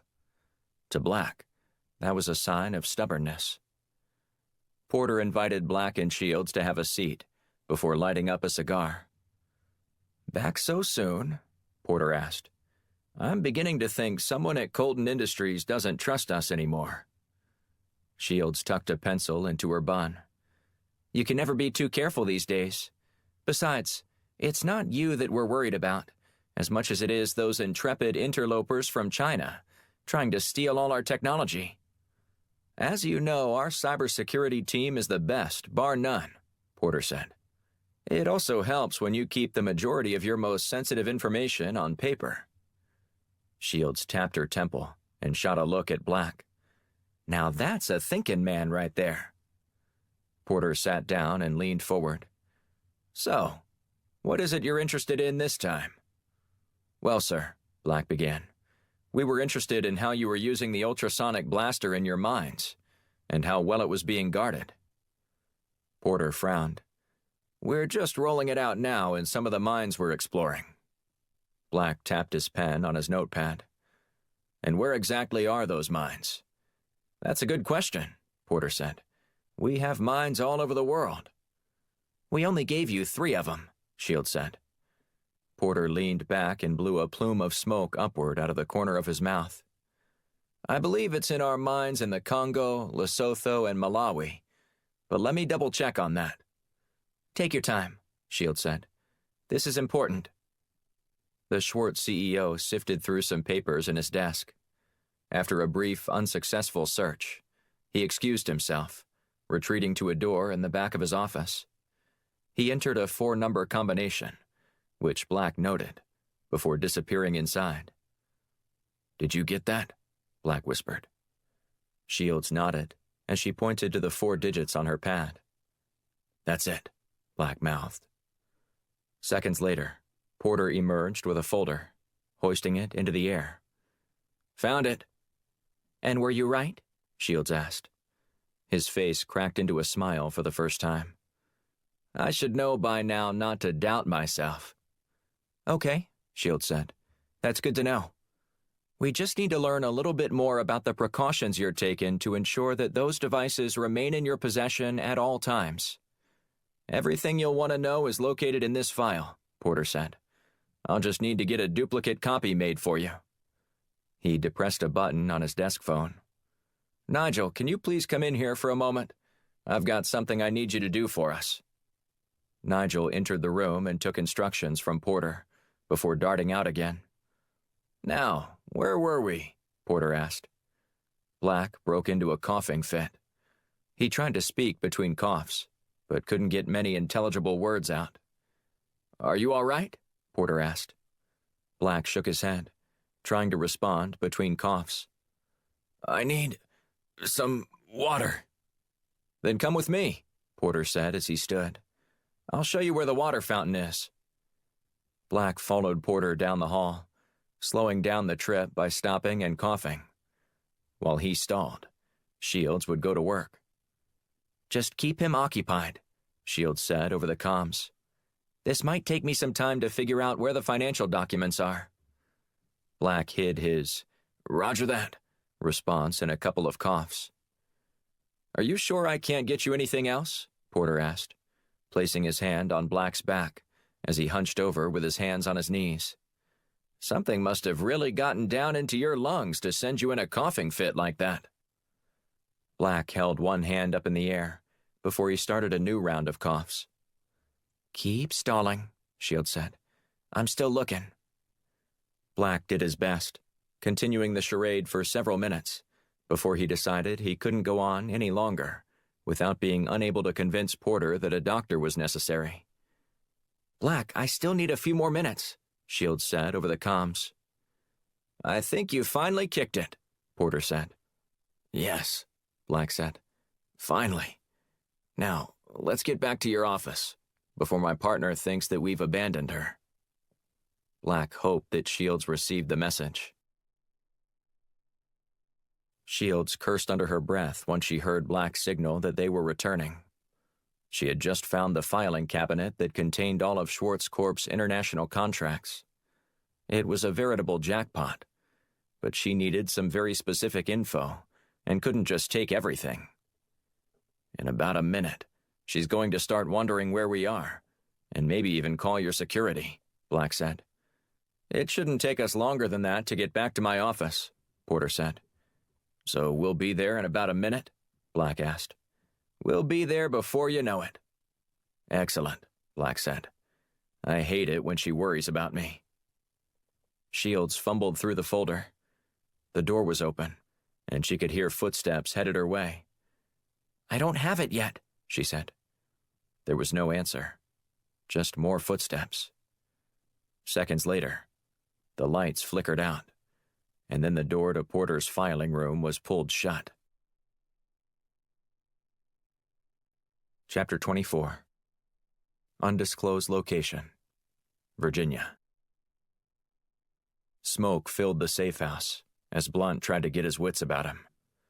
He couldn't have imagined that he was being set up when he saw the stranger standing by his vehicle in the White House parking garage. If anything, Blunt figured he had the advantage over whoever was attempting to assail him. Blunt was still prone on the floor when he looked over and saw Tuttle's lifeless body just a couple feet away. He probably wasn't even wittingly part of all this. A damn shame. As Blunt regrouped, he saw a canister fly into the room through the open window. "Everybody out now," Blunt said. Jana and Edge scrambled out of the room, with Blunt right behind them. He didn't get all the way out before the flashbang went off, disorienting him again. His ears rang as he tried to focus. Before he could move, someone grabbed his arms and yanked him into the hallway. Blunt looked up to see Edge's face. "You don't think I'm letting you go down like this, do you?" Edge asked. "No," Blunt grunted. "That's right," Edge said. "Me quitting is as likely as a blizzard in July. Now I'm betting you've got an escape route, and this would be a great time to tell us where that is." Blunt took a deep breath and exhaled slowly. He scanned the area and snatched his cane off the ground. "Does that have a special kind of key in there or something?" Edge asked. "No, I needed to get up so we can hustle out of here." More bullets whizzed through the house. "From the looks of things, we're going to have to shoot our way out of this," Edge said. "Looks can be deceiving," Blunt said. An explosion rocked the house. Edge peered around the corner. "Now our ride is gone. Not that we were getting away in it, he said. I hope you've got a good backup plan. Always, Blunt said. Follow me. The firestorm director crawled on his hands and knees down the hallway to the master bedroom. Once there, he ushered the two agents into the closet, where he pulled up on a handle from a latch coming out of the carpet. The floor lifted, revealing a stairwell beneath the house. Where does this go? Jana asked. Secret passageway, Blunt said. Go ahead. I promise you'll be fine. Jana went first, followed by Blunt, who Edge insisted go before him. Edge held a flashlight up, illuminating their path. After a short walk, they reached an iron ladder. What's up there? Edge asked. My backup plan, Blunt replied. The trio ascended the steps and seconds later found themselves standing in a garage, burrowed out of the side of a hill. Blunt flipped on the lights. We still have to drive off this property, don't we? Edge asked. Blunt shook his head. This takes us out a back way. They'll never see us leave. The only question now is whether or not we take the Land Rover or the Jeep. Land Rover, Jana and Edge said in unison. They all climbed inside, Edge volunteering to drive. Blunt sat in the front seat to navigate, as well as to keep Jana safer in the back seat. The last thing I'd want to happen is that we rescue you, only to have you killed by some American goons, Blunt said as he looked at his new team member. That's the last thing I'd want too, she said. Just stay down, in case we run into any trouble. Edge revved the engine as the garage door slowly lifted. As soon as Edge hit the gas, a series of explosions rocked the ground.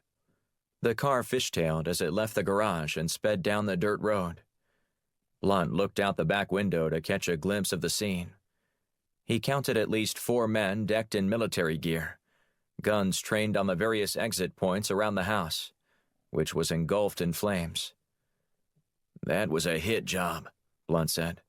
They used that poor kid as bait, knowing exactly what I'd do, and they wanted us all in there to make sure there were no witnesses.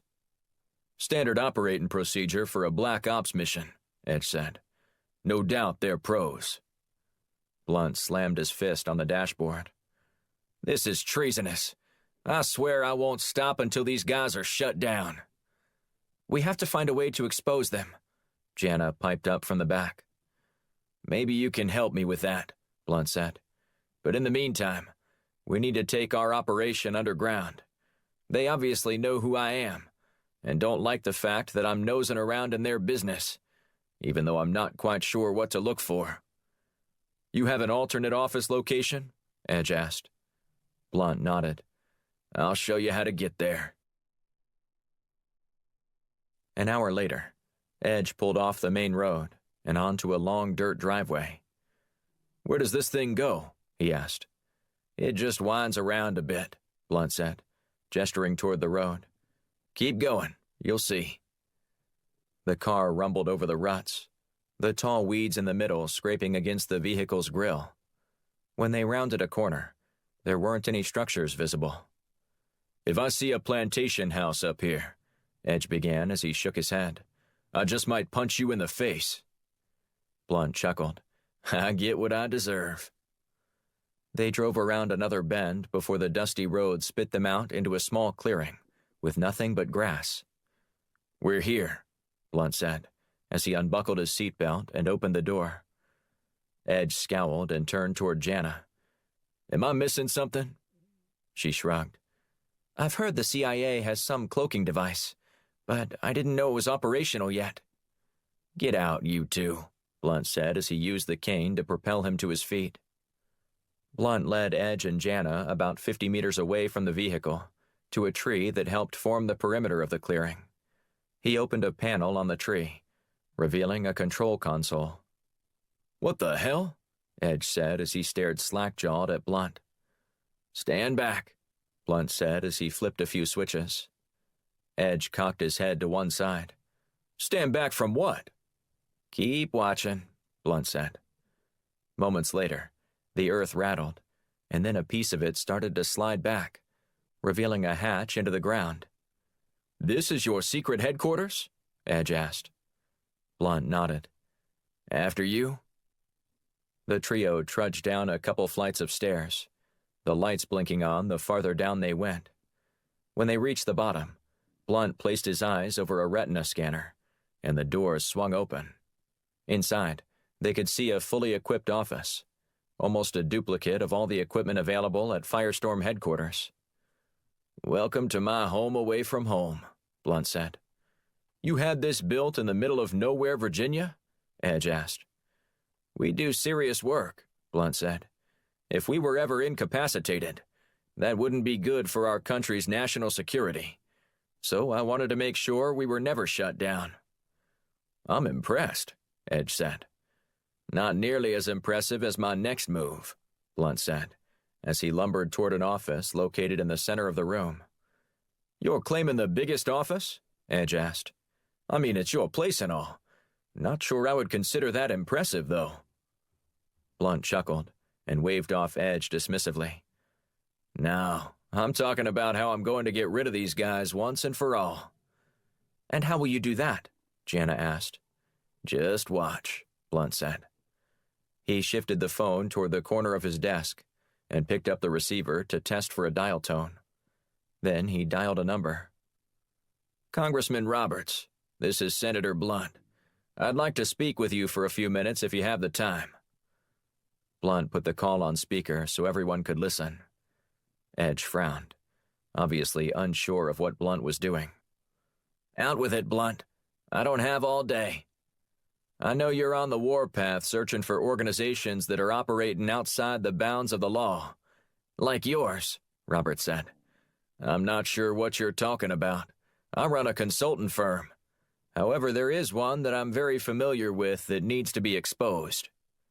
I'm game, Roberts said. Excellent, Blunt said, clapping and then rubbing his hands together. Have you ever heard of an organization called the Full Good Initiative? Chapter 25. Las Vegas, Nevada. Shields rifled through the folders she'd grabbed, taking pictures of as many documents as she could. While she hustled, she heard muffled voices outside the door. She glanced at the clock on her phone.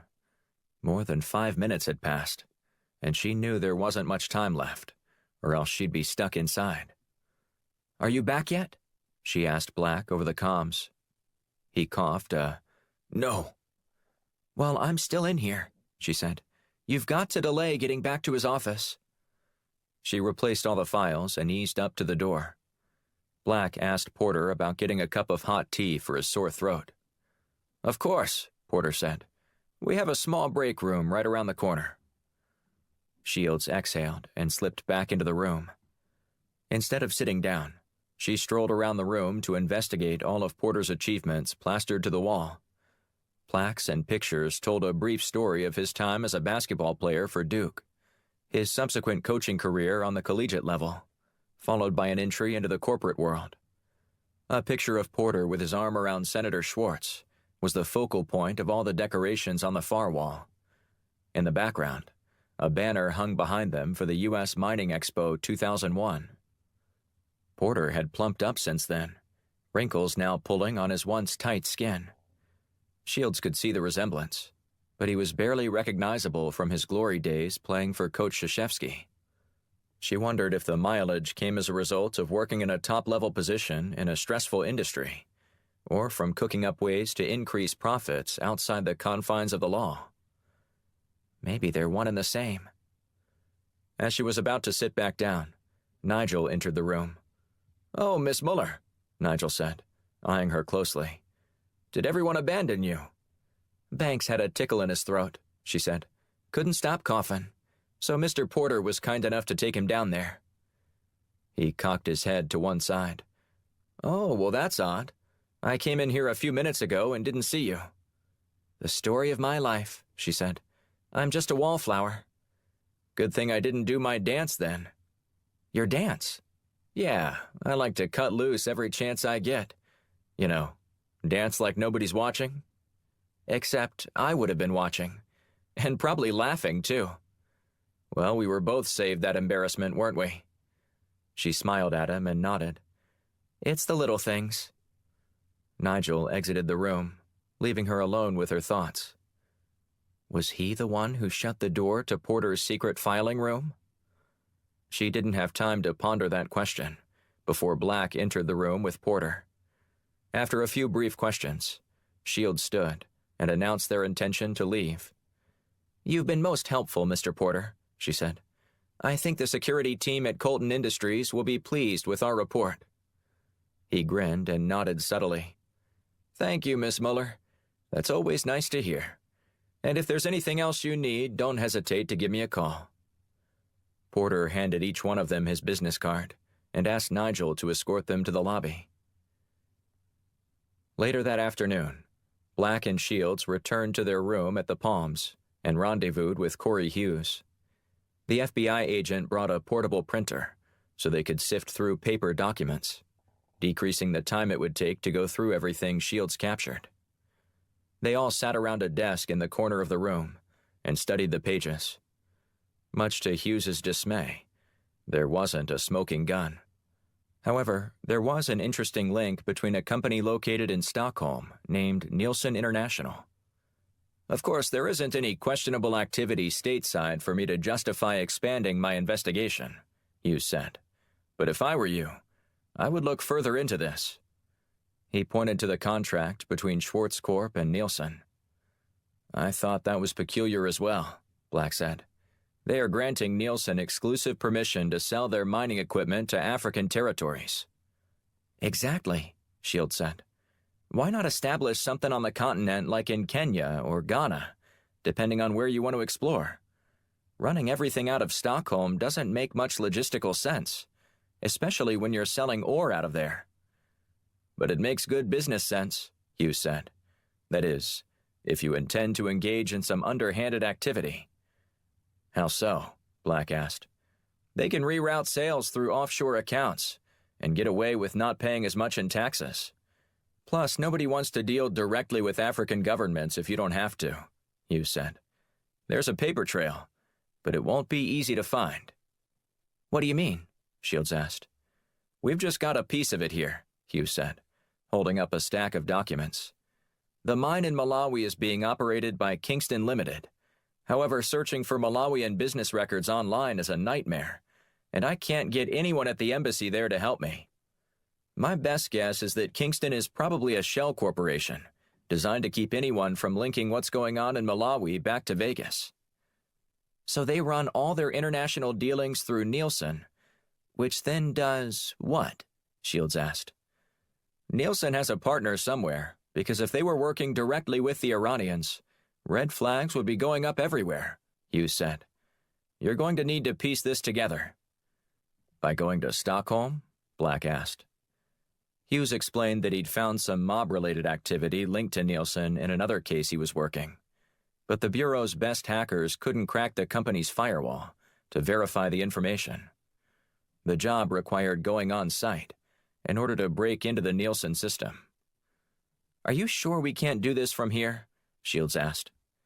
Hughes shook his head. "I don't see any other way." "We'll need a good cover," Black said. "I doubt that will be a problem for you," Hughes said. "I've never heard of anyone gaining access to Ted Porter that easily." Shields glanced at her watch. "Well, let's get out of here. We've still got time to leave tonight." "Call the pilot," Black said. Black and Shields checked out of their hotel and headed for the airport.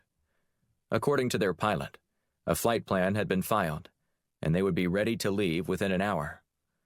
As Black drove through the streets of Vegas, he glanced in his rearview mirror several times. "What do you see back there?" Shields asked. "Oh, probably nothing. I'm just being a little paranoid." "A little? You're more focused on what's behind than what's ahead." Black shrugged. "I keep thinking I see someone following us." "You sure? I mean, nothing would surprise me. We've pissed off countless people. Take your pick as to who it might be." "I don't know," Black said. "I'm probably seeing something that isn't there." They drove up to the hangar in the executive portion of the airport, where their plane was waiting. The pilot told them that he'd be ready to go in a matter of minutes, if they wanted to load up. Black and Shields returned to the car to retrieve their luggage, when the sound of a click made them both freeze. Well, if it isn't Millie Muller and John Banks, though we both know those aren't your real names, said a man. Black turned around slowly to find Ted Porter wielding a gun. Mr. Porter, I'm afraid this must be some kind of misunderstanding. I don't think so, Porter said, his long arms training his weapon on Black's chest. I called Colton Industries to ask them about you. They verified who you were. Black scowled. So what's the problem? Then I called Tom Colton personally. He told me the only team he still hires personally is the security team, and he'd never heard of either of you. It's a big team, Shields said. I'm sure our names just slipped his mind. I'm not buying that, Porter said, especially after I went back and looked at the footage from my office's hidden camera. While Mr. Cough-Up-a-Lung here was doing his act, Miss Snoopy Snoop was breaking into my storage room. I wasn't, Shields said. Don't even try to deny it, Porter said as he shook his head.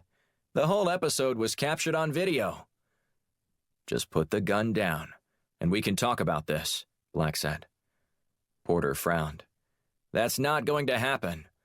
But what is going to happen is you're going to hand over all the documents that you took from me. I want your cell phones and your laptops, too. Black scanned the hangar and noticed someone moving toward them behind Porter. Lower your weapon, Mr. Porter, the man said. Porter glanced over his shoulder to see a man approaching with his gun drawn. Agent Hughes. That's right, Hughes said. Put your gun down, sir. Porter followed Hughes's command. I can explain. No need to, Hughes said. I know what's going on here. These two frauds broke into my files today and stole some documents from my office, Porter said. I know, Hughes said. And now they're under arrest.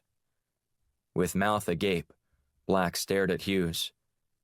Are you serious? As a heart attack, Hughes said. I don't know who you two really are, but I'm going to take you downtown to the bureau and find out. You've got to be kidding me, Shields said. Nope, Hughes said as he slapped handcuffs on her. Mr. Porter, I'm assuming you'd like to press charges? Absolutely, Porter said. Hughes motioned for Black to turn around. The FBI agent tightened cuffs around Black's wrists and shoved him toward the car. I'll handle it from here, Hughes said. Whoever these two are, we'll make sure you get justice. Damn right, Porter said, sneering at Black and Shields through the open car door. Black threw his head back and exhaled. Hughes climbed behind the steering wheel and turned on his flashing lights before roaring away from the hangar. Chapter 26. Washington, D.C. Blunt donned a disguise of a mustache, dark sunglasses, and a fedora before he ventured into the diner a few short blocks from Capitol Hill. He'd managed to convince Roberts to meet and discuss the Fullgood initiative. The partnership, if it happened to gel, would be an unlikely one. Blunt didn't trust Roberts, but the freshman congressman's ambition could be leveraged into a more favorable outcome for Blunt. Handling Roberts was one thing, but Fullgood was far more dangerous. And while Blunt wasn't under any pretenses that Roberts would call a truce after handing over a treasure trove of information, an irresistible opportunity arose. All Blunt had to do was guide the situation to its natural outcome, ahead of schedule. Roberts slid onto the bench across from Blunt. Is that supposed to fool anybody? Blunt shrugged. Maybe throw someone off my trail? Roberts chuckled. This must be really bad for you to humble yourself like this and ask for my help. It's bad for me, and it'll soon be bad for you if you don't do something about it. Okay, Roberts said. Tell me why you're doing this again? You must know that I'm more inclined to see this as some sort of entrapment. Blunt grunted and then signaled for the waitress. After she took their orders, Blunt clasped his hands, resting them on the table in front of him. My goal here is to build trust, Blunt said. So any fears you might have that I'm out to retaliate for what you did to me, should be alleviated with this conversation. I'm telling you the truth. Fair enough. But why me? With all the hundreds of other people out there you could have handed this information off to, some of which I can only presume you like more than me. Why give it to me? I can see that we share similar goals. Roberts laughed. So you want to take yourself down too? I've been watching you ever since you arrived in Washington, even before I ever knew your father's story or figured out what your agenda is. And I think we are kindred spirits, crusaders against injustice. I can't believe you can even look at me and say that with a straight face, after all that you did to ruin my family's life. There are always unintended consequences in Washington, Blunt said. One man's trash is another man's treasure, and vice versa. The ripple effect is real for every decision you make. But I see you trying to make waves about the right things. Except for one. And which one is that? Roberts asked. Me.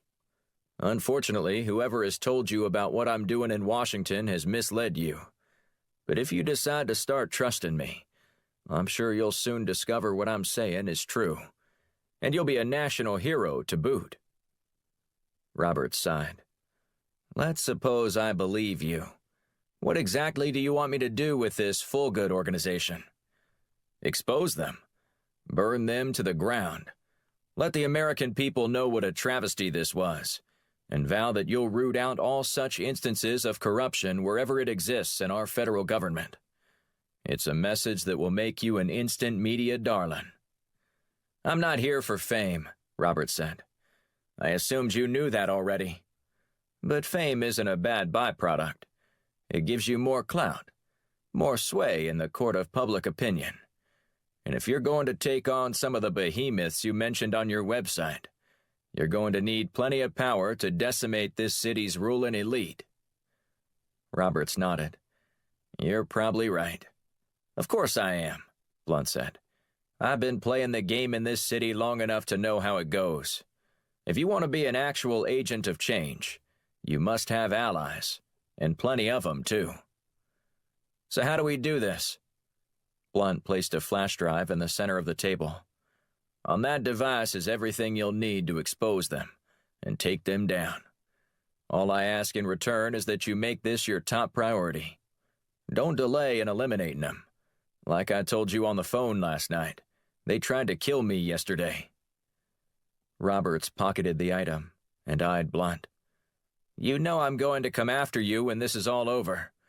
I have nothing to hide, Blunt said. I already told you that someone has given you false information about me. I'll consider this, Roberts said. But I'm not making any guarantees. I'll review what you gave me and see if it passes the sniff test, or figure out if you're just trying to play me by distracting me. I would never do the latter.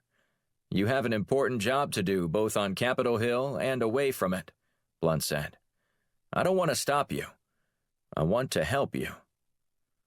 Roberts gave Blunt a tight-lipped smile. You're a damn good talker, J.D. Except I'm not blowing the usual political smoke up your ass. Everything I'm telling you is real, and it's up to you to act on it if you want to be vaulted into the limelight as a federal watchdog looking out for citizens eroding liberties. If I do something with this, you'll know about it soon enough. Blunt nodded as Roberts walked away, leaving the Firestorm director alone to finish his breakfast. A few minutes later, his phone rang with a call from Edge. Did he go for it? Edge asked. He didn't commit to anything, but he said we'd see something, quote, soon enough. Sounds promising. At the moment, it's all we've got. In the meantime, I'm going back to the bunker. Keep me posted on what else you discover. Roger that. Blunt hung up and took a deep breath. He wasn't sure he'd done the right thing, but he had to try. Chapter 27. Las Vegas, Nevada. Black and Shields sat quietly in the back of Agent Hughes's car as they exited the airport. The FBI agent didn't have a chance to say anything on the short ride back to the Bureau's downtown offices. He chattered away on the phone, explaining that he had a pair of detainees and needed to process them. When he hung up, he guided Black and Shields into the offices, with Porter trailing right behind them. "Come on, you two posers," Hughes said. "Have a nice comfy seat in this interrogation room. I'll be right back." "Can you believe this?" Black asked. Shields shook her head slowly. "Blunt's gonna have this guy's lunch. Only after Blunt finishes having ours. This is the last thing he wants." Shields waved dismissively. "He'll get over it. The point is, we got what we needed out of this operation. It won't make any difference since we're now in FBI custody." "I was really looking forward to going to Stockholm," she said. "That place is one of my all-time favorites, even if they have soiled the reputation of the city with a stupid psychological condition." Black chuckled. "The thing that makes this most annoying is the fact that I never saw this coming. I thought Hughes was on our side from the moment we set foot in this building. Maybe he saw nabbing us as a good win and a way to curry favor with Porter." A few seconds later, the door swung open. Porter stood outside, wearing a wide grin on his face. "Well, you got half of it right," he said as he looked at Shields. "Half of what you just said." "And which half was that?" "The part about currying favor with Porter," Hughes said. "And the other part?" Black asked. "Pure fiction," Hughes said, followed by a brief pause. "Especially since I'm not really arresting you." Shields scowled. "What was all this, then? A charade?" Hughes nodded. "That's exactly what it was. I would have told you sooner, but I didn't trust your acting abilities, and I needed Porter to believe I was serious about bringing you in. If I wasn't, he would have sniffed it out and seen little more than vacant looks on your faces. I promise I wasn't trying to be a jerk, but I needed real pain and anguish on your faces. Betrayal is a look worn like no other." "Is this where we thank you?" Shields asked. "If you wish," Hughes said. "Though I'd prefer to be thanked by you sending me everything you find on the Nielsen server. I'd still like to make a good case against Schwartz, one I could confidently take to a federal prosecutor." "We'll see what we can do," Black said. "Great," Hughes said, gesturing toward the exit. "Again, I'm sorry, but there is a car waiting for you around the back of the building. It'll take you straight back to your airport. Your pilot has been notified and is still waiting for you." "In that case, I must say thank you," Shields said. "And I take back all the mean things I said and thought about you over the past hour." Black followed her down a long corridor to a car behind the Bureau's offices. Less than an hour later, they were on a plane and headed back to Washington. "That didn't end how I expected it to," Shields said. Black nodded. "Me neither, but I'm not going to complain. We still have plenty to do. Like getting ready for a trip to Stockholm and seeing if we can finally put enough pieces together to take down Schwartz." "Call Blunt," Black said. "We need to let him know what we're planning, and we need to move quickly." Chapter 28. Firestorm Bunker, Rural Virginia.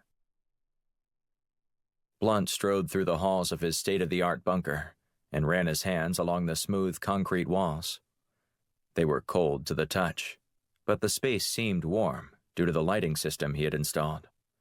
A faint smile appeared on Blunt's mouth as he admired his design. The place felt futuristic, almost as if an episode of Star Trek could be shot in the new facility. He eased into a big chair at the head of the conference table, using it to prop up his feet. Leaning back, Blunt interlocked his fingers behind his head and surveyed the glass monitors adorning the walls. After a few seconds, his daydream ended abruptly when his phone buzzed in his pocket. "Please hold for a call from the President of the United States of America," a woman said. Blunt took a deep breath and exhaled slowly as he waited. "JD, how the hell are you today?" President Michaels asked, his voice a bit more chipper than usual. "Just another day cutting off terrorists at their knees," Blunt said. "How's yours?" "Well, I wanted to call you back and let you know that I did my due diligence on the Full Good initiative. And? Nothing, Michael said. At least, nothing new. I had a couple people tell me they thought Colonel Marshall was behind it all, but no proof. From what I can gather, that's just a big rumor. Nobody even knows his level of involvement. He could be a fall guy or even a red herring. Anything to keep us from knowing the truth about that shadow organization. I appreciate the effort, Blunt said. When not even the president can get straight answers. It makes me wonder if it's even real. You have seen the aftermath of their destruction, haven't you? Yes, Blunt said. But that doesn't mean it's happening as a result of a coordinated and organized attack. Could just be some random actions taken and authorized by a few generals at the Pentagon. And full good could be made to seem like it's something to contend with. I mean, look at us. We're spending plenty of time and energy chasing something that may only exist in our mind. Good point. I'd never put anything past these generals trained in psyops. However, something is going on, Blunt said. I was confronted in the parking garage as I left the White House the other day. And? Let's just say I escaped with my life, but little else. Blunt explained in detail about the ambush and attack at his safe house, resulting in his team having to move its operations to a bunker on an old Virginia farm. Well, good luck. I'll be in touch if I hear anything else more substantial. In the meantime, you stay safe and keep me apprised of what's happening with you and your team. Will do, Mr. President. Blunt hung up and wandered back into the hallway, where he heard voices heading toward him. Nice digs, Shields said as she surveyed the area. I'm loving this clean, modern feel. It feels like we're about to film a sci-fi movie in here, Black said. Blunt snapped his fingers and pointed at Black. That's exactly what I thought. If you open the meeting with Captain's Log, Stardate, I'm going to get up and walk right out of here, Shields said. Edge and Jana straggled behind Black and Shields, all four of them gawking at their surroundings. Sci-fi decor or not, Jana began. This style seems more suited for what we do. That's because we can be honest about what we do in here, Shields said. Firestorm is just a big front for our organization. And a damn good one at that, Edge said. Blunt motioned toward the conference room. Shall we? Once everyone was seated, Blunt stood and paced. He templed his fingers, pressing them lightly against his lips before speaking. I know this was a bit of a drive for all of you this morning, but in the interest of safety, for both our lives and the agency we've built here, we need to meet here for a while until we can eliminate the people responsible for the Full Good initiative. I'm a fan, Shields said, and my leg feels right at home here too. Blunt smiled. I'd prefer not to stay out here any longer than possible, so I want to waste no time in addressing this issue. So without further ado, Black and Shields, can you update us on your recent trip to Vegas? Yes, Black said as he stood, and Blunt sat down. And the motto, what happens in Vegas stays in Vegas, doesn't apply to us here. I'm going to tell you everything, or at least everything I know. Black and Shields tag-teamed an impromptu presentation, detailing what they'd learned at the Schwartz Corp headquarters. They toned down the dramatics of being arrested by Agent Hughes and their subsequent release. This keeps getting more twisted by the minute, Blunt said. We're just following the evidence, sir, Shields said. The fact that Schwartz Corp is running the mine in Malawi where the Iranians are getting their uranium enriched doesn't seem like a mere coincidence, especially when you string that together with the phone call from Senator Schwartz's office to the Pentagon just before Black was stopped stone cold near the mine. It's overwhelming, but we're going to need something concrete to pull this all together and expose what's happening. Black looked at Edge.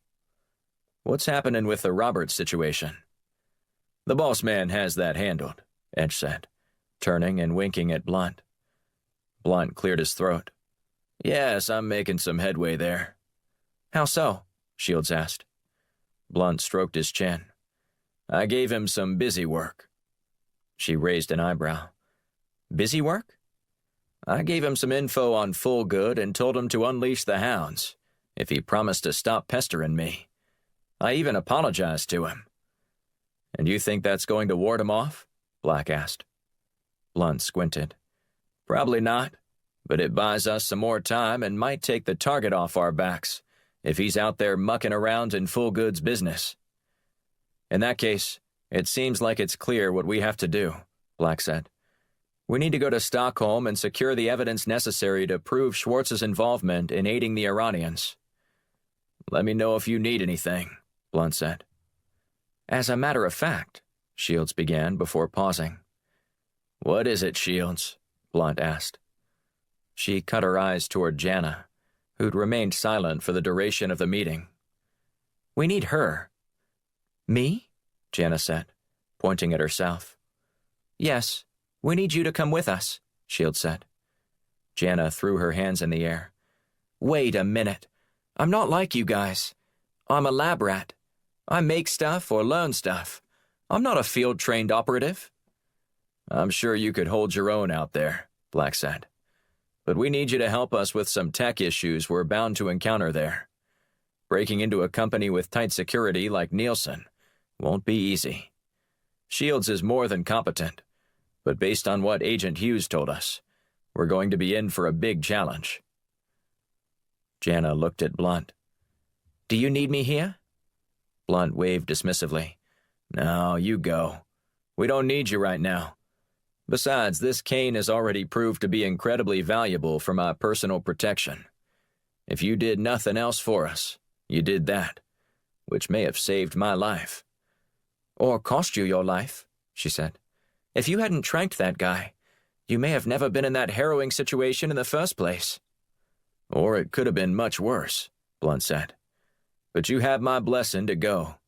If Black and Shields say they need you, they need you." "All right," she said. "I'll go."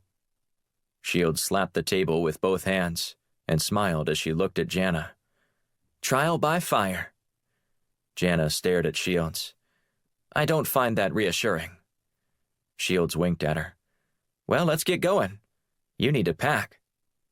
Black nodded and grinned. "Wheels up in 2 hours, Proby." Chapter 29. Stockholm, Sweden. The trio of Black, Shields, and Jana entered their downtown hotel around noon the next day. The long flight, combined with the time change, cost them plenty of time, but they weren't planning on sitting around. They retreated to their rooms and unpacked in preparation for their mission in less than 24 hours. Jana and Shields shared a room, while Black had his own across the hall. Once they'd all got settled, Black met with his 2 colleagues. "We've got a big day ahead of us," Black said. Shields nodded. "Our first challenge is setting up a meeting with someone at the Nielsen headquarters." "I've been doing some research," Jana said, "and I think our best bet is to approach the head of research and development, Ellen Holmberg." "What's our angle?" he asked. "Ellen will want to talk with us about the new technologies we have for sale that will have the time to develop minds," Jana said. "What do you think?" "Brilliant," Shields said. "You see, we brought you along for more than just your ability to create cool gadgets." "Just so happens I have some of those, too," Jana said. "Really?" She nodded. "If we're going to hack into their database to get information, we need to be able to patch into their mainframe without being detected." "And you have a way of doing that?" Shields asked. "While you two were in Vegas, I created this pencil that has a transmitter in it. There's a coffee shop across the street from Nielsen headquarters that I calculated would be well within range, no matter where in the building Ellen's office is." Shields glanced at Black. "What do you think?" "I like it," Black said. "Let's see if we can go set something up." Black and Shields headed toward the lobby of the hotel. On their way out, Black stopped and spoke with the head concierge. "Can you do me a big favor?" Black asked, flashing a $100 bill. The man's eyes fell on the note, and he nodded. "Sure, what do you want?" "I'm in room 302. If anyone inquires about me." "And your name, sir?" "Mick Wilson." "Okay, Mr. Wilson. If anyone asks about you, what am I to do?" You call me immediately and tell me someone is on the way. I hate surprises." "Of course, sir," the concierge said, before easing the money from Black and pocketing it. "And you let me know if you need anything else." Black hustled to catch up with Shields before they stood on the curb and awaited their ride. A few minutes later, they were on their way to the Nielsen offices. Black and Shields strode confidently up to the receptionist's desk and asked to see Ellen Holmberg. "Do you have an appointment?" the woman behind the counter asked. "No, but we're here from Colton Industries, and we need to speak with her about some new technology that she will be very interested in." "So you're here on a sales call?" "I guess if you want to call it that, you can," Shields said. "But we're not really—" "I'm sorry, but Miss Holmberg doesn't accept unsolicited sales calls. You'll need to make an appointment with her office." "We tried that already," Black said. "We decided a more direct approach might be best." The woman shrugged. "Sorry, that's her policy. And part of my duties is to ensure that she doesn't get bombarded with outside sales calls. Now, if you'll excuse me, I need to get back to what I was doing." Shields tried one final plea. "But ma'am, we came all the way from our corporate offices in Houston, Texas. We can't just go home." "Stockholm is lovely this time of year," the receptionist said. "I'm sure you can find something to do to make the most of your trip." Shields continued her protest. "But, please, ma'am, I have work to do. If you must see her, set up an appointment with her office directly. Otherwise, I need to get back to work. So if you'll excuse me." Shields sighed and spun on her heels, clicking hurriedly across the floor toward Black, who had stepped away during the exchange. "So, how'd it go?" Black asked. "She shot me down," Shields said. "We won't be able to get a meeting with Ellen Holmberg." "And you're just going to give up like that?" Black asked, snapping his fingers for emphasis. "I'm sure we can figure something else out," Shields said. "Well, we're not going to be able to do it here," he said. "Let's regroup at the hotel." "That sounds like a plan." A half hour later, they were both pacing around Black's room. Their newest partner was hunched over, pecking away on the keyboard. Once she saw both of the Firestorm agents enter the room, she perked up and leaped to her feet. "Did it work?"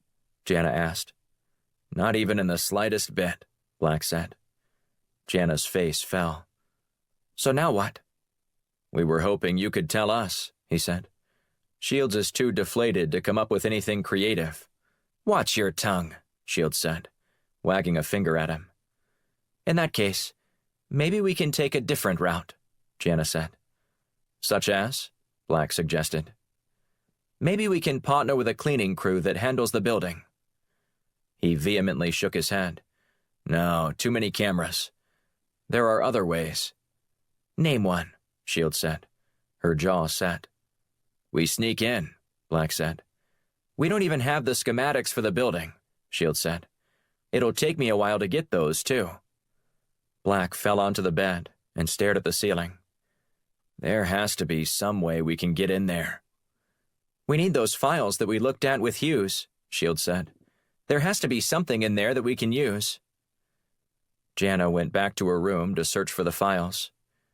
Black stood and paced, trying to think of what their next move might be. Then the phone on his bedside rang. "Mr. Banks, this is Carl from the concierge's office. You told me to call you if anyone ever inquired about your room?" "Yes," Black said. 4 men dressed in suits just asked what room number you were in, as well as Miss Muller's room. The lady at the desk stalled, but then gave in when they slipped her some money. I just wanted you to be aware that they are headed towards you now." "Thank you for letting me know," Black said, before he cursed and hung up. "What's wrong?" Shields asked, reading his face as Jana re-entered the room. "I think Nielsen is sending some of their security goons up to our room," Black said. "What?" Jana said, her eyes widening. "Right now?" Shields asked.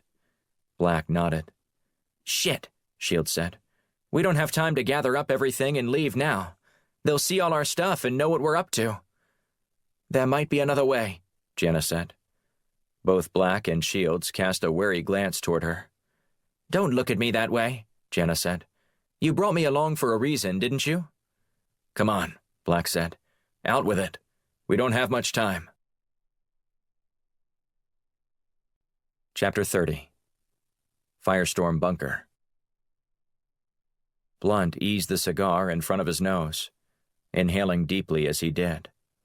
A smile spread across his lips before he clipped the end of the stogie and stuffed it into his mouth. Within seconds, he was chomping away on the tobacco. He picked up the remote off his desk and turned on the television. Blunt flipped through several channels looking for a baseball game until he stopped on a cable news station. The description stripped across the bottom of the screen caught his attention. FBI confirms Pentagon officials charged in conspiracy plot. The perky blonde wore a dour look as she stared at the camera while delivering the update. Today, in a dramatic announcement, an FBI spokesman admitted that several top brass Pentagon officials were questioned today regarding a potential scandal brewing at the nation's defense headquarters. Sources within the Bureau have said that a clandestine organization known as the Fullgood Initiative was suspected of running operations on U.S. soil against the country's citizens without authorization. While details have been slow to emerge, the fallout could be far-reaching if proven true. Blunt smiled while he listened to the rest of the report. That bastard made it happen. I can't believe he actually followed through with it. The news anchor continued with her report. While the entire case is stunning, one of the most shocking revelations from the arrests was the fact that General Ryan Carmichael was charged with 2 acts of conspiracy to commit murder. Shocking to whom? That doesn't surprise me in the least. The woman concluded her story. All of this came to light as a result of freshman Congressman Vernon Roberts, a Pennsylvania representative who ran a campaign on the promise to weed out corruption in Washington. Earlier today, many of Roberts' colleagues were quick to praise him, designating him as the new guardian of freedom on Capitol Hill. He got exactly what he wanted. Late this afternoon, reporter Kelly Epson tracked down Roberts outside his office, where he had this to say. Blunt sat up in his chair, his eyes glued to the screen. Ever since I arrived in Washington, I've viewed this time as an incredible opportunity to represent my district, full of great Pennsylvanians who care about their state and this country. When I was running, I made a vow to them, a promise I intend to keep, to fight against corruption in Washington. Today was a big victory, not just for me, but for all of the people who cast their faith in me to do what I said I was going to do. And although I'm very pleased about what this means for the future of our country, understand this: I'm not done yet. If you're out there trying to operate outside legal bounds, you will be found out and punished to the full extent of the law. Roberts stared directly into the camera and held his gaze. The report ended awkwardly, almost as if Roberts was waiting for someone to signal for him to relax and look away. But he never did. He glared at the screen so deeply that Blunt wondered if the representative could actually see through the lens and television sets. The picture finally faded to black before transitioning to the anchorwoman. She glanced at her notes, almost unaware that she was back on the air.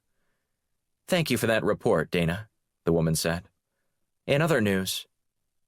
Blunt grunted as he turned off the television. Roberts' dramatics were enough to make Blunt want to throw a few punches. But that was the end of it. Until Blunt's phone rang. "Well, Senator Blunt, did you happen to catch my appearance on the evening news tonight?" said a familiar voice. Blunt wanted to hang up on Roberts, but resisted. "I did. Quite an impressive feat, just like I told you it would be.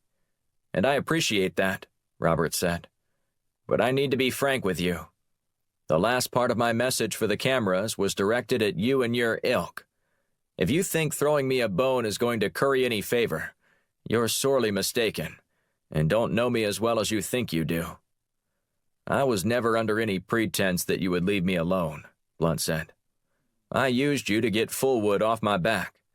You see, I've been in Washington a long time, and know how the game is played. So I appreciate you playing along." "This isn't over," Robert said. "I'm going to out you and your little band of Robin Hoods, exposing you for the frauds that you are. Like I said before, I'm afraid you have me mistaken for someone else. I run a consultant firm that happens to deal with national security issues. Whoever you think I am, or whatever you think I do, is wrong." "We'll see about that," Robert said, before he hung up. Blunt eyed the screen for a moment, before sliding it across his desk. "If you take a shot, you better not miss." Chapter 31. Stockholm, Sweden. Jana Shadid never felt danger while working at the Fordow facility in Iran. The job was what she was trained to do, aside from passing along bits of information she gathered to Mossad. The protocol for passing secrets was simple enough, and would have been difficult to prove, even if she was suspected by officials at the plant. But this was different. She took a deep breath. "Okay, don't laugh, but I brought a hazmat suit." Jana took a deep breath before she donned the hazmat suit, venturing into the hallway with yellow tape. While Black and Shields had been vague about what to pack, Jana considered, "Bring whatever you feel you'll need," to mean gear sufficient to maintain safety while handling nuclear matter. She figured they were bound to encounter it at some point, since the impetus for the mission was stopping Iran from getting weapons-grade nuclear material. Black and Shields looked at her like she had two heads when she first mentioned that she'd brought the protective gear, but her brief explanation, coupled with the fact that they didn't have much time to consider any other plans, won over the two American agents. As she exited the room, she wrapped the yellow tape around the door handle, moving back and forth between a set of 4 doors. Just as she was finishing, a trio of men entered the hallway from the stairwell. One of the men held his gun down, while the other 2 hastily holstered their weapons when she made eye contact with them. "Hello, gentlemen," she said, waving to get their attention. They all took a few steps back, apparently uninterested in engaging with Jana in conversation. "That's right," she said, shouting to make sure they could hear her, despite the helmet muffling her voice. "You don't want to go anywhere near these rooms." One of the men broke ranks and took a step forward. "What's going on here?" "A couple of guests started feeling sick and asked us to take a look," Jana said. "Apparently one of them stole radioactive material without handling it properly. I know I shouldn't laugh, but it's difficult not to." "People who play stupid games win stupid prizes," one of the men said, edging closer, a distinct tinge of an American accent to his voice.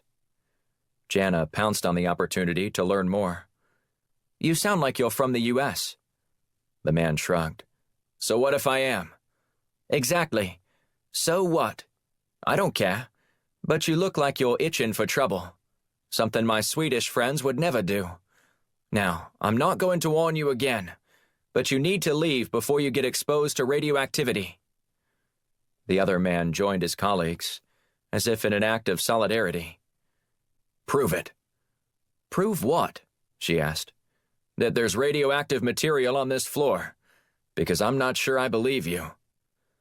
Jana fetched the Geiger counter out of one of her pockets and turned it on. Then she waved it around the room, tweaking one of the buttons to make the device shriek. After a couple of passes, the man nodded his head.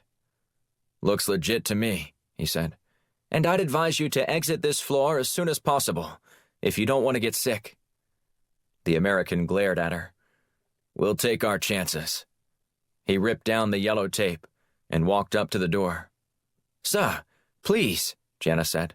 "I urge you to back away. You're not properly equipped to enter that room.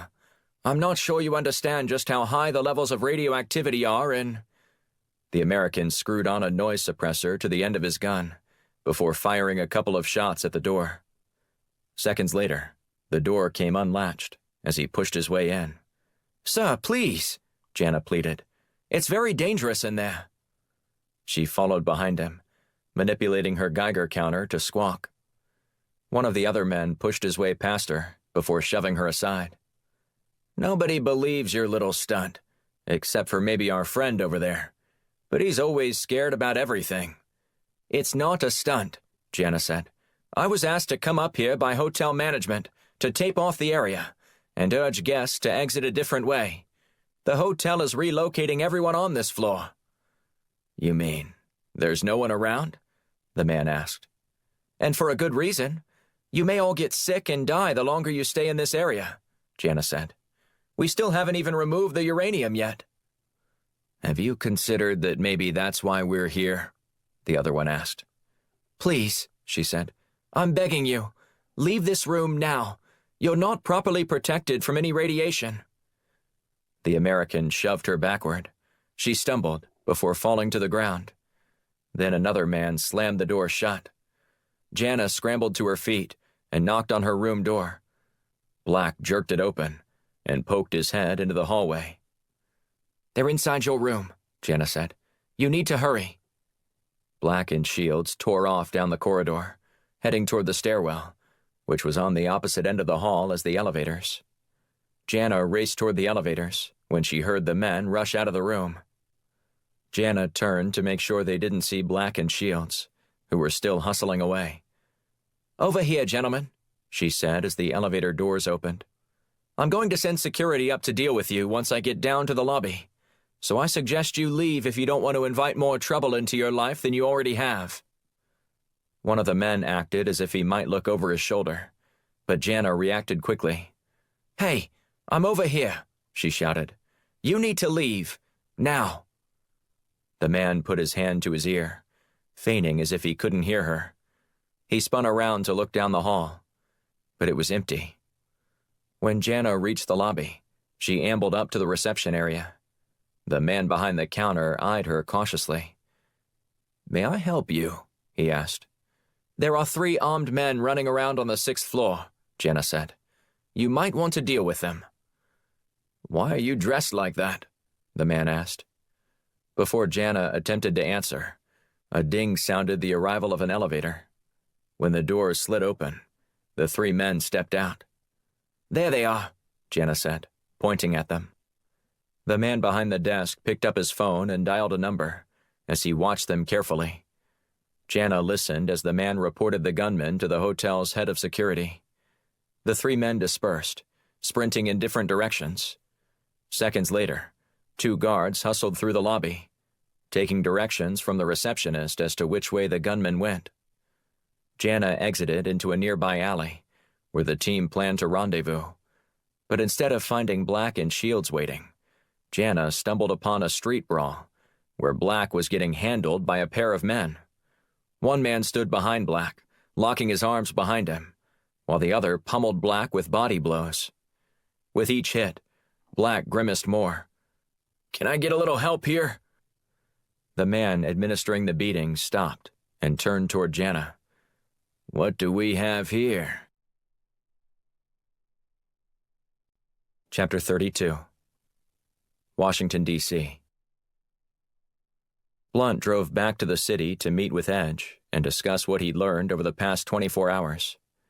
With the Fullgood initiative exposed and 2 of his agents investigating Schwartz Corp., Blunt focused on Roberts. As expected, handing him the dirt on Fullgood bought Blunt more time, but not much. He met Edge at a restaurant downtown and discussed his findings. Everything you need is in there, Edge said, handing Blunt a folder while saddling onto the seat next to him at the bar. We can't let him expose Firestorm, Blunt said. The president was very clear about that.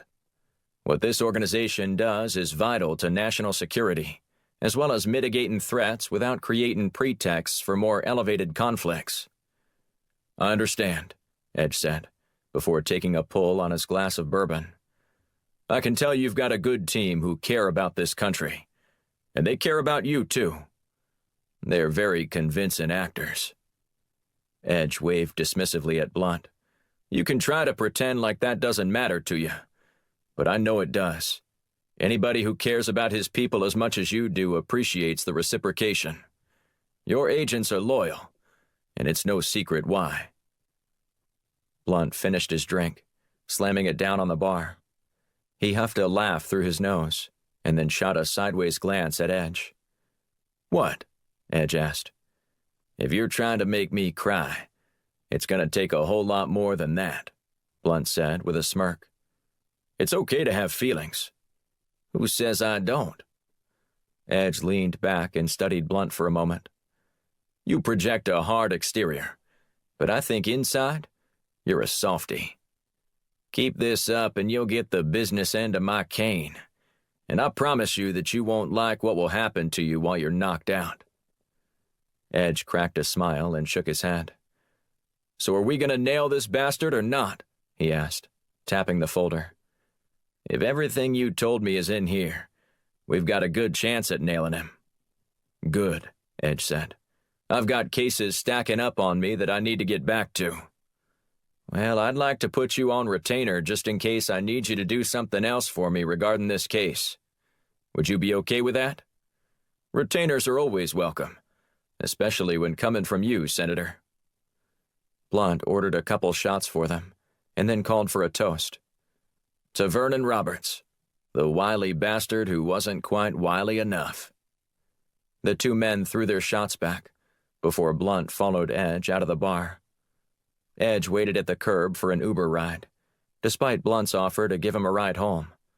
"I've got to make a stop somewhere first," Edge said. "But thank you anyway. I'll be in touch." Blunt waved goodnight and checked both lanes of traffic before ambling across the street. His car was parked around the corner on a side street. When he arrived at his vehicle, a short man was leaning against it and appeared comfortable. He pushed himself forward with his back and stood upright. "Senator Blunt," the man said. Blunt froze, looking the man up and down. "Yes?" "I was wondering if I could have a word with you." Blunt raised his cane slightly, bettering his odds in case the man made a sudden move. "Who are you?" "I'm Jake Collins with the Post, and I wanted to give you the courtesy of allowing you to comment on a story that I'm working on, regarding Firestorm." Chapter 33. Stockholm, Sweden. Black struggled to break free from the man standing behind him. With Black unable to move his arms, he needed to get creative to get loose. The moment the other thug delivering the punches turned his attention toward Jana, Black didn't hesitate. Staggering forward to his knees, Black pulled down the man behind him. A quick roll to Black's left broke the man's tight grip and enabled Black to scramble away. Dancing toward Jana, Black was unaware of his new colleague's fighting skills. "You ready?" Black asked, as he cut a sharp glance at Jana, who was still clad in her hazmat suit. "Let's do this," she said. Black rushed toward the Punisher, crossing up the two combatants for just a moment. Jana, following Black's lead, rushed toward the other man. Black landed 2 body blows and a headshot before his opponent could strike back. When he crouched down and then exploded an uppercut, Black dove to the ground and proceeded to sweep the man's legs out from underneath him. Before he could recover, Black was on top of him, pummeling him. The beating would have continued for quite some time had he not been distracted by the sound of electricity crackling. He took a quick peek at Jana, only to find her with a taser jammed into the other man's neck. A little more than a second later, he collapsed to the ground. She strode over toward Black and shoved her taser into the man's neck. "Nice work," Black said as he hopped off the man. Black went through the man's pockets and retrieved his wallet. "What did you find?" Jana asked. "Just as we thought," Black said as he shook his head. "This guy works for Nielsen.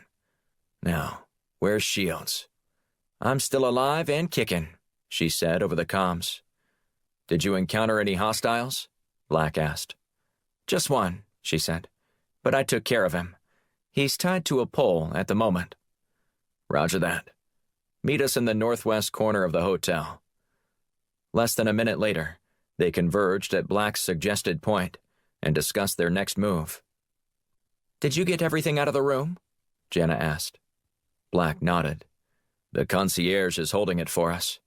I tipped him $100 again, so he better not lose it." "I need to get out of this thing," Jana said, tugging at her suit. That was some quick thinking, Shields said as she winked at Jana. We're going to need some more quick thinking if we're going to get the information we need, Black said. We won't be able to walk right into Nielsen, so we need a plan B. Any ideas? Shields looked at Jana. Your last idea panned out, since we're all still alive. Got any creative juices stirring inside that noggin of yours? Jana smiled. As a matter of fact, I've got just the thing. Chapter 34. Washington, D.C. Blunt pursed his lips as he lowered his cane. Upon closer inspection, the man claiming to be Jake Collins wasn't a physical threat. Even with a bum knee, he figured Blunt could take the frail newsman. However, the pen he wielded with the Post was threatening, frightening, if Blunt was being honest. He needed to tread carefully to escape the trap he'd been ensnared in, no doubt set by Vernon Roberts. So, you want to comment? Blunt asked. Collins nodded. I'll tell you what, Blunt said. Let's go down to the Monocle, and I'll tell you whatever you want to know. Anything? Collins asked. Blunt nodded. Within reason. Over the years, Blunt had fended off several reporters hoping to strike the big time by exposing a shadowy government organization. But this run at Blunt and his organization felt different. Roberts had access to some documents that could likely sink any kind of cover story Blunt had concocted in the past. Escaping this jam was going to require some skill, and Blunt needed time to think. Collins shrugged. Okay, I'll follow you there. At the bar, Blunt led Collins to an empty table in the back of the room. After ordering drinks, Blunt leaned forward in his chair and rested his elbows on the table. He scanned the room before speaking. So, tell me what you think you know about me. I know that you were on the Senate's Intelligence Committee at one point when you were in office, Collins said, and then you parlayed that knowledge into a leadership position over a special Black Ops unit that runs missions all over the world. Blunt shrugged. Well, you got half of that right. So I have to warn you that you're not really convincing me that you know what you're talking about. That's why we're here, right? To clear things up? To give me your statement about these claims? I'm always curious where you reporters get your information from, Blunt said. Do you just make it up out of thin air, approach a target, and see if they will react to it? That's not how we work, especially not in this case, Collins said. We get tips and then we verify. We do this over and over again until we have something that's printable. Even if it's not even vaguely true? I would never. Blunt held up his hand. The problem with that method is that you have to assume that everyone verifying information to you is acting in good faith. I'd be willing to bet that Vernon Roberts wasn't really acting in good faith when he told you about me and what I do. Collins's eyes widened just a bit.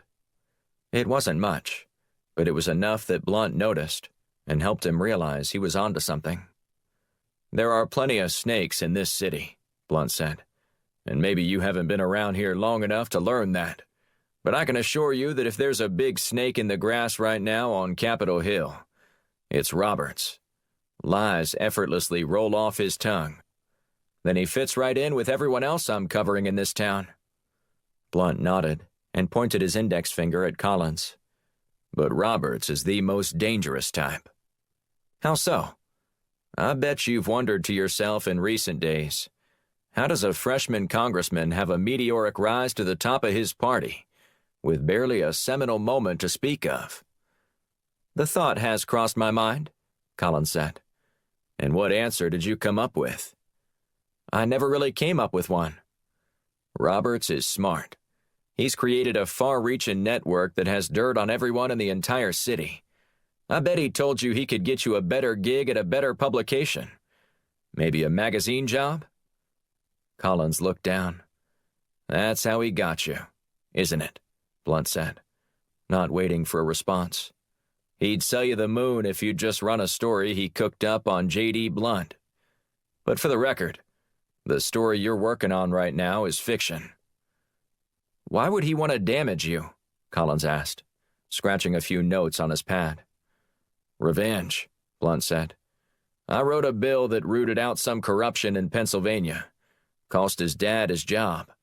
Probably some nice fringe benefits, too. But you would have thought I authored legislation that made children become permanent wards of the state after stripping parents of their rights. Roberts's reality was different than most people's, but the result was sheer hatred toward me." "And you're sure of this?" "All of that is verifiable," Blunt said.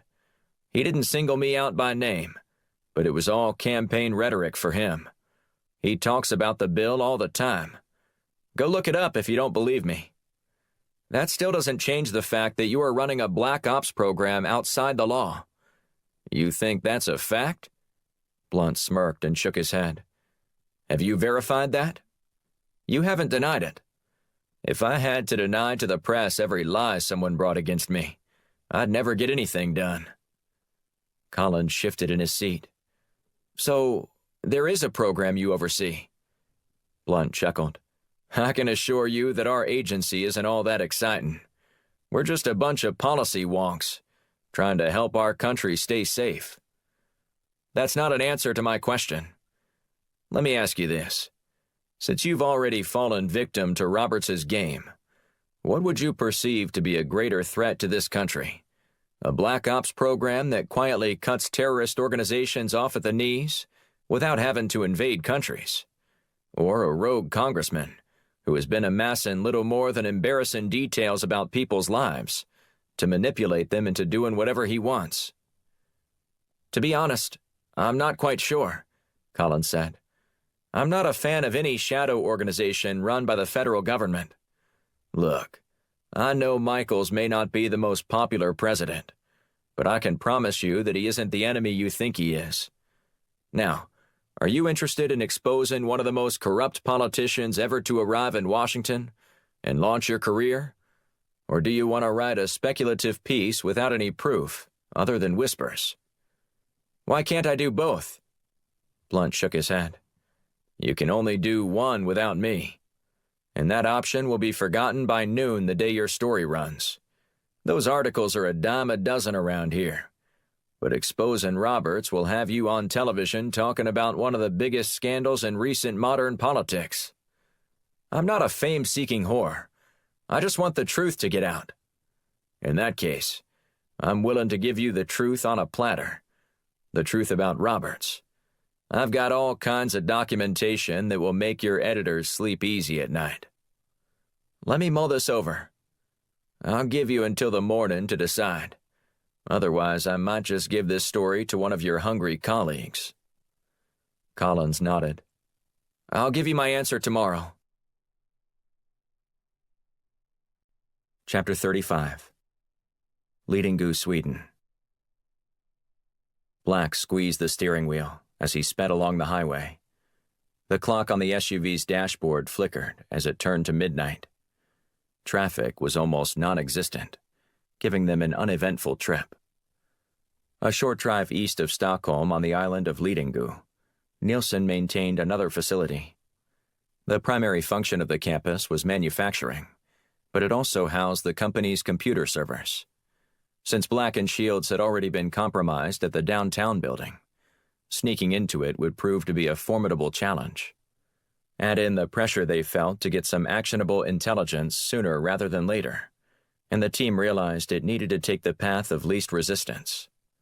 The Lidingö plant was easily that route, something Black may not have even considered had they not run into so much trouble downtown. "Nervous?" Shields asked. "No," he lied.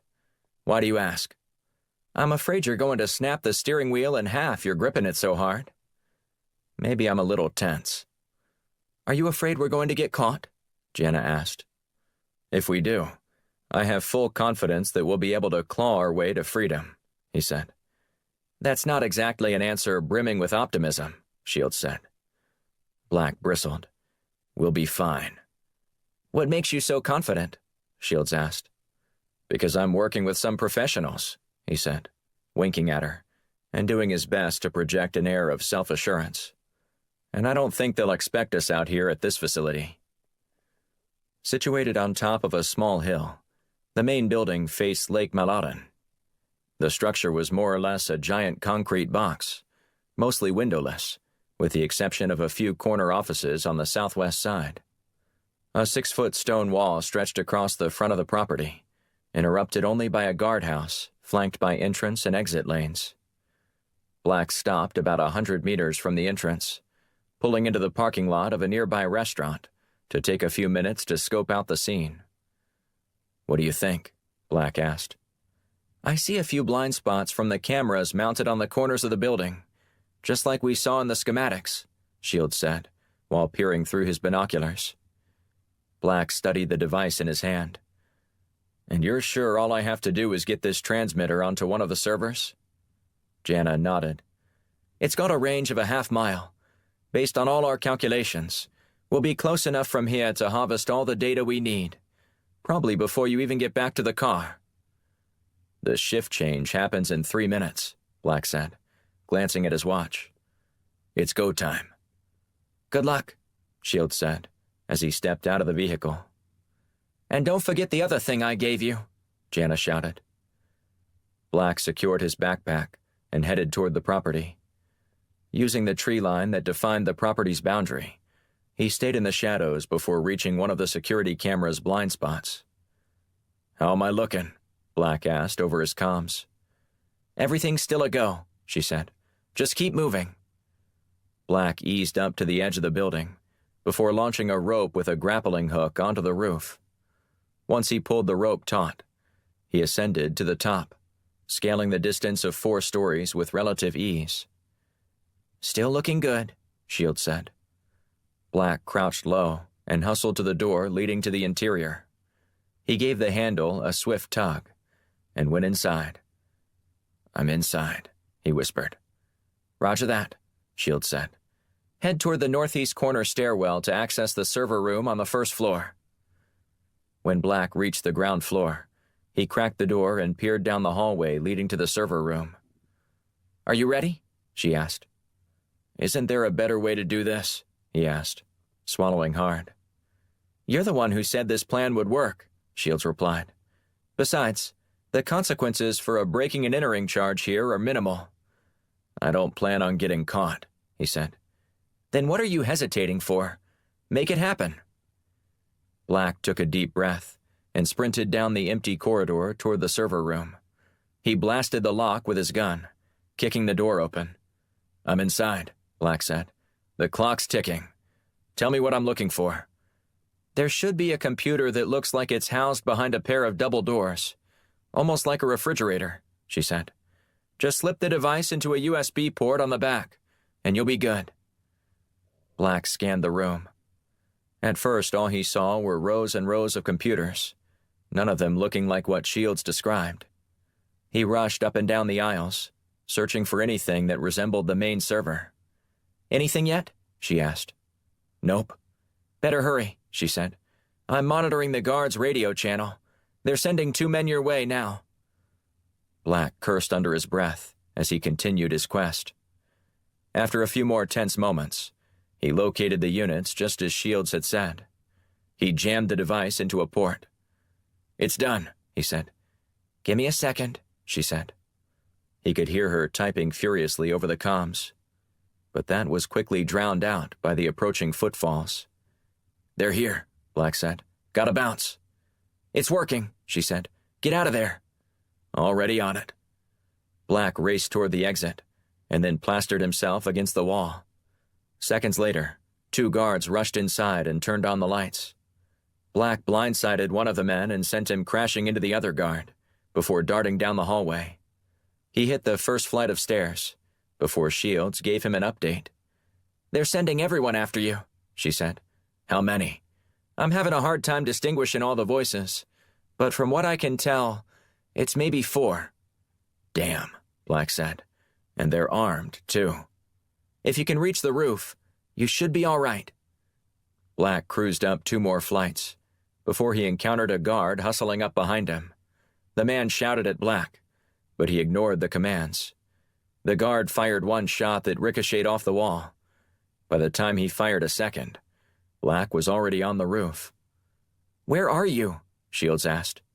"I'm about to rappel down," Black said. "Get the car ready." "Roger that," she said. "They're sending 2 guards to look for you on the perimeter, so be careful." Black zipped down the rope.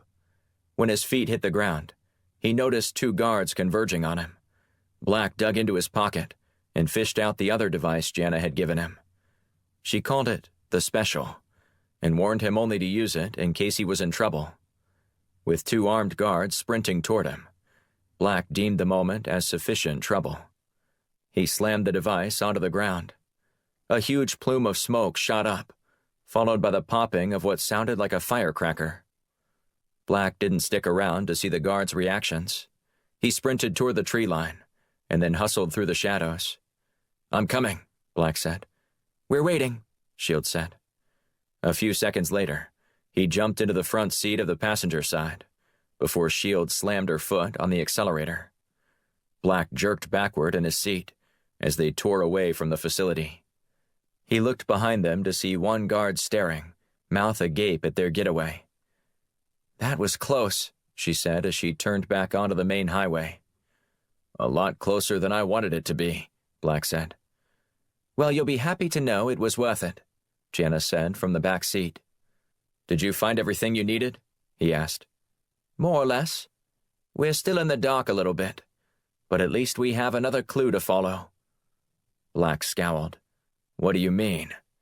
"I was able to get into Nielsen's records and learned that it doesn't actually do business in Africa," Jana said.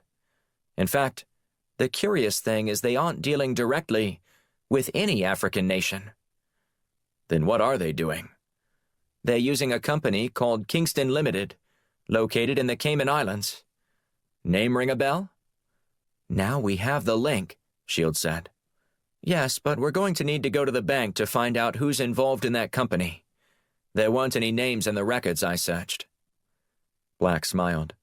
"Well then, maybe Shields will finally get a chance to work on that tan of hers that she's always complaining about." "I'll call the pilot now," Shields said. Chapter 36. Washington, D.C. Blunt awoke the next morning to a rather benign edition of the Washington Post. He sat on his back porch and consumed several articles before checking his watch. While he was sleeping, he'd received a text message from his agents that they were headed to the Cayman Islands to follow up on a lead they'd found while in Stockholm. The news didn't excite him, but it did give him hope that they were closing in on whoever was behind the stunt in Malawi. However, the implications of the fallout still remained murky. He tidied up his kitchen and prepared to go to the firestorm bunker when his phone rang. That was fast. "So, have you made your decision?" Blunt asked as he answered the phone. "I have," Jake Collins said. "I slept on it last night and wanted to let you know first thing this morning." "And what are you going to do?" "I've decided that I'm going to forge my own path." Blunt furrowed his brow. "What exactly does that mean?" "I recorded our conversation last night, so I don't really need any of your favors, or permission for that matter, to write a story about Vernon Roberts. And I certainly won't stand for you manipulating me into discarding an earth-shaking story about you and your clandestine enterprise." "First of all, there's no such thing. Second of all, you might want to reconsider, Mr. Sexton." The line went quiet. "Oh," Blunt continued. "You didn't think I'd find out about who you really are. You just thought you were going to drift through life as Barry Sexton, without anyone ever finding out about your past. And when I get through with you, no employer will hire you to even operate a lawnmower." More silence. "Barry, are you listening to me?" Blunt asked. Still nothing. "I have solid proof about your past and your lengthy criminal record. I'm sure your editor would love to discover that in his inbox before he's finished with his morning coffee. This is America. Everyone gets a second chance.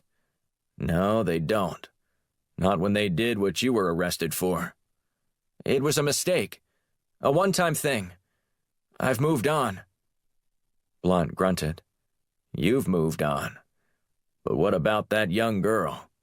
You think she just moved on after what you did to her? I paid for what I did, and— No, you didn't. Your father paid a judge to give you a light sentence, and then you paid to have your name changed, hoping your past would never catch up with you. But all this comes out when you try to fabricate a story against a well-connected ex-senator. Did you think I was going to take your accusations lying down? I'm a fighter, and I'm going to land the last punch. I guarantee it. Go ahead, Collins said. I'll spin it as another Washington bureaucrat attempting to extort me. Blunt chuckled. You think that's all I've got on you? I'm just getting started. You know that story you wrote last year on the cyber attacks from China? It wasn't true. Somebody at the Defense Department fed you that one, which might not be a big deal except for the fact that the story you won your first big press award for was a fake. The intelligence community used you, and you had no idea. You pumped out a story with lots of anonymous sources, which were all planted. Now you're going to have a hard enough time getting up off the mat after I reveal who you really are. But when I tell all your colleagues that you are nothing more than a hack who regurgitated DOD talking points, you'll be reduced to a pile of rubble. That's not how I want this to go, but keep pushing your luck and that's how it'll turn out. You good with that? You're bluffing, Collins said. Try me, Blunt said, before he hung up the phone. He wasted no time dialing the cell phone number of the managing editor of the Washington Post. A half hour later, Blunt glanced down at his phone and smiled. Mr. Collins, to what do I owe the pleasure of this call? Blunt asked. You win, you bastard, Collins said. Whoa, that's not exactly how I'd talk to your best source in the city. Collins sighed. I know what you did this morning. I don't know what you're talking about. Don't play dumb with me. I know you called my editor. Do you now? Blunt asked. He told me that he learned my story on the Chinese cyber attacks wasn't accurate, according to one of his sources. He told me that he was going to keep that quiet for my sake, since he thought I was a well-connected reporter. But that was my final strike. Blunt said. You dodged a bullet. Congratulations. I resigned, Collins said. And while I think you're a snake, I trust that you'll keep the truth about my past our little secret. Of course, Blunt said. I'm a decent human being. Every man is entitled to a second chance. That's not exactly the sentiment I got from you yesterday. Things change, Blunt said. But I appreciate you being man enough to call me back and inform me of your decision. However, I must say that I'm a little disappointed that you didn't choose to run with a story on Vernon Roberts. Find someone else to carry your water, Blunt. I'm done with you. The line went dead. Blunt wasn't proud of himself, but sometimes that's what the job demanded. He hated getting down in the muck and mire of Washington whispers, but he only did it when it was absolutely necessary. Collins probably deserved better, even though he deserved much worse for what he did to that girl when he was in college. Blunt considered it a wash, willing to forge ahead knowing that protecting Firestorm from being exposed was sometimes an unsavory assignment, but one that might potentially save millions of lives one day. He snipped off the end of a cigar and bit down on the stogie. There's still work to be done. Chapter 37. Georgetown, Cayman Islands. The Firestorm jet touched down at the airport the next evening. The team retreated to their hotel to review their plans to infiltrate Caribbean Islands Bank and unmask whoever was behind Kingston Limited. While Black confessed their mission was taking on the feel of a wild goose chase, he refused to quit since they'd already come this far. Plus, he wanted to confirm who'd called the Pentagon and had the Fulgood Initiative order a team of ex-Navy SEALs to stop him in Malawi. Once they were settled, they discussed how to best proceed. Not that I'm complaining, since I get a trip to the Caymans out of this, Shield said. But I think we've got more than enough on Schwartz Corp to get the Justice Department to file charges against him. But this is treason we're talking about here, Black said. You don't just fling that charge around without solid proof. The fact that we're here having this conversation is proof enough, in and of itself, she said. It doesn't matter, Black said, shaking his head. If someone accused me of doing something like this, I hope they would have gone to great lengths to make sure I was betraying my country. Jana chuckled. Mossad would have already shot him dead while he was playing tennis, or drowned him while he was out sailing. Gathering truckloads of evidence can be tedious. Black raised his index finger. True, this process is laborious. However, it's also necessary for us to continue to function as a free society. You think we're really free? Shields asked, followed by an exaggerated eye roll. Freer than most, Black said. But that's beside the point. We can't claim to hold the moral high ground when we're doing underhanded things ourselves. The rule of law is the rule of law. Fine, Shields said. Let's just get this over then, okay? Either we find something connecting Kingston to Schwartz, or it's just a rogue operator, maybe even funneling money back to Schwartz. Black shook his head. I don't remember seeing anything on Kingston Limited when we combed through the cache of papers you took from Porter's files. Remember, we didn't see everything they had, Shields said. There were mountains of documents I never saw. That information could have been easily hidden away there. Of course. But that's why we need to find it another way, Black said. We're not getting within a country mile of Porter's office again. All right, Jana said. Let's figure this operation out. Black looked at their newest addition to the team. I get the feeling you really like this business. She nodded. The bar was low for me, as you'll recall. I lived and worked in a cave underground for 90% of my working life, since graduating from college. I'm sure you can see how much more appealing this is. You don't see me clamoring to get behind a desk, Black said. Now, let's discuss how we're going to pull this off tomorrow. The next morning, Black and Shields went to breakfast at the Georgetown Yacht Club. While Shields would have preferred to hack into the bank's records from the comfort of her desk in Washington, that wasn't possible.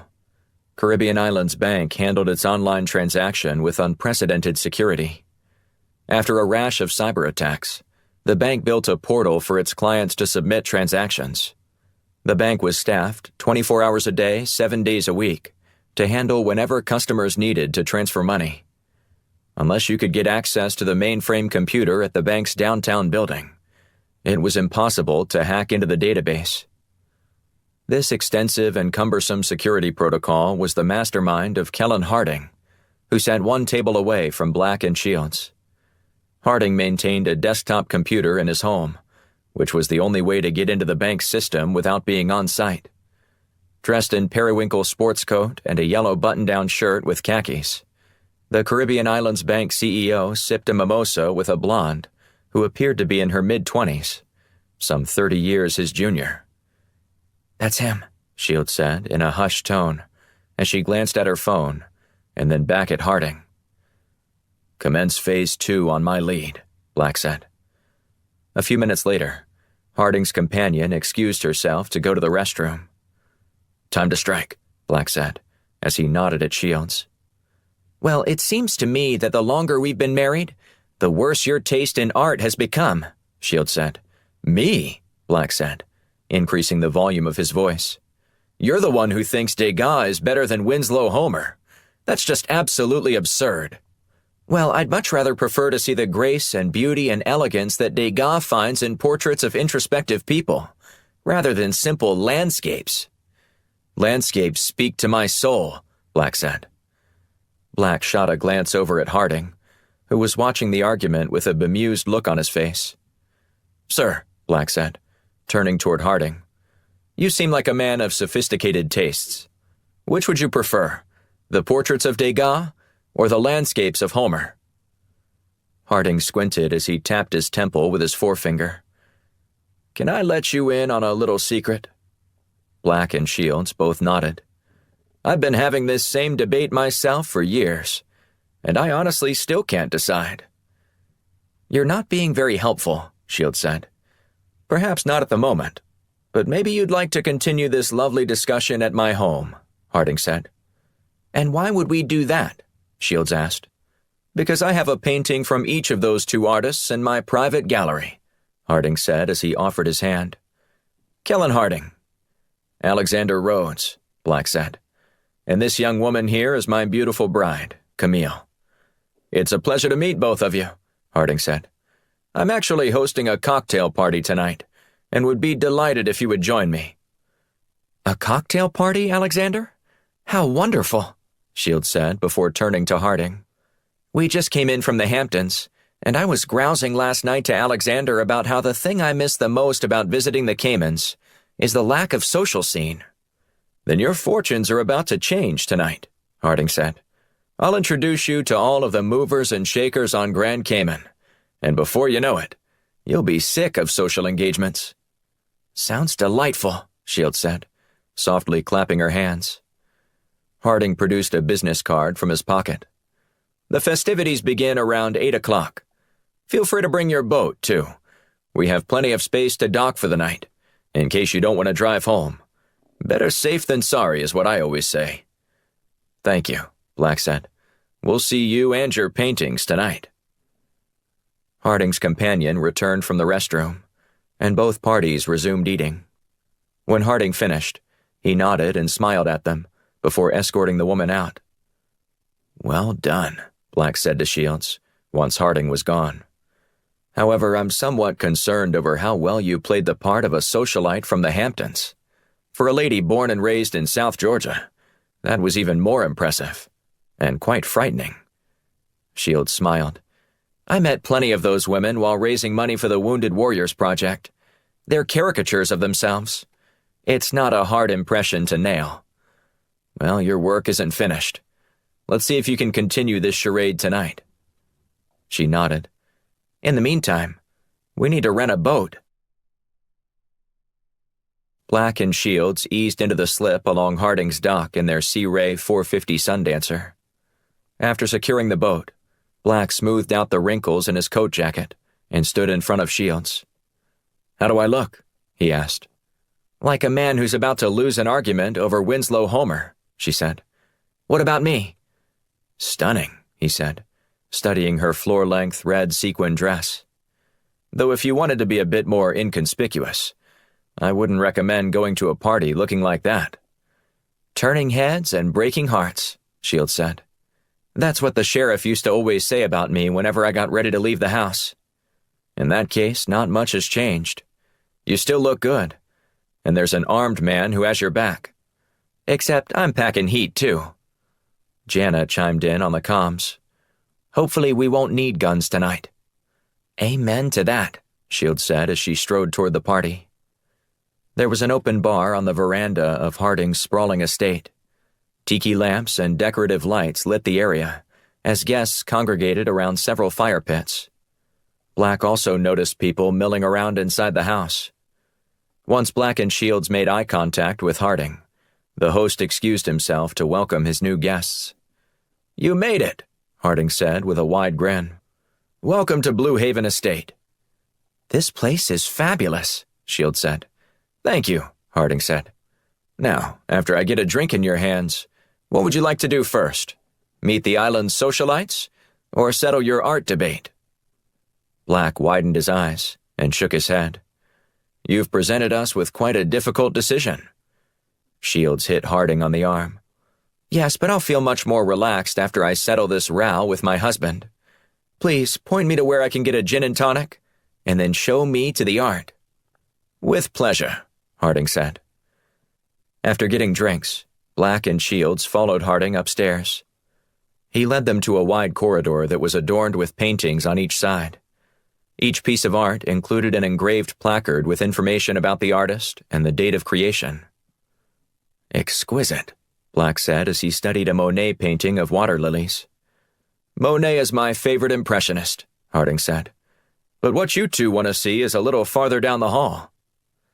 Black followed their host until he stopped in front of a Winslow Homer painting of the beach in Bermuda. I've never seen this one, Black said. That's because it was from Homer's private collection. In fact, this piece has never even been shown publicly." "What a treat," Shields said, clapping her hands.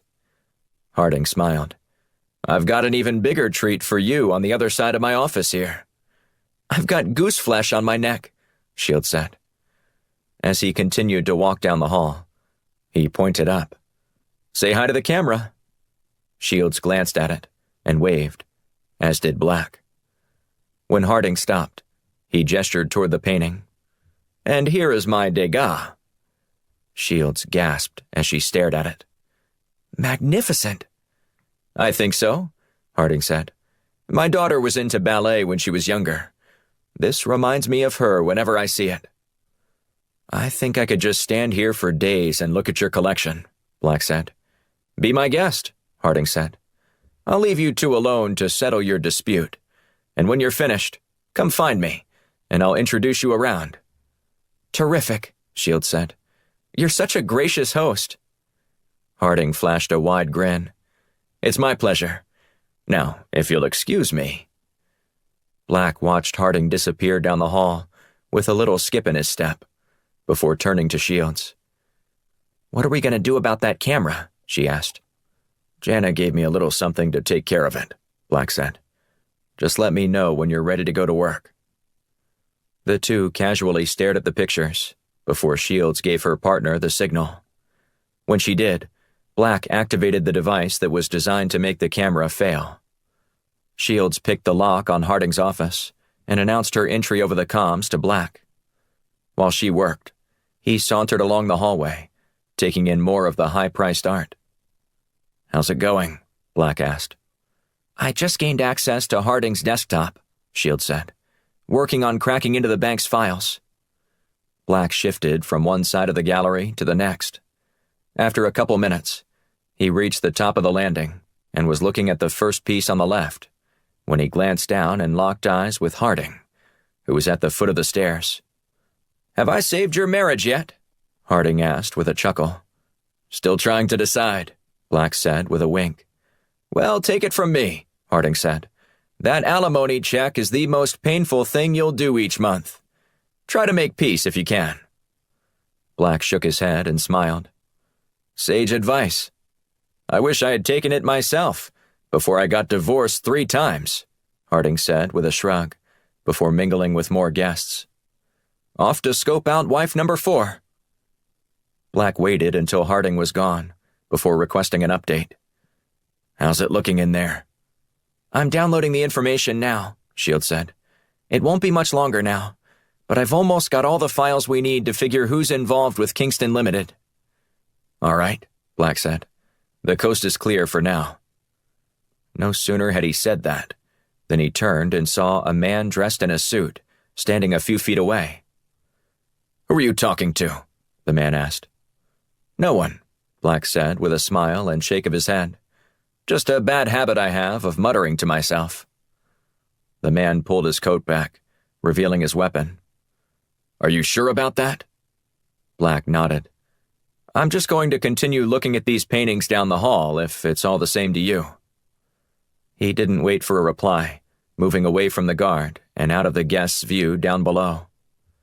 "Where are you going?" the man asked. "I have some questions for you."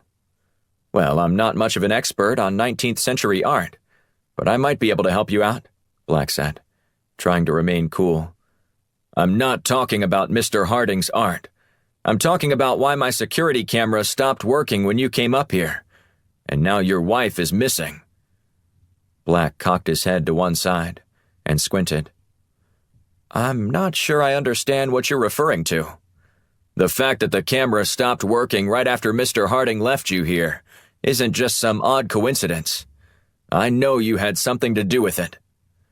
"Still don't know what you're talking about," Black said, keeping up the charade. The guard drew near to Black, who reached in his pocket and pulled out a syringe. He jammed it into the man's neck. As the man went unconscious, Black caught him before he hit the ground and eased his body to the floor. "Shields, we gotta go," Black said. "Not quite done," she fired back. "Well, you're gonna have to be, because I just incapacitated one of their guards, and I have to leave the body right here since all the doors are locked." We're going to be found out in a matter of seconds, if not sooner. Just casually head to the boat, she said. I'll meet you there. Roger that, Black said as he strode toward the steps. Once he reached the bottom, he saw another burly man pushing his way through the crowd toward Black. The man's gaze met Black's. They're on to us, Black said into the comms. Get out of there right now. He spun and squeezed past guests, who were less than accommodating. Hustling past the bar, Black directed Jana to fire up the boat. I thought I was just supposed to hang out here and hide, she said. Don't have time for this. Can you do it or not? Black asked. I can handle it. Good. Then do it because we're about to be in major trouble if we can't get out of here. Black broke into a full sprint, bumping partygoers and sending drinks flying in the process. The activity drew a few scornful shouts, but Black ignored them. He glanced back at the house and noticed 2 more security guards pushing their way through the crowd. Shields, where are you? Black asked. I'm coming around the side of the house, she said. Jana, how's the motor coming along? She's humming, Jana said. Just ready for you to get here. Start untying the boat. When Black hit the dock, he saw Jana frantically ripping the ropes off the cleats. He was less than 20 meters away when he heard Shields squawking over the comms. It's going to be tight, she said. I don't have much of a lead on these goons. Black began working on the final rope when he made it to the vessel.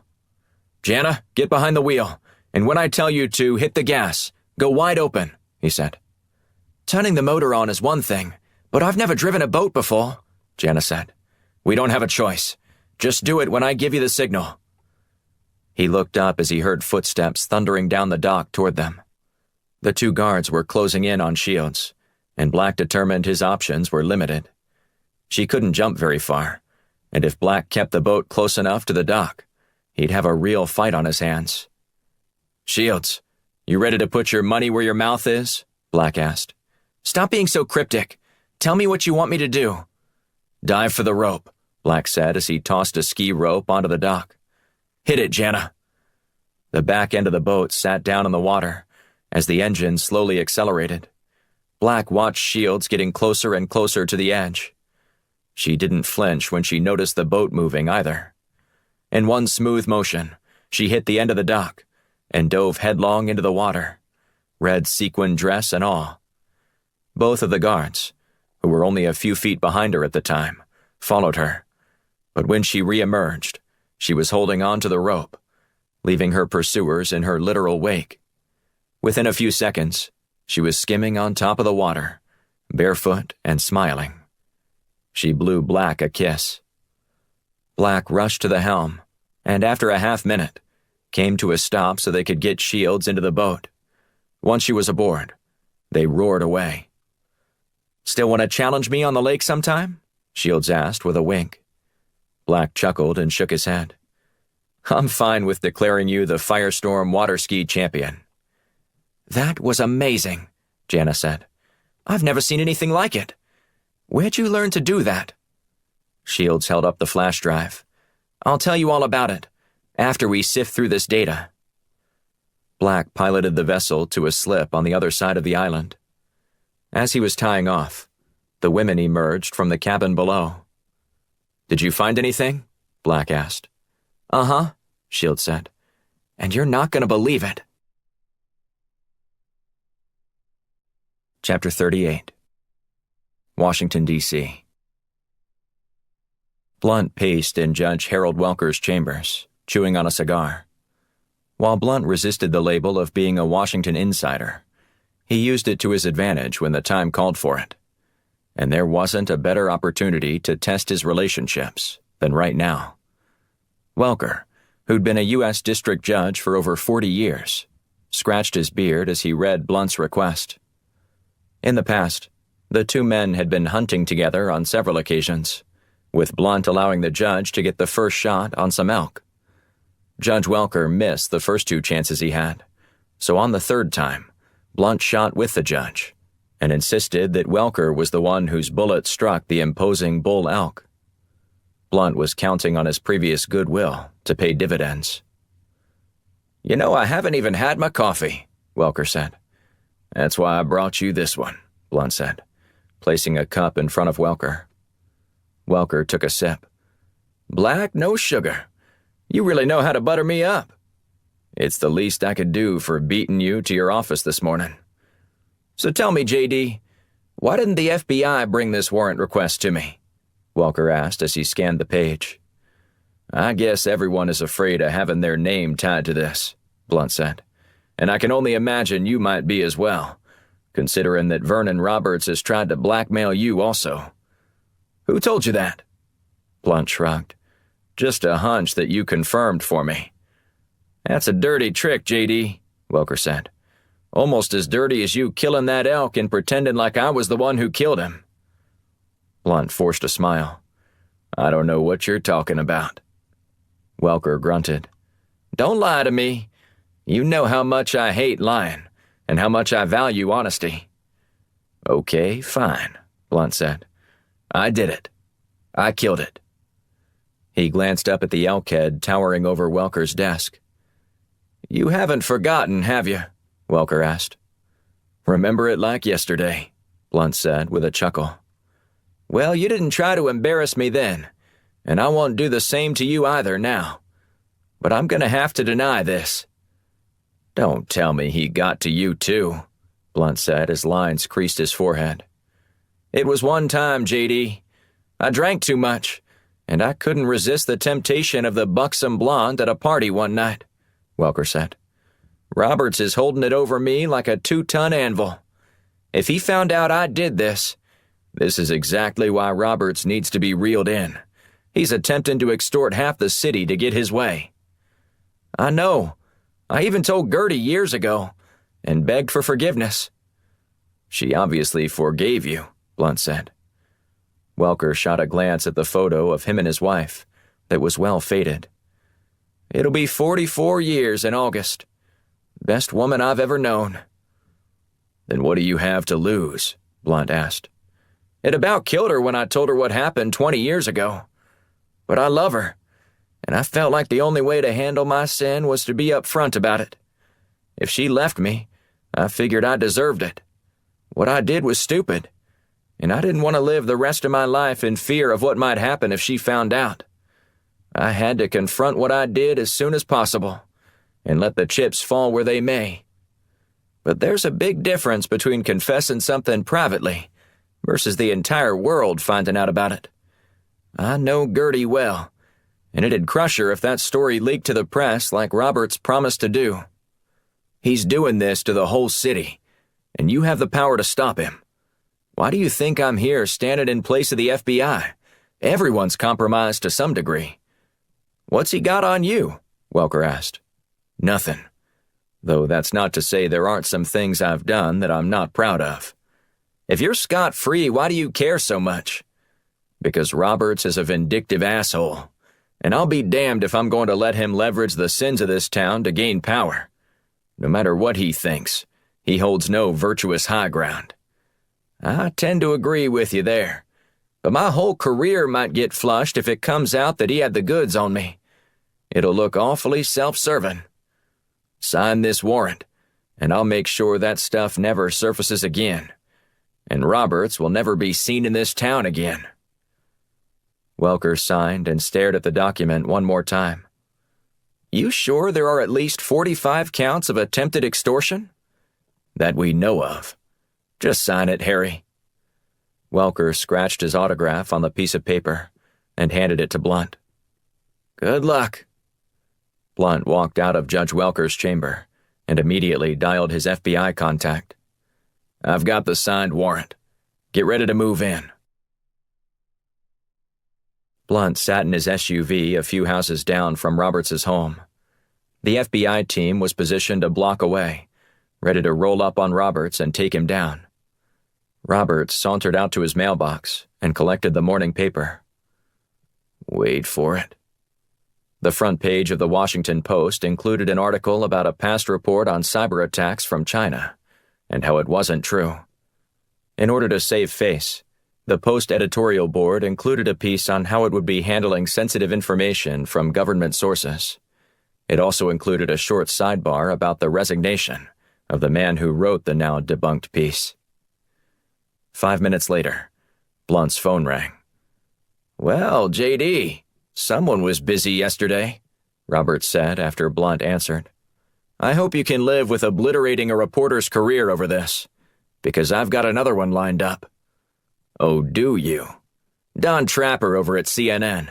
He's got no journalistic ethics and tons of credibility to burn if you try and spin this another way." Blunt texted the FBI team. "Move in." "Well, I have a feeling that Trapper will be more interested in another scoop I'm going to give him." "Really? A scoop bigger than an unchecked clandestine military organization wreaking havoc on the free world?" "You have a curious delusion about who I am and what I do," Blunt said. "But yes, I have a much bigger story. Please, by all means, share your big scoop with me so I can tune in to watch." "I'm not sure that'll be possible." "How come?" Blunt smiled as he watched the FBI team skid to a stop outside Roberts' house. Seconds later, Roberts peeked through the curtains. "What's going on?" Roberts demanded. "I think Trapper might prefer a story on a sitting congressman who extorted over 45 federal judges, politicians, and bureaucrats to gain power in Washington. We certainly don't want that kind of activity to go unchecked, do we?" "You son of a bitch! You'll never get away with this!" Blunt could hear the knocking over the phone. "I think I already did." Blunt hung up and waited a couple minutes before driving by slowly to watch Roberts frog march to the FBI van and shoved inside.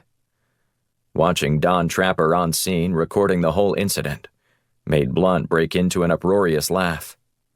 "It's been good knowing you, Vernon," Blunt said aloud as he drove off. Chapter 39. Washington, D.C. Later that morning, Blunt met with the Firestorm team and its 2 newest honorary members at the offices. With Fulgood out of commission, Blunt felt it was safe to return to normalcy. Edge had an Americano waiting at his seat, while Jana had a latte at hers. Blunt wore a wide smile as Black and Shields entered the conference room. "What's this?" Black asked as he glanced at the drinks and the lack of them at his and Shields' spots. "Are you playing favorites now?" "All the time," Blunt said with a chuckle. "It's how I keep everyone in line, including the golden boy." "Oh, so we risk our lives to do our jobs, and you single me out and disparage me in front of everyone." "Uh-huh," Blunt said with a wink. "Something like that." Black shrugged. "In that case, maybe I should keep this bourbon I bought for you in the Caymans." "Maybe I'll reconsider," Blunt said, craning his neck to see the label, which Black had strategically covered with his hand. "Not until you take it back and apologize for calling me the golden boy," Black said. "We all know Brady Hawk is your favorite anyway." "Okay," Blunt said. "Whatever it takes. I'm sorry." "Good," Shields said. "Now that your middle school drama is over with, we have some serious business to discuss." Blunt grunted as he stood. "What did you find?" "As I texted you last night," Shields began, "we found out who was behind Kingston Limited, which was running the mine over in Malawi." "It was Schwartz, wasn't it?" Edge asked. "Close," Shields said, holding up her index finger. "Caribbean Island Bank identifies its customers with last names as well as a customer ID," Jana said. "Schwartz was the name, along with a 4-digit number. That seemed compelling enough to Shields, but I looked a little harder." Black smiled. "I like this budding rivalry." "The 4 digits corresponded with the last 4 of the Social Security number for Schwartz's son, Kyle," Jana said. "I warned you that Senator Schwartz was a good man," Black said. "I wouldn't go that far," Shields said. "But that doesn't change the fact that we've still got a major problem." "Indeed we do," Blunt said. "And we need to solve it before Kyle Schwartz absconds to a foreign country with all his cash. If Caribbean Islands Bank warned him that there was a breach, he's likely going to leave the country." "Are any of your friends at the FBI up for a doubleheader?" Black asked. "I mean, they've probably all still got their gear on." I'm one step ahead of you, Blunt said with a wink. They're already on the way to pick him up. Blunt opened up his laptop and clicked a few buttons. Seconds later, the conference room projector whirred to life, and images from an FBI agent's body cam appeared on a screen against the far wall. "What's this?" Shields asked. This is the raid on Kyle Schwartz's big estate on the Potomac, Blunt said. The entire team watched as the SWAT team swarmed the property. As they drew closer to the house, the body cam focused on the front door. They all froze as they read a hastily written note plastered on it. "What's it say?" Jana asked. "A warning not to enter because the house is rigged with explosives," Shields explained. "Fall back! Fall back!" The agents could be heard shouting once they digested the note. "He's probably bluffing," Black said. "You want to test that theory?" Shields asked. Black nodded. "I would if I was there." The firestorm crew watched as the team regrouped near its fleet of SUVs.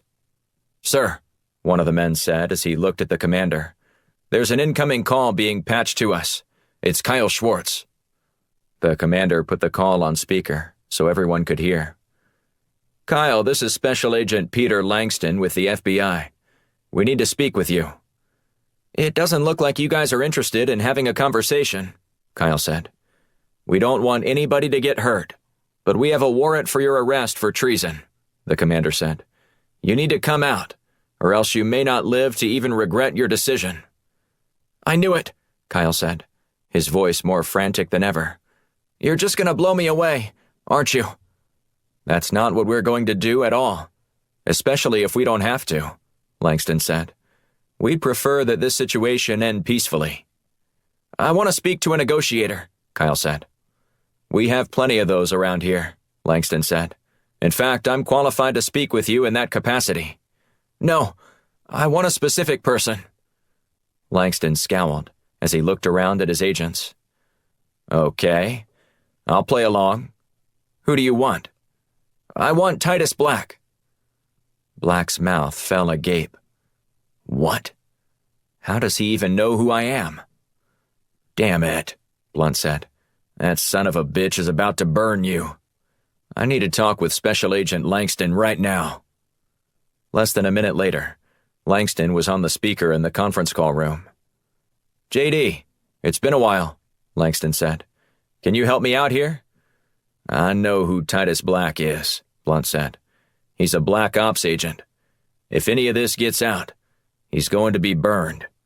You've got to promise me, for Black's sake, that all your men's body cams are turned off. This agent can't be identified in any form of public record." "I'm afraid we're not authorized to make that call. Langston, I've known you for several years, and you know I wouldn't just ask this frivolously." "No," Langston said, "You wouldn't. But that doesn't matter when it comes to protocol." "Screw protocol. That's the condition of me helping you connect with him. Otherwise, you're on your own. And I'm sure shooting the son of a sitting senator won't be something you'll want on your record." Langston sighed. "Fine, but this is on you if I get called on the carpet about this." "You'll be fine, I promise. I'll do whatever it takes to make sure you don't suffer any blowback. I'll take the heat for you."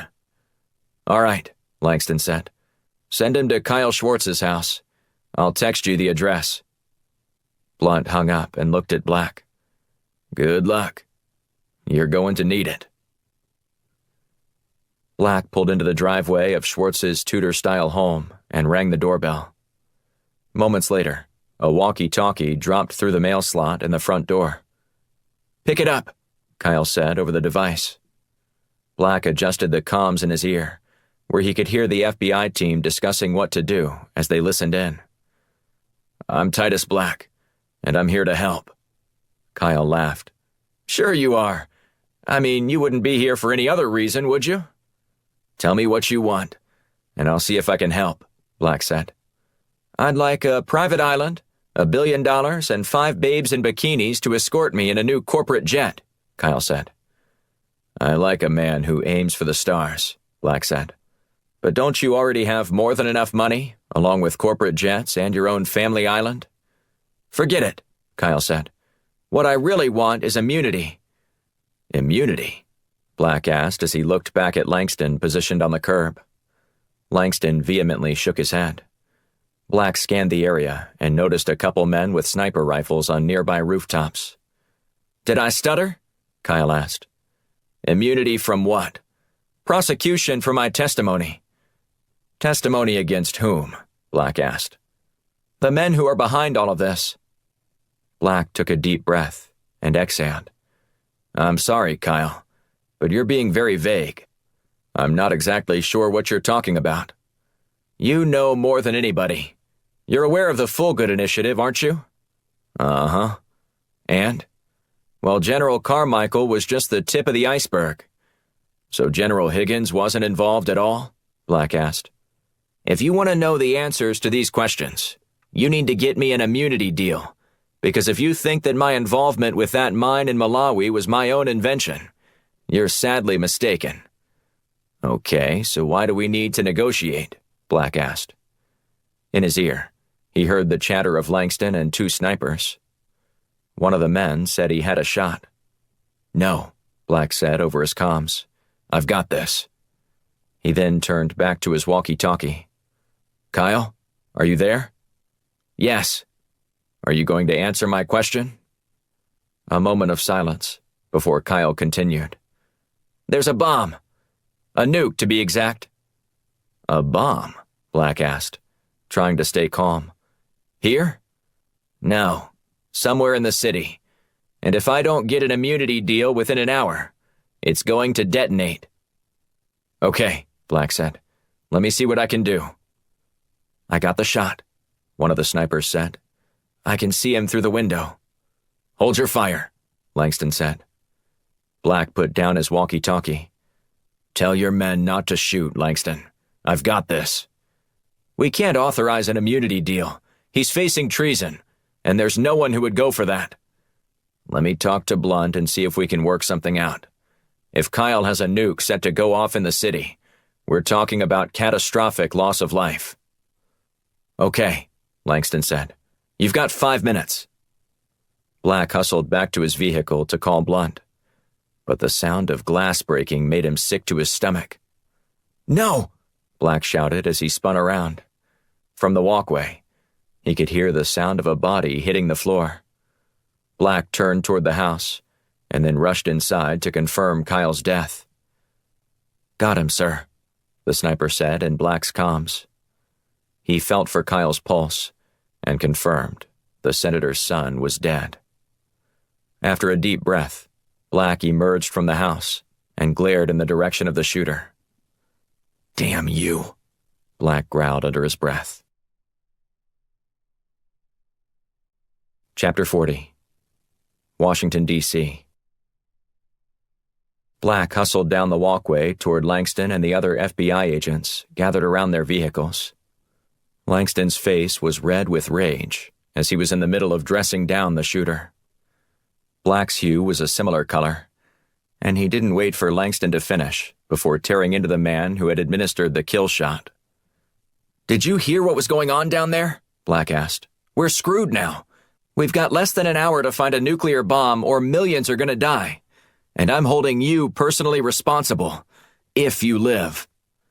Black paced back and forth before calling the firestorm team. "What the hell happened out there?" Blunt asked.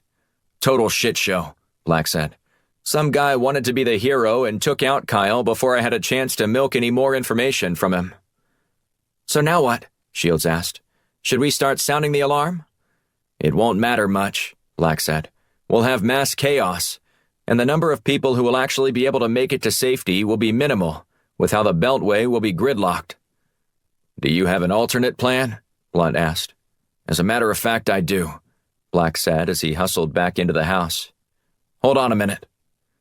He snatched up Kyle's phone and held it in front of him to gain access to the device. Once Black had all the files open, he raced back outside to get Langston. "Can I borrow your laptop for a second?" Black asked. "Sure, whatever you need." Black connected Kyle's cell to Langston's computer. "You there, Shields?" "I never left." "Good," Black said. I'm extracting all of the GPS data from Kyle's phone over the last 24 hours. And how's that going to help? Blunt asked. We don't have much time to mete out theories, but based on the timeline of how everything went down, I think Kyle did this last night. In fact, I would bet he did this almost immediately after receiving a mass text message from Cayman Islands Bank President Kellen Harding. I thought we determined that he didn't say anything to protect his bank's image. Didn't say anything publicly, Black said, but privately is a different matter. I found a message from him almost immediately on Kyle's phone that was sent about an hour after we left the party. That would have given Kyle more than enough time to set up a fail-safe bomb in case he was arrested like he was, Shields said. Black nodded, excited that his partner was jiving with his theory. I'm sending this data to you, and I want you to decipher where he most likely would have gone. Okay, Shields said. I'm receiving this now. You're going to need to give me a minute. Black paced around the front yard while he waited. Langston apologized to Black and asked what they could do to help. Just sit tight, Black said. We've got to try something, and I'm hoping that I guessed right. A few minutes later, Shields came back online. I've got some news for you, but I'm not sure it's the best news in the world. Anything's better than learning that there's a nuclear bomb set to detonate somewhere in your city within an hour, Black said. Here it goes, she said. There are 3 potential locations: the Jefferson Memorial, Lincoln Memorial, and Ford Theater. I'll go to the Jefferson Memorial, Black said. Edge, I need you to go to the Lincoln Memorial. I'll get the FBI team here to head to Ford Theater. And what about us? Shields asked. You and Jana hang at the office, Black said. We're going to need you. That much I'm sure of. Better hurry, she said. You're down to 40 minutes if Kyle was telling the truth. Black hung up before updating Langston and drafting his team's help. Black pressed the ignition button on his car, and the engine roared to life. He tore off down the street behind the FBI impromptu motorcade. They ripped through the city streets on the way to their destinations, before splitting off in different directions. Black switched to the Firestorm comms and had Shields and Jana figure out a way to connect everyone together on the same channel. I'm almost there, Black said as he dodged cars, weaving in and out of traffic. A couple minutes later, he barely waited for his vehicle to come to a full stop before he was sprinting toward the Jefferson Memorial. Anybody see anything? Black asked. I'm in the president's box at Ford Theater, Langston said. There's nothing here that I can readily see. Edge? Black asked. The Lincoln Memorial appears fine, Edge said. I just completed a sweep, and I don't see anything that looks remotely like a nuclear weapon. But I'll keep looking and let you know if I find something. Black jumped out of his car and raced toward the Jefferson Memorial. Once he hustled up the steps, he pushed his way through the line of tourists waiting their turn to look at the landmark. Black raced inside and circled around the statue of Jefferson. Nothing. Next, Black looked skyward to see if he could see anything tucked in the top of the memorial. Nothing was readily visible. Black's odd behavior drew the attention of a park ranger, who asked Black what he was doing. I know this sounds crazy, but I need to see anywhere else someone could hide something in this place, Black said. Hide something? Like what? Black shrugged. I'm thinking maybe something about the size of a suitcase. The ranger frowned. What's going on? Is there something I need to know about? Black tugged on the man's sleeve, getting him to retreat over to the side away from all the prying ears of tourists. I'm with the feds, Black said, flashing his credentials. And we have reason to believe someone might be planning an attack here. What kind of attack? Black glanced around the room before speaking in a hushed tone. A bomb. The ranger's eyes widened. A bomb? Shh, Black said, putting his index finger to his lips. Yes, a bomb. Well, I would have seen something like that, the ranger said. I make a sweep of this place every morning before we officially open up to the public. What about the basement? The basement? It's darn near impossible to get down there without one of the rangers knowing. Black locked eyes with the man. Humor me. Okay, follow me. They hustled down the steps and into the basement, which was a cavernous area containing plenty of support beams for the structure overhead. "You've got 10 minutes by my rough estimate," Shields said over the comms. "Roger that," Black said. The Ranger whipped around. "Excuse me?" "Sorry," Black said, pointing to his ear. "Just talking to my team." "How serious is this?" "It's a nuclear bomb. Running now won't do you any good, so you might as well stay and help me." "That's a good one," the man said, breaking into a chuckle and shaking his head. "A nuclear bomb in the Jefferson Memorial." "I'm not kidding around," Black said. "I'm as serious as a heart attack." The man picked up the pace, clicking on his flashlight to illuminate a few dark spots in the basement. "I'm not seeing anything. Are you?" "Nothing," Black said. "Anywhere else down here that you might be able to hide something about the size of a suitcase?" "Well, there's one more place," the Ranger said. "Look over here." His light fell on a large 3D model of the Jefferson Memorial. "When this place was first constructed, engineers used this model to determine how they could light the monument at night, since there was so much ambient light around Washington." Black rushed over to it. "I'm sure it's a fascinating story, but save it. We need to move this thing and see if the bomb is under here." The Ranger followed Black's lead, and the two men lifted up the model. Once they moved it aside, Black noticed a large gray box. "Is that supposed to be there?" he asked. "I've never seen that before," the Ranger said. Black knelt next to the object and opened the lid. Inside, he scanned the mechanical pieces of a bomb with a screen display counting down the time. "Holy shit," the Ranger said. "What are you going to do?" "What are we going to do is the better question," Black said. "Did you find anything?" Shields asked. "We got it, but we have less time than you estimated," Black said into his comms. "We're just under 4 minutes. Any idea how to dismantle this thing? I'm all ears." "Send me a picture," she said. Black promptly texted her a picture and waited. "Am I going to die?" the Ranger asked. "We all are one day," Black said. "It's unavoidable."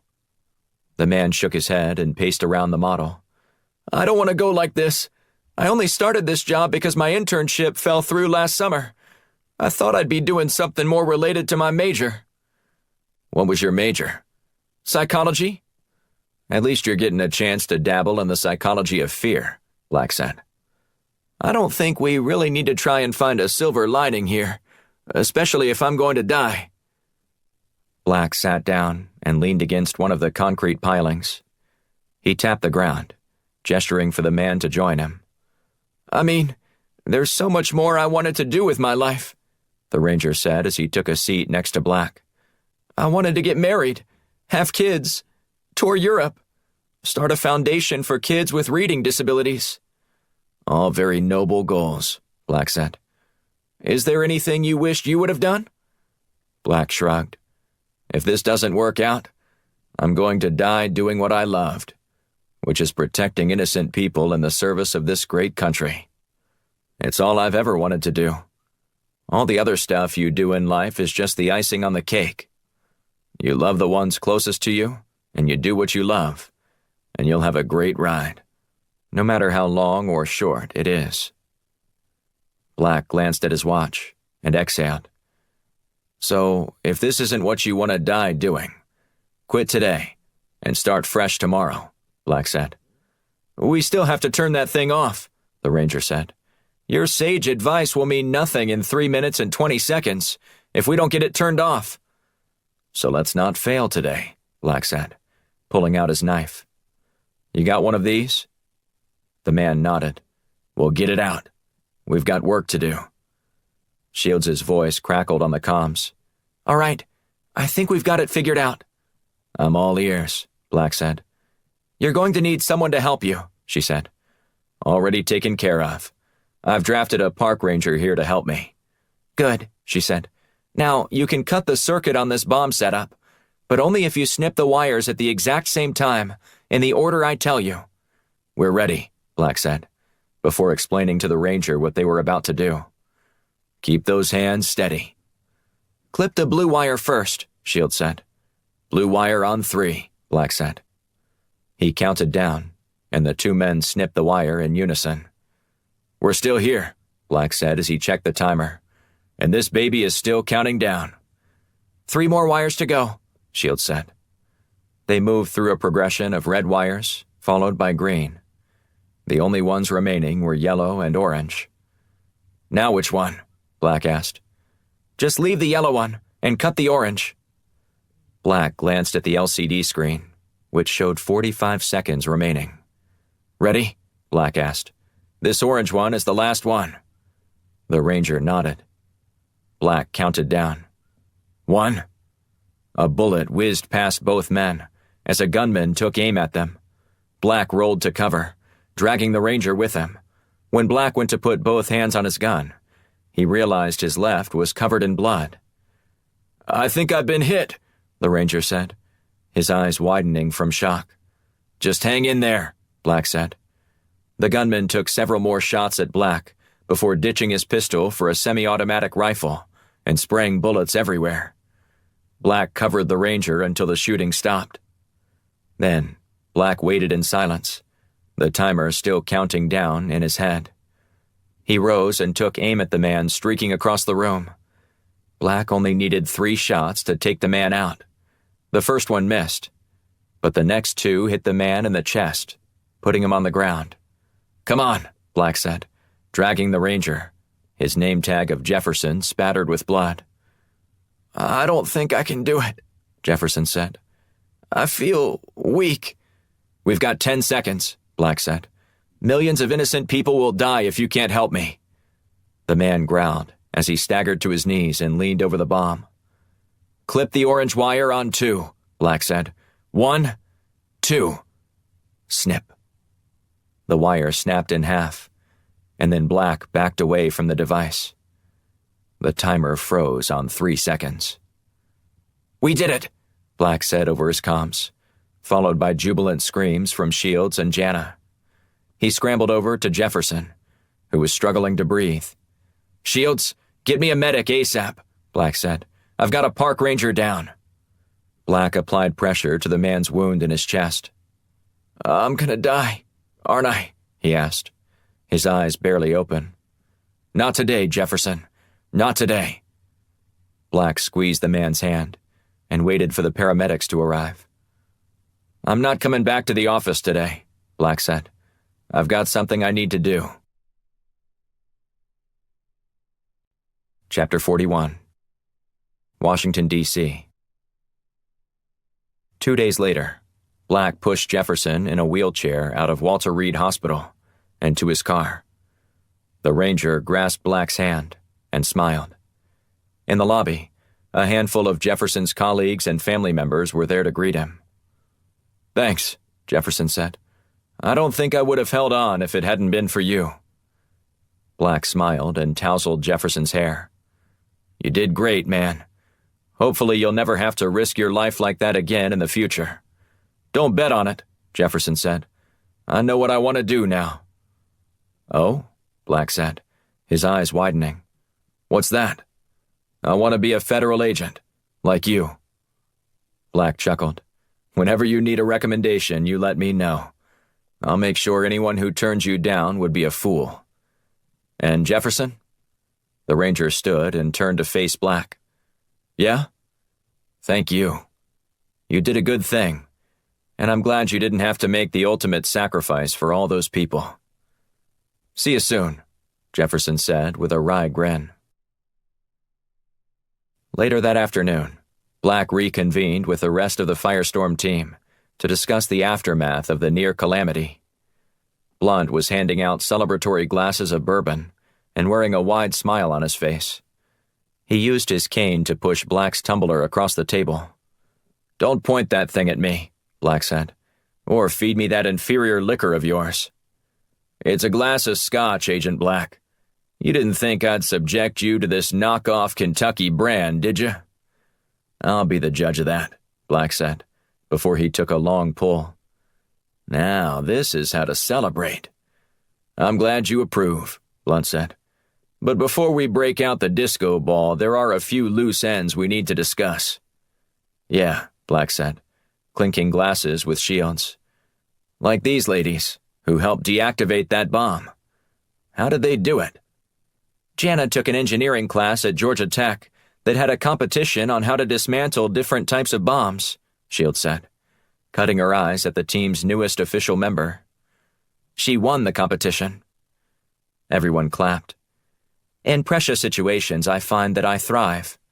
That's why I'm so excited about joining this stellar group. And who was the shooter in the memorial? Black asked. I never even bothered to look for him.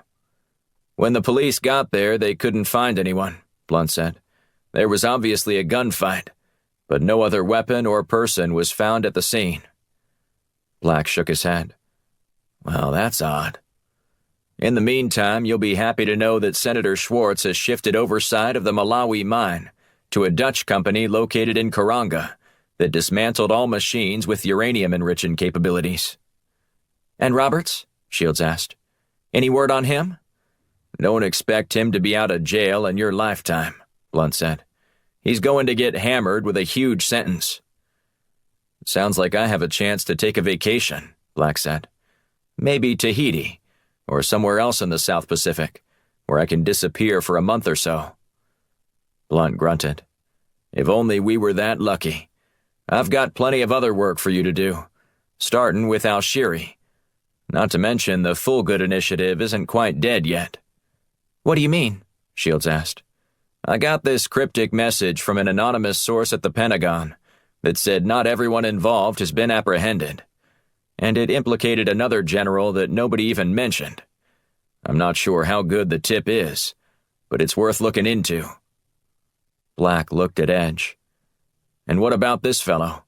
Is he going to stick around? Edge smiled and shrugged. Sounds like there's still plenty of work, more than what just a couple of agents can handle.